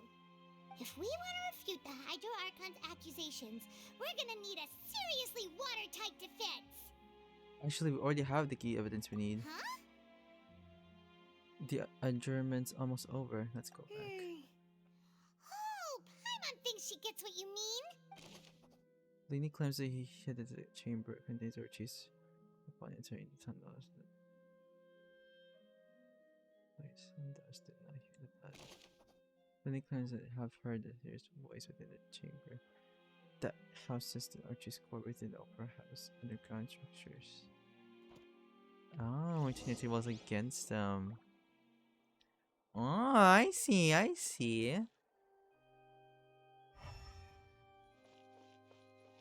Ortiz mechanic Ortiz Cadena.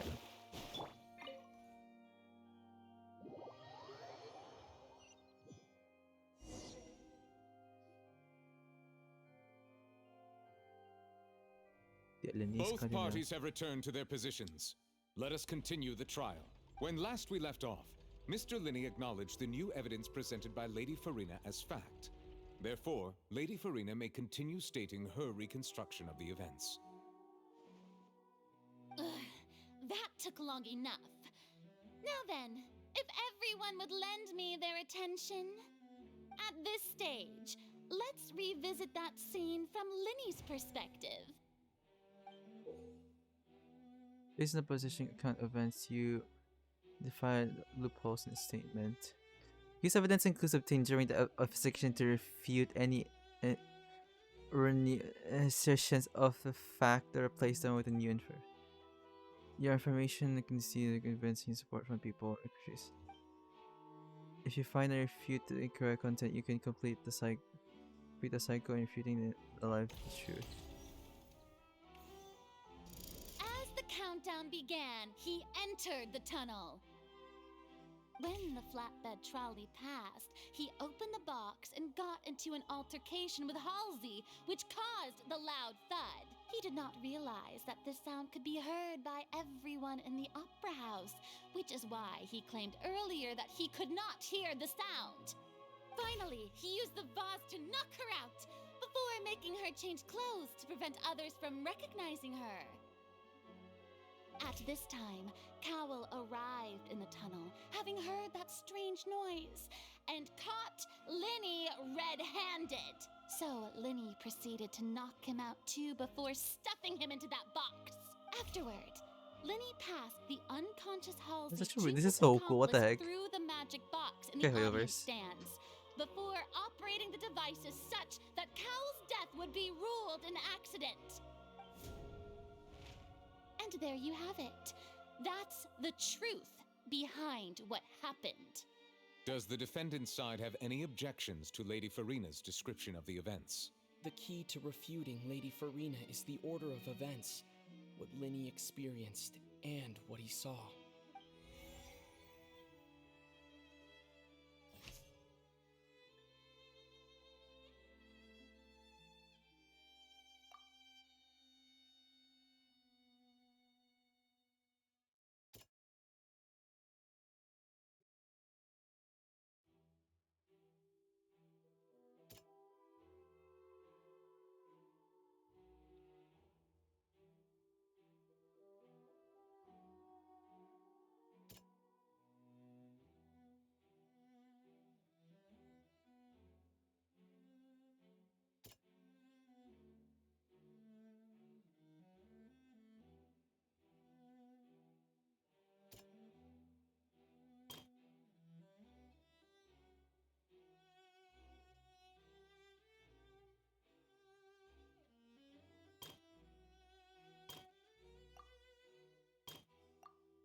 Seems this won't produce a part.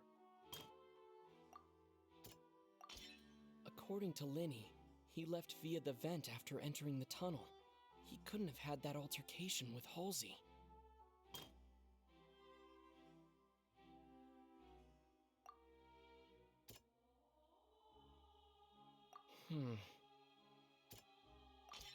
Linny went to the room that contains the Oratrice's core. This is the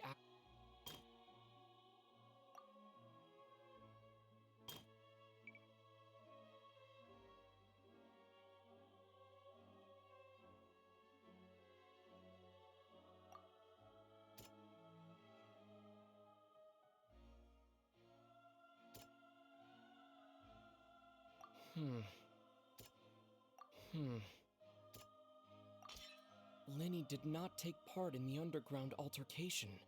He only witnessed traces of the aftermath. Attention! Ace Detective Paimon has something to say! When the countdown started, Linny did indeed go into the tunnel. Oh.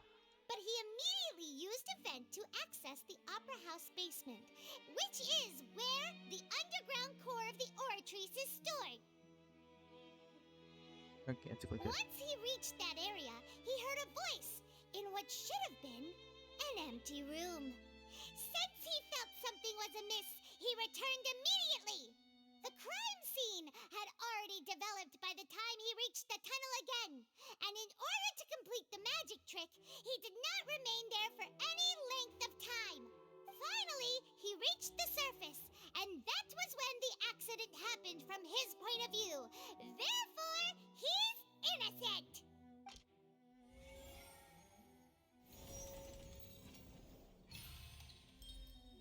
Before refutation.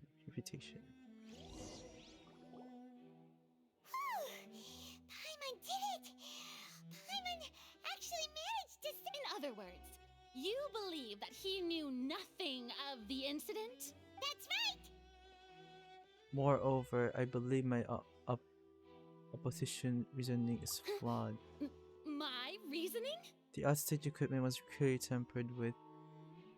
Fashion, however you say that.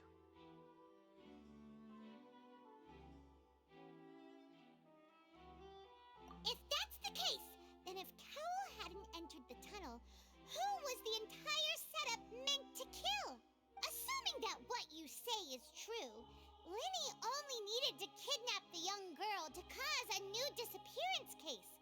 What would the point of killing someone on stage be? Oh, they have a point. That's right, you tell them! And that's why they're partners of mine. They've managed to turn things around. Oh, well, your denial is very strident, I'll give you that. But what proof do you have to back your claims? Of course I do. If he had been in the magic box the whole time, how could he have not heard that sound? You're saying that he wasn't?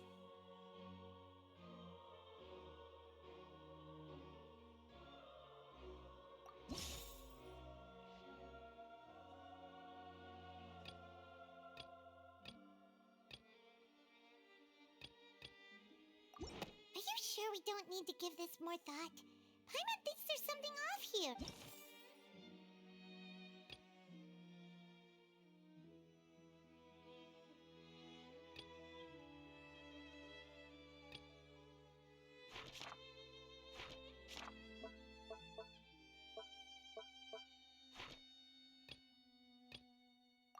Are you sure we don't need to give this more Okay, I'll select these. That's right! Linny wasn't in the box or in the tunnel. That's why he didn't hear anything strange during the performance. This means that when the crime happened, Linny had already entered the basement via the vent. The same clue you used to disprove his alibi has now become the best proof! How do you like that? Well played. To think you'd use such logic. Well then, if it wasn't Linny who committed the crimes, then who was it?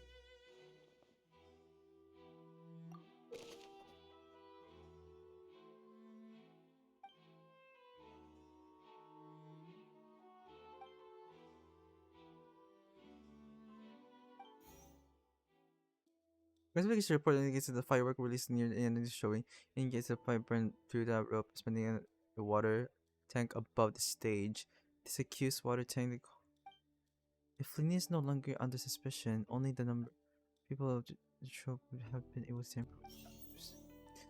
Linny gave a detailed account of how the trick was supposed to work.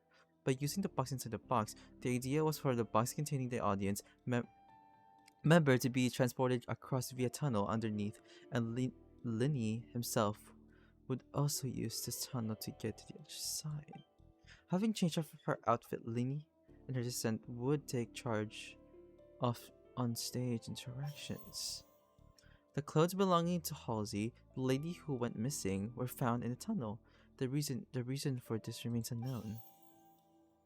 Select any clue, view detailed information. Could there have been a third person involved? Is that really a possibility? Halsey is the missing person and an ordinary audience member. Or did she have her... The deceased's name is Cowell, Linny's assistant. He would have been able to tamper with the equipment. Halsey is the missing person and an ordinary audience member. Or did she have her own scheme? Okay. Okay. Could there have been a third person? It's him? The deceased's name is.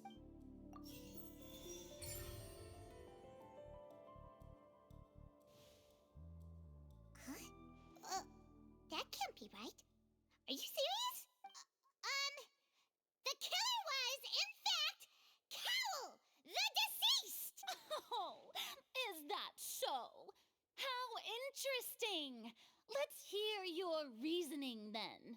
What I must do next is recreate the truth. What Cowell did, and how he went from would-be perpetrator to victim. No one entered or left the Opera House through its entrances. So where would the criminal have wanted it to? The deceased's name is Cowell, Linny's assistant. It would have been tough for both people to fit into that vent. They would likely have bumped into Linny as well. Halsey's clothing was in the tunnel, so there must have been some fear that she would attract attention. The deceased's name is Cowell, Linny's assistant.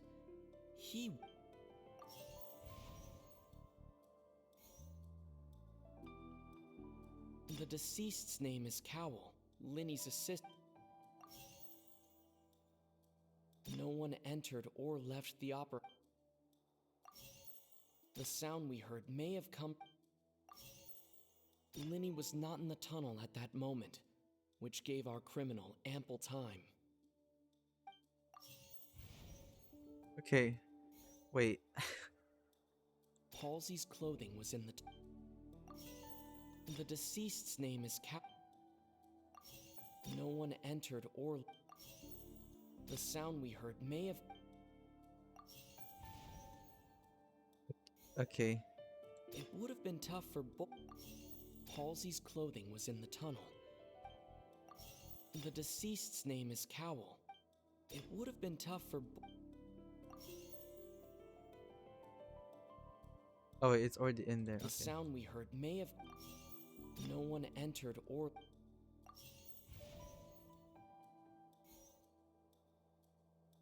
It would have been tough for both people to fit in. Linny was not in the tunnel at that. The sound we heard may have come.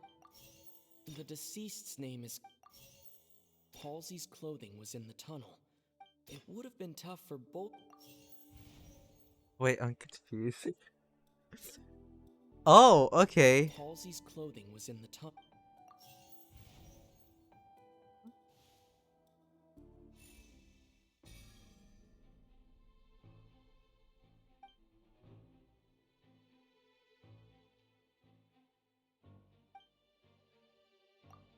This isn't a good sign of the Cowell Halsey struggling. Linny was not in the tunnel for 1 minute.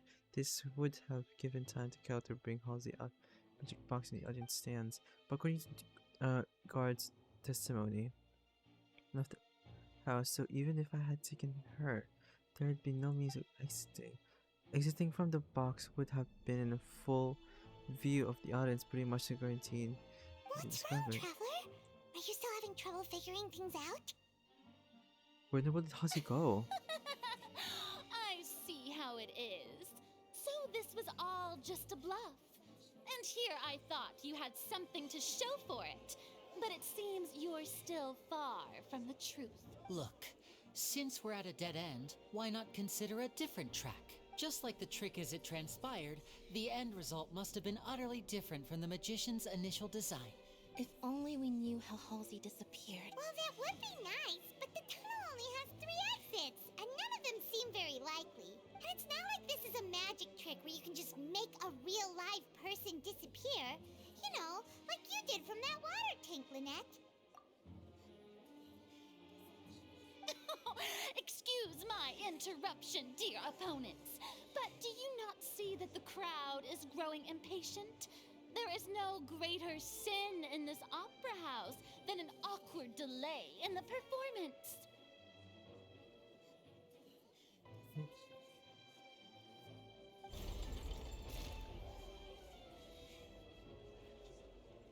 If the defense is unable to make further effective arguments, we will move on to the next stage of the trial.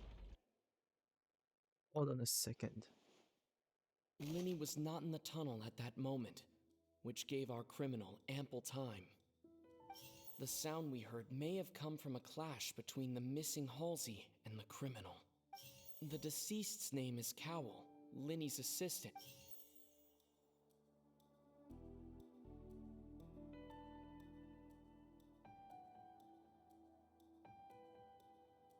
It would have been tough for both people to fit into that vent. No. The vase was not broken by chance. It was used to cover important evidence. The water.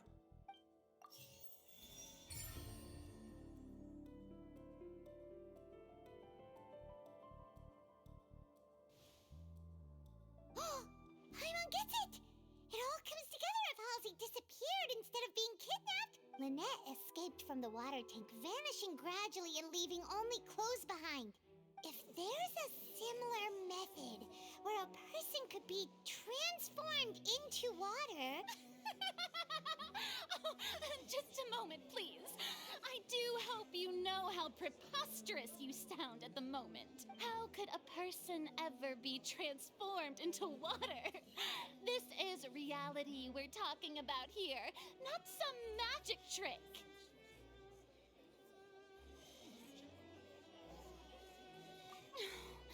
Must we really? I should think that of anyone. Your friend Linny already knows this truth very well. Magic tricks are ultimately just illusions and misdirection. But Halsey's disappearance is very real.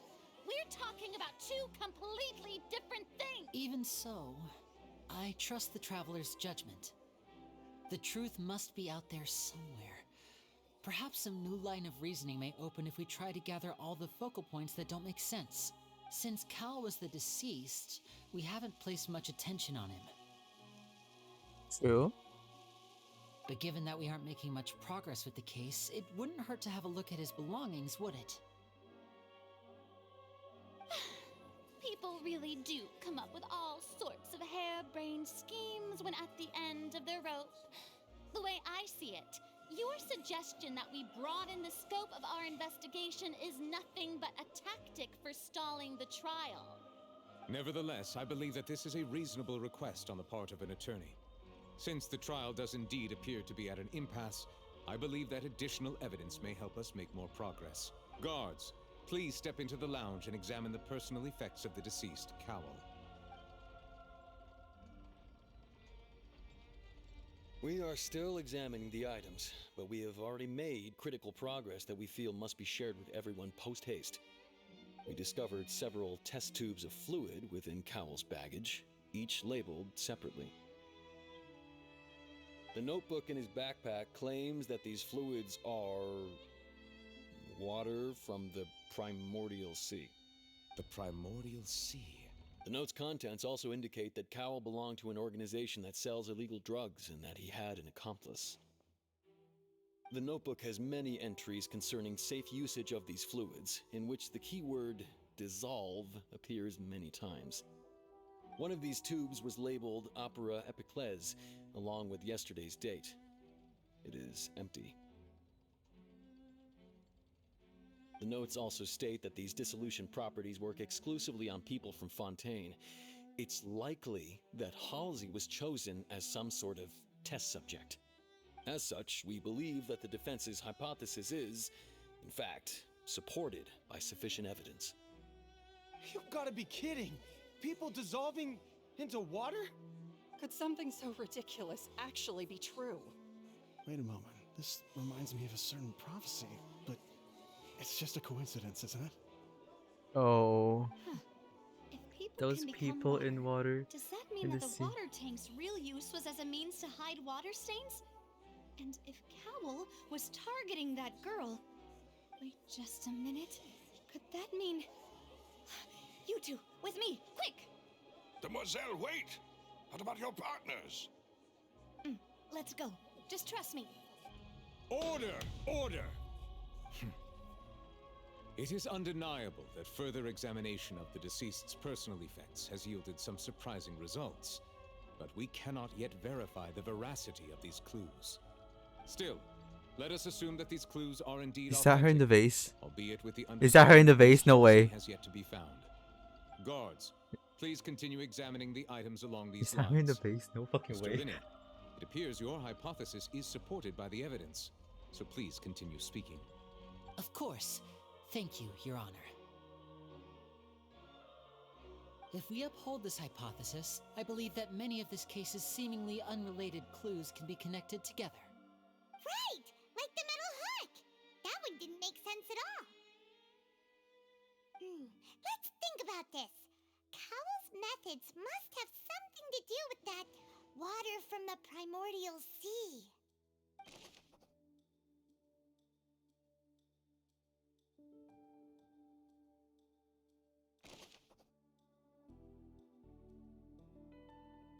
I remember there was something else within the inner layer of that box. Lynette was in the magic box on stage the entire time. Did she have something to do with this?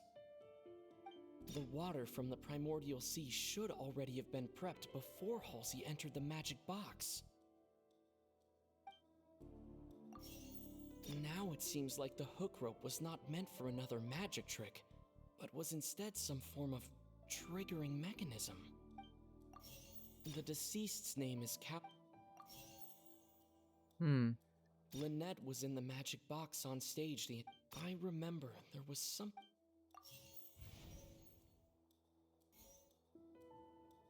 The rope that held the water tank up was lit by the fireworks and snapped.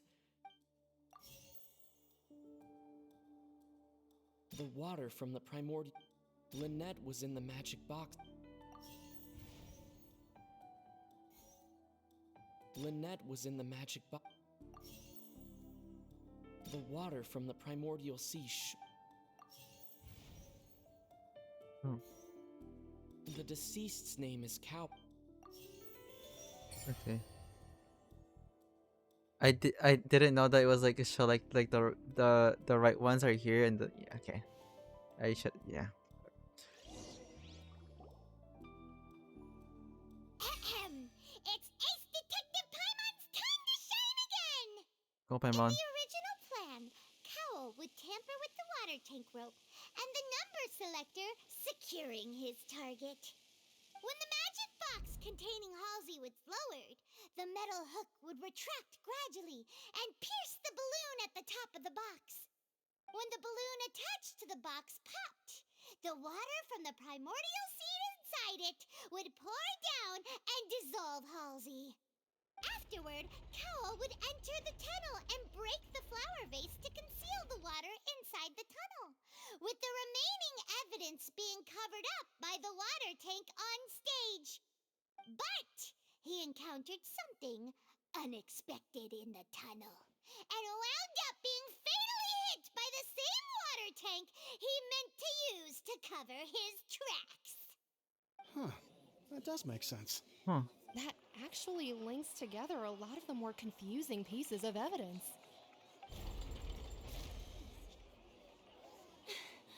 Oh dear, what do I do?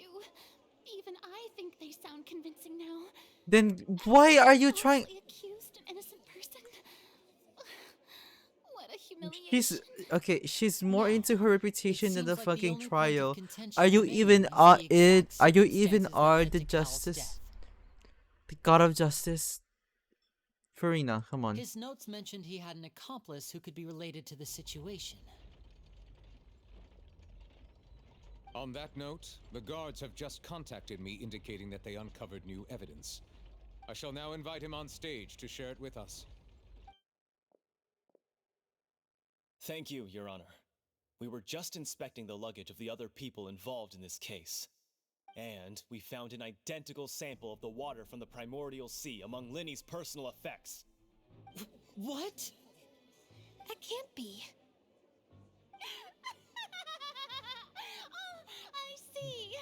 Well, how wonderfully comedic to have your own counterattack only to come back and wound you. Does this not clear all doubt? My dear citizens, my loyal audience, allow me to present my reasoning and bring this performance to a swift close.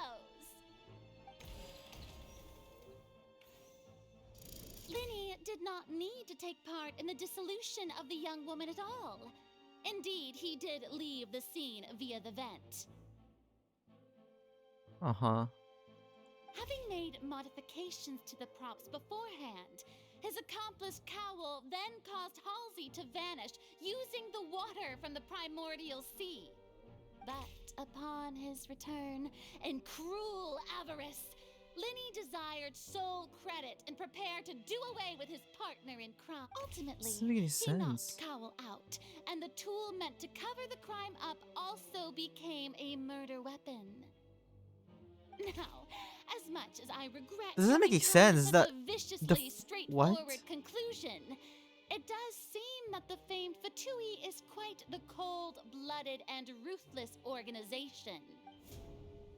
That doesn't make any. Am I This one right, doesn't make any sense. Mr. We've used up all the evidence we collected. There's no way for us to make a rebuttal here. Is this the end of the road? Oh no. Paimon can't think of anything either. It doesn't look like there's any way around this. Seems using...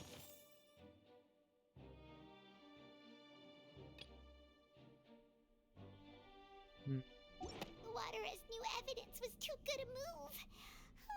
Why did this have to happen now? I think we've all seen enough now, and we have ample witnesses to my flawless reasoning. I believe this is indeed the finale. Now then, my good, noble Chief Justice, should we not, in your view, move... Excuse me, everyone, but I must interject. Miss, I must ask you not to shout and to respect the ongoing legal proceedings. Oh, come on. Don't be hasty. I have a good reason for interrupting, you know. Now, would anyone here like to take a little break from all this debate and see a little magic? I'll show you an amazing trick.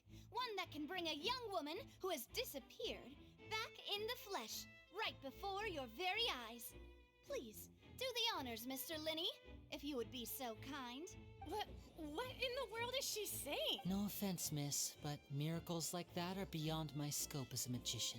Come on now, don't be silly. Magic is all about misdirection, isn't it?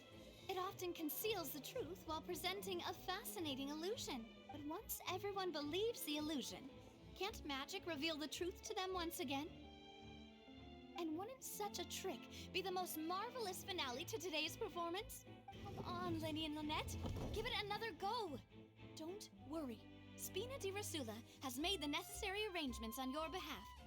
But as the magic makers and stars of the show, I think I should leave the final performance to you. Okay, Nivea, with I a panel understand. clutch.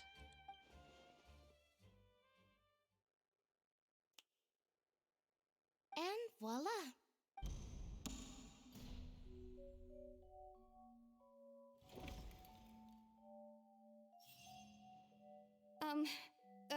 Sorry for the interruption. Wait, isn't that Halsey? So the whole thing about people dissolving wasn't true after all? To be clear, I'm only here because this person told me that if I testified, the merit of doing so would lessen my sentence. I was hiding outside this room listening to the proceedings because I was afraid that I would be the one put on trial. I was just feeling happy that no one had noticed me, and then before I knew it, she caught me. That'll teach you to underestimate us three. Where should I begin? I'm sorry. I'm the one who killed Cowell. I admit it. What? Why? Firstly, my name isn't Halsey. It's Lillian, and I'm originally from Mondstadt. He's I a heard that Mondstadt? Lily's show was gonna be a real thriller, but I missed the chance to buy a ticket, so I stole one. That's how I make a living. I steal stuff here and there, and I'd never been caught before. But I was noticed at the harbor a few days ago, and I barely got away. Linny was the one who caught me in the act. Hey, no wonder you look familiar.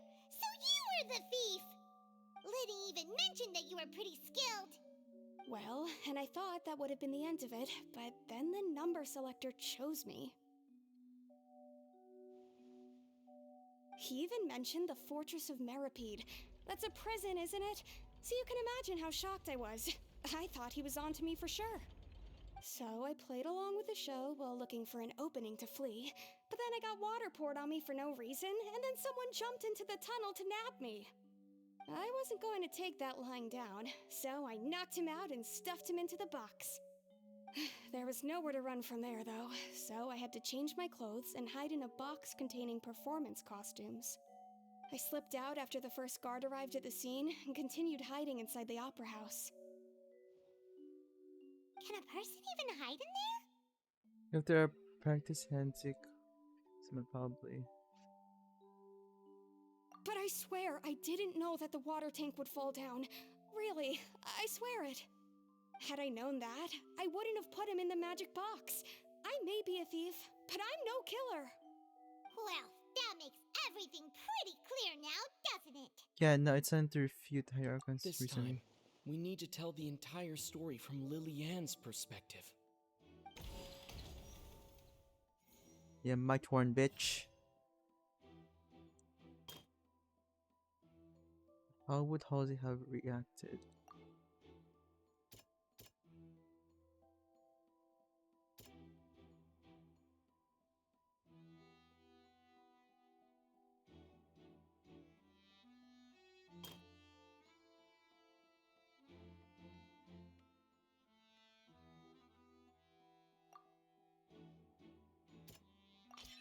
The flower vase was not broken to cover anything up, but it was smashed during the struggle between Lily-Ann and Cowell.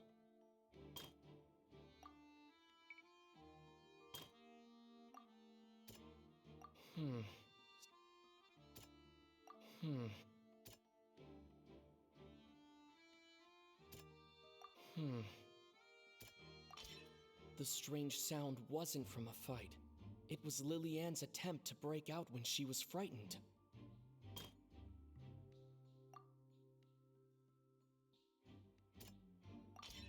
Lily-Ann was afraid that she would be recognized if she left, so she changed clothes and hid.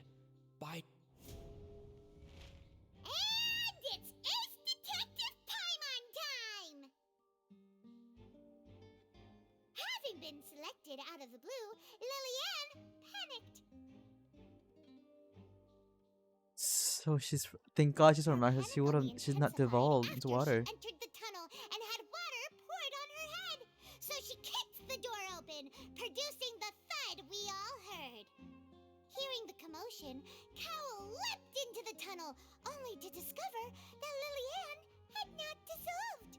He did not know that Lily-Ann was not from Fontaine, but was a thief who made her way in by stealing a ticket. Mistakenly believing that the water from the primordial sea needed time to take effect, he tried to force Lily-Ann back into the box.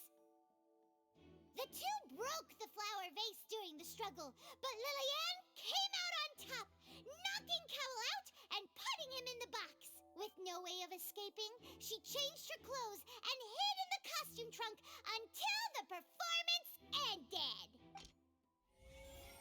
There we go. I'm starting to understand.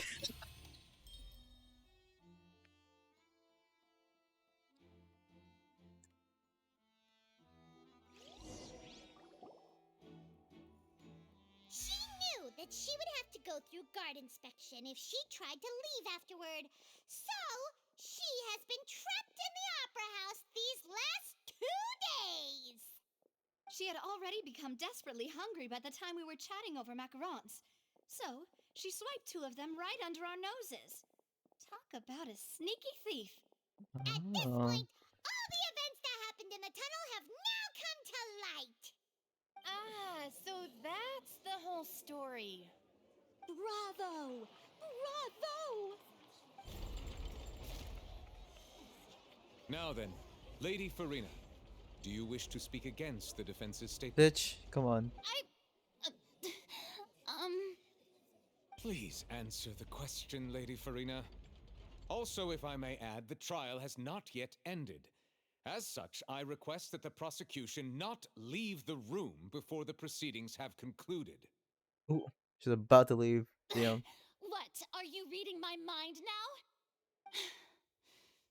No, I have no further arguments. I admit defeat. But really, could you at least have left me with some dignity? Wow! Look at that! She's like a deflated balloon now! If there are no objections, then as the Chief Justice of Fontaine, I shall once again repeat the full sequence of events. The actual perpetrator of the serial disappearances, Cowell, selected his next victim from the audience reservation list. With some modifications to the selector, he could ensure that the pre-selected young woman would be chosen. To cover up any evidence while committing the deed, Cowell thought of allowing the water tank to fall, which would conceal the water left behind after the young woman was dissolved. He also tampered with the rope suspending the water tank, using the fireworks at the end of the performance to cause the tank to drop and hide the watermarks. He poured the water from the primordial sea into a balloon during the preparation of the magic box and stuck it to the box's lid. Finally, he passed the prepared hook on a rope through the gap in the magic box's door when bringing the young woman to said box. When the magic trick officially began, the box containing the woman was lowered into the tunnel, tightening the hook rope and bursting the balloon containing the water. If all had gone to plan, the young woman would be dissolved at this time. However, Lillian was not from Fontaine, and thus fled the box with a loud noise. Realizing that there was trouble, Cowell entered the tunnel and met Lillian. Thinking that the waters had not yet taken effect, he decided to proceed. However, his opponent was more capable than he thought, and he was overcome, knocked unconscious, and placed into the magic box, and thus became his own final victim. Lillian, according to her own statements, then changed clothes and hid until the performance ended, before hiding in other parts of the opera house. As for Linny, he was in the underground structures within the opera house, and was thus ignorant of these happenings. From this reconstruction of events, we can conclude that Linny, the accused, is in fact innocent. While there is much in Linny and Lillian's conduct that should still be investigated separately, this case, at least, can be handed over to the Oratrice to make the final decision. Ortiz Mechanic or Ortiz Cardinal? Yeah, the Ortiz Cardinal.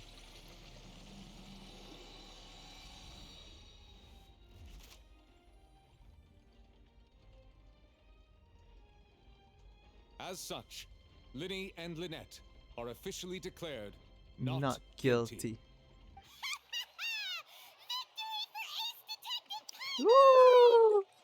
Great I work, guess that you partners. guys can hear my clap. Thank you all. Thank you so much. Let's not celebrate just yet. Next, I think we deserve an explanation, Guard Vaughn. How did you find the water from the primordial sea in Linny's baggage? Right! Your discovery caused me to make a serious mistake, you know. Or was that not a discovery, but false evidence that you dare to bring before this court? I suspect that the accomplice mentioned in Cowell's notes was not Linny, but you, yes?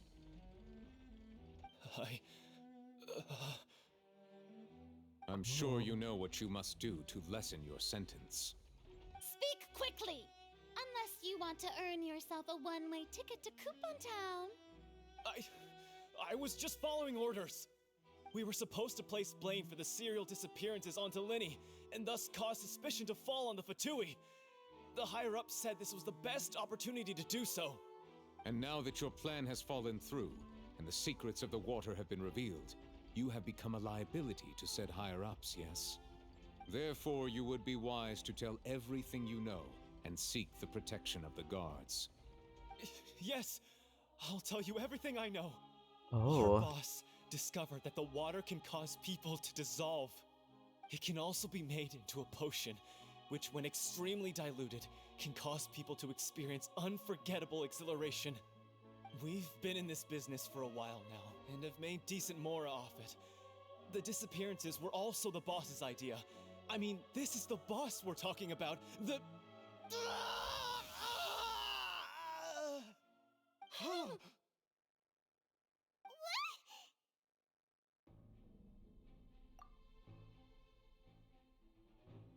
and now he can no longer talk.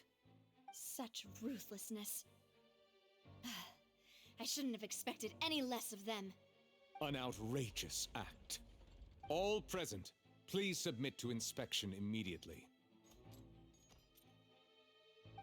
Whoa.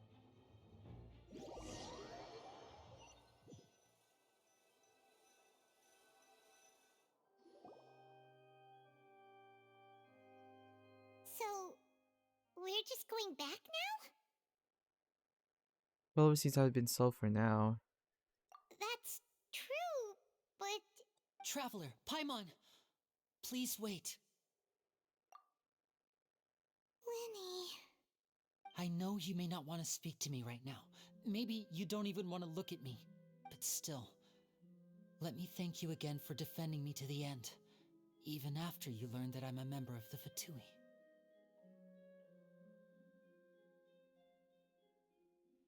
I guess. But regardless, I'd like the opportunity to set things straight. I didn't approach you with any ulterior motives or ill intent. I've spoken to you as myself, just plain Linny this entire time. As for why I'm a Fatus, it's because the goals of the House of the Hearth align with those of an orphan like me. That's all. What? That was how Father, who you might know as the That's... Knave, approached recruiting us back then too.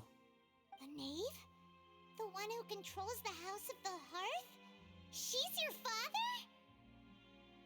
That's right.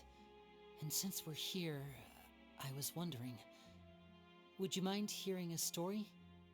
It's about my past. Back when our parents first died, Lynette and I were left wandering the streets.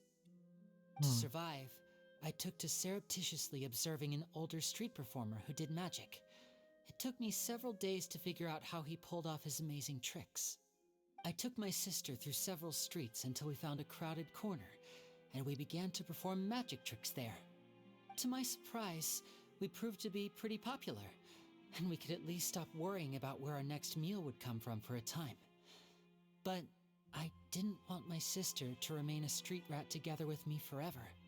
Before long, an aristocrat came to me and claimed that he wished to take us in after watching my performances.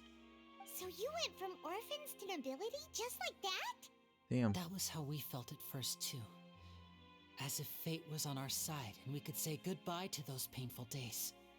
But I gradually discovered that while we were called foster children, he was really after my talent for magic tricks. He would constantly take me to all sorts of banquets to garner attention, Why did which he Paimon would say then she? use to expand his social circles. That doesn't seem too bad either. Better than roaming the streets at any rate. It took a while for me to realize just how dark his heart really was. After one particular performance at a banquet, I discovered that Lynette was not on the same return vehicle as me. I waited a long time after we returned home, but she did not come back. I went to that noble's bedroom and asked him about her whereabouts. The answer he gave me was, she caught the eye of the most eminent person at the banquet, so I sent her over as a gift. I mean, you'll be able to perform your magic regardless of who your assistant is, yes? Oh no. So he was gonna...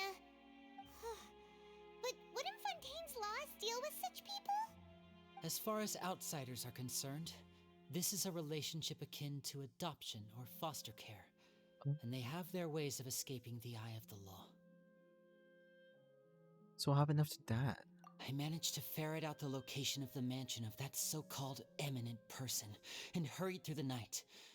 But by the time I leaped over the walls, avoided the guards, and made my way in, all I saw was the moonlit ground covered in blood, and the knave standing there in the darkness. So, she'd already taken care of that guy. That's right. She had rescued my sister before she could come to any harm, and had even discovered several girls hidden in a basement, all of them orphans. Father, I mean, the knave, Okay, so Dave's a different might have person. seen something in me, and so she made me an offer. The House of the Hearth welcomes you, for your interests align with ours. Here, none will ever betray you. Indeed, betrayal shall never be permitted here. I was hesitant to trust her. I mean, I had just been betrayed by nobles. But she was also quick to destroy the noble who had taken us in at first, giving us back our freedom. Oh, so that's how the two of you joined the House of the Hearth. She has her own plans. She has gained permission from the Tsaritsa to first use the Gnosis' Tsaritsa. power once she obtains it. She plans to use it to find a way to break the prophecy and save Fontaine. So, she believes in that prophecy too? That's right. The whole House of the Hearth is currently working to combat that crisis. Today's case has also proven that people from Fontaine can indeed dissolve into some sort of water, thus further supporting the prophecy. Everyone at Hotel Bouffe d'été, including the knave, has their roots in Fontaine, and we will always defend our homeland. To us orphans, the only connection we have left to this world, apart from our family, is our homeland. So, from small deeds like distributing magic pockets to huge schemes like stealing a Gnosis, everything is aimed at dealing with that prophecy. I'm sorry. It's all right. I understand. The only thing I can do is relate all this to you. I just hope you can understand that even as a member of the House, I have never stopped making my own decisions, and that I believe what I'm doing is right. If you should need anything at all in the future, feel free to find me. I will do my best to help you, as plain Linny. I understand. Bye, Linny! Twists of magic.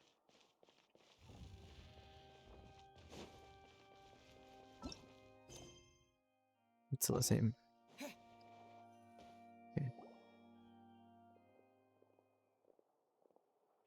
Hey there. What was with the disappearing act you pulled right as the trial ended? Were you looking for us, Navia? Well, this whole thing isn't exactly over, is it? I do feel that we're getting closer to solving the serial disappearances case, though. Don't you think so, too? Huh? What's wrong, my dear partner?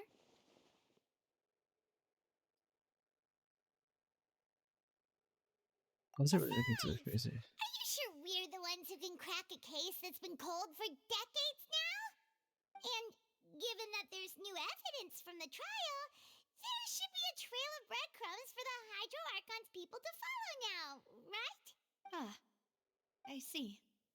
Well, I won't lie. I'm a little shocked to hear that from you.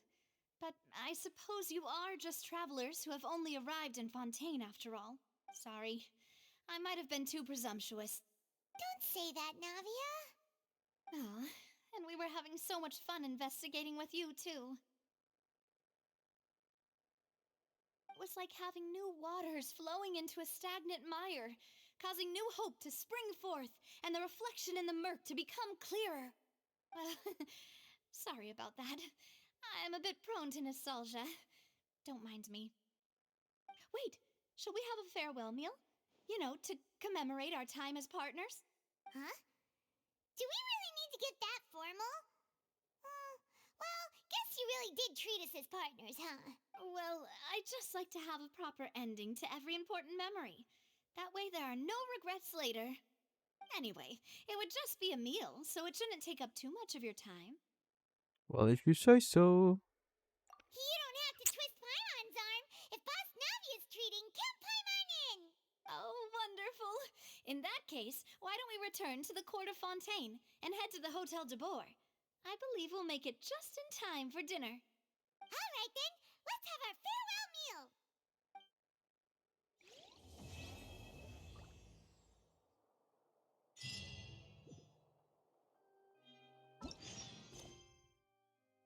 Okay. I think that's it for today, guys. Oh, that's actually really good, and it's a lot of fun. And yeah, I will see you guys on the next stream. And hopefully we get to the bottom of this. I don't think so, but I think there will be another one, but you know. Okay. Thank you guys for the people who watch. Thank you. Have a good day. Goodbye.